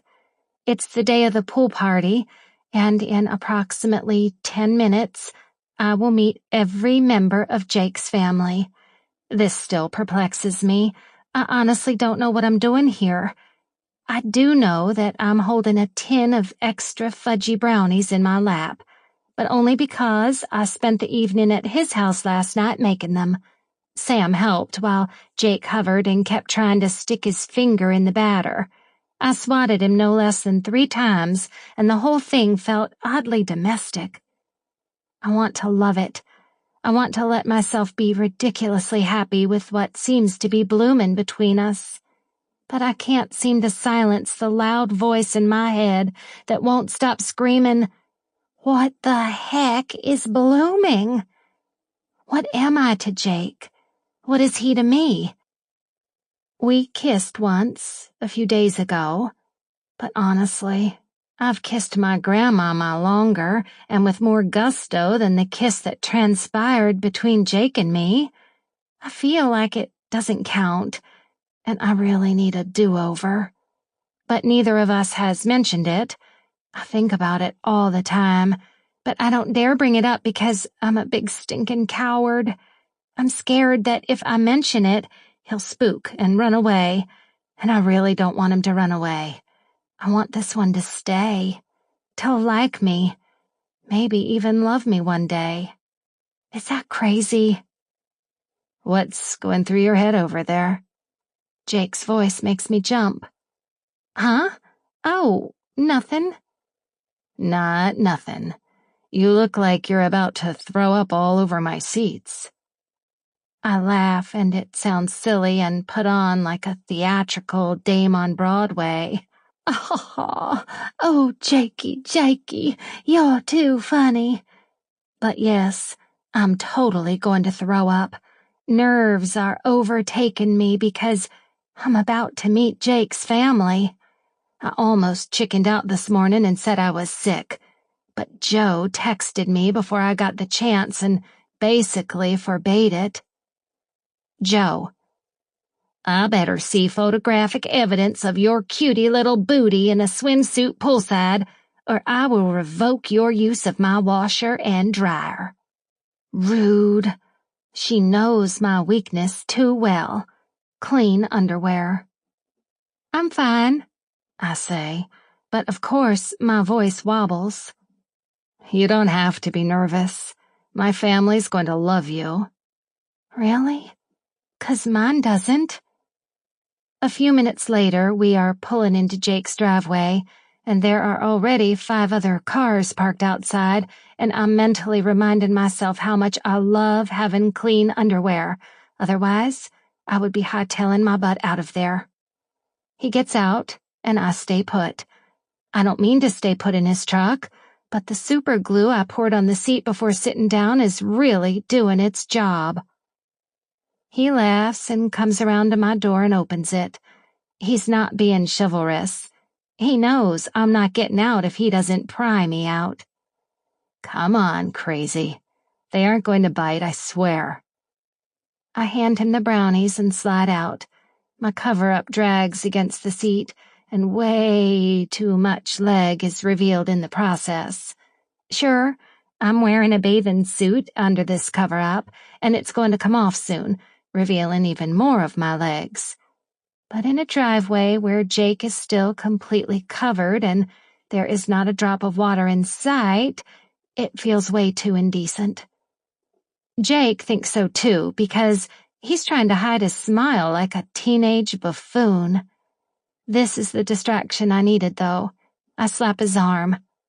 Can you at least try to be a gentleman? I could, but I don't really want to. Charlie jumps out behind me, and I think he finds this flirting between Jake and me annoying, because he grunts and then sits down right beside us, staring up with the most unamused expression I've ever seen. All right, Charlie, we're going. I wasn't the one to say that. It was Jake, which means Jake is now interpreting Charlie's facial expressions too, and wow, this thing is getting real. Speaking of real, Jake takes my hand and guides me into the house. We're holding hands. We've never held hands before. and walking into a family event. This doesn't feel like friendship. This feels like dating.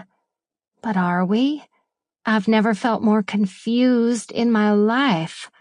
I also love Jake's hands. You would think from all the calluses that he's a contractor instead of an architect. We walk through the front door and Jake drops my hand to take the brownies from me and set them on the counter. He made fun of me for putting up a big fuss to take the brownies back to my place so I could bring them over again today. That way everyone could see that I was contributing something to the party. I'm disappointed that no one is here to witness my contribution. Now it just looks like the brownies were here all along. Wait, let's go back and ring the doorbell so everyone can see me bringing the brownies. Jake turns around with a grin. You don't have to come bearing brownies for them to like you. But when has bringing brownies ever hurt anyone's chances of likability? In the next moment, the back sliding door is opening, and I'm out of time. I lunge for the brownies so I can hold them in front of me, like a peace offering. But Jake is one step ahead and blocks the brownies. Now, it looks like I'm lunging for him. Wonderful. He takes it in stride, though, and wraps his arm around my shoulder, holding me pinned to his side. Jake, you're back, says a little blonde woman in a voice that is southern and sweet as iced tea. I don't know why, but I did not picture Jake's mom sounding like Joe. Probably because Jake barely has an accent. But it's clear from her teased-up hair to her drawn-out R's and A's that she's as country as bread pudding at a church potluck. And I love it. Oh, and Evie, honey, you made it. I don't think anyone has ever sounded so pleased to meet me in my entire life. Everyone, Evie is here. She bellows toward the back door. I'm glad I'm only wearing a bathing suit under this cover-up, because there is definitely some back sweat starting to happen. Hi, it's so nice to meet Evie. Sam busts through the door with Daisy at her side and throws her arms around my waist. Jake doesn't let go of me either, so I'm just standing here with one broaden wrapped around my upper half and another broaden wrapped around my lower half, and then suddenly all of the other broadens are watching on, and I'm hyper-aware of what a picture we must be painting. Who's here? Oh, Evie, says a happy middle-aged man who comes to stand next to Mrs. Broaden and looks a lot like Jake. There are now 4 other women filing into the kitchen, followed by a trail of various aged children and spouses to look on, too. They're all saying hi and smiling so brightly, and I feel like the room is spinning. Why do they all sound so happy to meet me? And how does my name sound so comfortable on the lips of people I've never met before? But when Jake squeezes my shoulder, I feel like everything shifts into place. Like one glorious line of Tetris when you can get all the shapes to fit perfectly together. He likes me. Jacob Broaden likes me. He's told his family all about me. He's standing proudly beside me and not letting me go. This is the beginning of something, and I think I'm going to let myself enjoy it this time. The introductions are complete, and I have been given a moment to catch my breath by the pool. Jake and his dad are over by the grill tossing hot dogs and hamburgers on, and Sam and a few of her cousins are all swimming in the pool. Turns out, Jake has the sweetest family on the face of the earth, and I had nothing to worry about. Who knew that there were people out there with families who actually love each other without secret agendas? I pull my towel out of my tote bag and drape it over a pool chair. I find myself smiling at all the sounds of splashing and laughter. Growing up as an only child with 2 very pompous and career-driven parents meant the only sounds that usually filled our house were that of Daddy typing on a laptop while Mama gossiped with her other elitist minions on the phone. Exciting stuff. So, says Jake's sister June as she plops down, stomach first, onto the pool chair beside me. you're the hottie with the body that my big brother keeps talking about. I feel my eyes widen to the size of oranges. Jake appears out of nowhere, standing beside my chair and towering over me. I never called her that, he says to his sister before looking down at me. I never called you that. June huffs an offended sound. So, you're saying she doesn't have a hot body? How rude, Jake. He gives June a look, and now I'm stuck between two siblings in a game of monkey in the middle. Cut it out, June. You're not helping your case here, big brother. Evie is going to leave today, completely dejected, thinking you hate her body. I'm struggling so hard to keep a laugh from bursting out of me. She's not going to think that. I like the way Jake's face is turning the tiniest bit pink, and I wonder if I can push it over the top to red.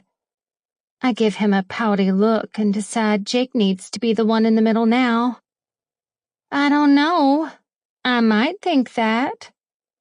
He's glaring at me, but clearly trying not to grin. Fine, I'll give. Evie, you've got a hot body. Bingo! Jacob Broaden is capable of turning bright red, folks.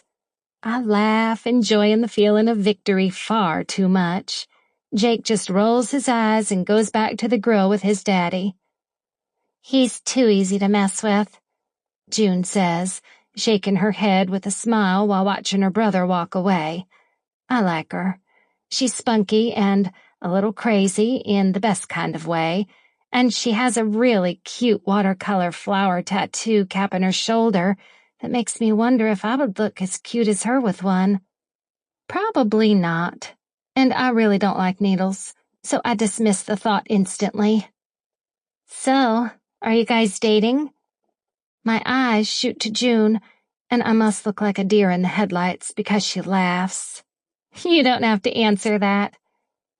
No, it's not that I don't want to answer, it's just I don't know how to answer it. I fish around in my tote bag for my sunscreen to give my hands something to do. I think Jake and I are just friends. I wouldn't be so sure. He's never talked about any of his friends like he's been talking about you lately. Wow. Okay. Not sure what to do with that statement other than try to hide the wings I just sprouted from that surge of joy. Oh, well, I laugh and shrug, letting the conversation dangle out on the line because I really don't think I should be having a DTR conversation with Jake's sister before I have one with him. What are we talking about, ladies? Mrs. Broaden rounds our pool chairs in her sunflower-printed kimono, gives June a little pat on her bikini-clad rear end like affectionate mamas are known to do, and then takes the third seat beside us. Just trying to figure out if Jake and Evie are dating or not. What? Says Mrs. Broaden so loudly I think the whole neighborhood heard her. All of Jake's sisters definitely did, because now they are swarming me like a gam of sharks. Honey, of course you're dating. He brought you around us, didn't he? Says Mrs. Broaden. Oh, well, Jake's oldest sister Jenny squats down beside my chair. Isn't he taking you to a benefit or something in a few weeks? If you're making plans that far in advance, you're definitely dating. I open my mouth, but it's useless because yet another sister, Julia, Mr. and Mrs. Broaden apparently have a thing for J's, leans over the back of my chair and says, I don't know. Jake is pretty friendly in general. It doesn't necessarily mean anything that he asked her to the benefit. I can totally see him thinking this is nothing but a friendship thing. Do I even need to be here for this? June sits up and crosses her legs. Have you guys made out yet? That would totally help us figure out his intentions. Ha! What? I'm definitely sweating. I'm also wondering if it would be wrong to fake a seizure right now to get out of this conversation. Psst, Charlie, what are you thinking lounging over there in the shade at a time like this? All right, everyone shoo, says Mrs. Broughton, riding in on her white horse. Forget Jake and Charlie, she is my new knight in shining armor. Evie doesn't want all these questions, and our meddling is going to do nothing but scare the poor girl away. Go play with your children in the pool and let her catch her breath. She's waving them away, and they all disperse. So, Evie, you're the one I get to thank for bringing some happiness back into my son and granddaughter's life.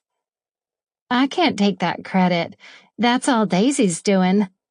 Oh, really?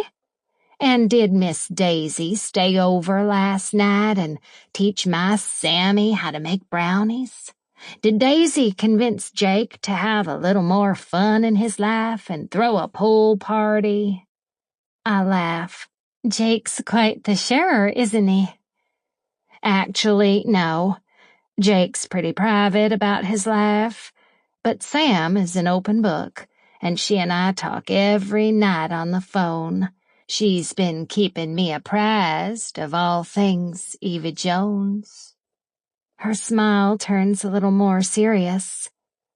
She really likes you, and my Sammy is a good judge of character. I think Sam is pretty amazing, too. We are both quiet for a moment, and I decide I need something to do, so I peel off my cover-up, revealing my bright yellow polka-dot high-waisted bikini, and start applying sunblock to my arms and legs. Jo made fun of me when I picked this swimsuit out in the store, saying that she owns sexier swimsuits than this one. But I don't care. I like it. It's cute and sporty, and I don't have to worry about all my parts falling out during a game of water volleyball. Yes, I know. I'm once again pretending that I have big enough parts to fall out of something, but just let me dream. Mrs. Jones, or Bonnie, as I've now been bid to call her, and I spend the next 5 minutes shooting the breeze and getting to know each other. No, not true. She only wants to talk about me. But I like her. I like her a lot. So I answer all of her questions. She's encouraging and cheerful, and I think she and Jo would hit it off right away if they ever get to meet one day. When the conversation winds down, though, she throws me a curveball. Your mama must be so proud of you, Evie. You're quite a woman. I have to look away as soon as she says those words, because I can feel tears pooling in my eyes, and this is so not the place to start crying. My emotions are sent on a roller coaster, however, when I turn my head in just enough time to see a bare-chested man with a gorgeous six-pack and tan, defined shoulders running up beside me. I only have time to blink at the vision of sexy masculinity rushing up to me before Jake's arms go under me and scoop me out of my chair. I scream and kick like a little girl as he jogs us toward the pool. Hello? Have you never heard of the no-running rule at the pool? But I'm not concerned about my safety. I want him to slow down so I can savor the feel of his warm skin against mine. What are you doing? I yell. This is payback, Evie Jones, says Jake before he jumps off the side and plunges us both in the pool. Chapter 19. Jake. Evie is lounging beside the pool like a golden, suntanned goddess. The funny thing is, she doesn't even realize she's this beautiful, and she's definitely not trying to be sexy. I know it, because most women angle themselves so that their abs are contracted and their legs look like they are barely putting any weight on them to look slimmer. Not Evie. In fact, she's put her oversized shirt back on and added a straw visor and big sunglasses. She is an ad for skin health at a dermatologist's office, and I swear, I'll buy anything she's selling. The best part of Evie, she's laughing. She's always laughing. Her smile lights up her whole face in a way that looks like she might explode from joy. She's talking to June right now about a date that June went on last week. I was hanging out nearby until my baby sister started talking about the guy kissing like a slimy wet fish, and I decided it was time to go. But the weird thing is, Evie fits here. My family gave her the ultimate hazing of no personal space, an arousing game of 100 questions right out of the gate, and Evie accepted it all, with that adorable dimpled smile of hers. I don't want to be that guy who's constantly comparing every woman he spends time with to his ex-wife, but I can't help it. The picture is a stark contrast. Natalie never fit in with my family. She didn't like them. She thought June was childish and that everyone else was too involved in our life. I don't remember the last time we had a pool party like this because, honestly, Natalie wouldn't have wanted to spend the afternoon with my family. In the interest of making my marriage work, I went along with it. I had lunch with my parents by myself most Sundays, and for holidays we got in and out of family functions as fast as possible. I've missed them in my life, and I can't help but notice that I don't miss Natalie one bit. Well, I think this pool party was a success, Jakey, says my mom, using my shoulder to help her sit down beside me on the edge of the pool. My mom is cute.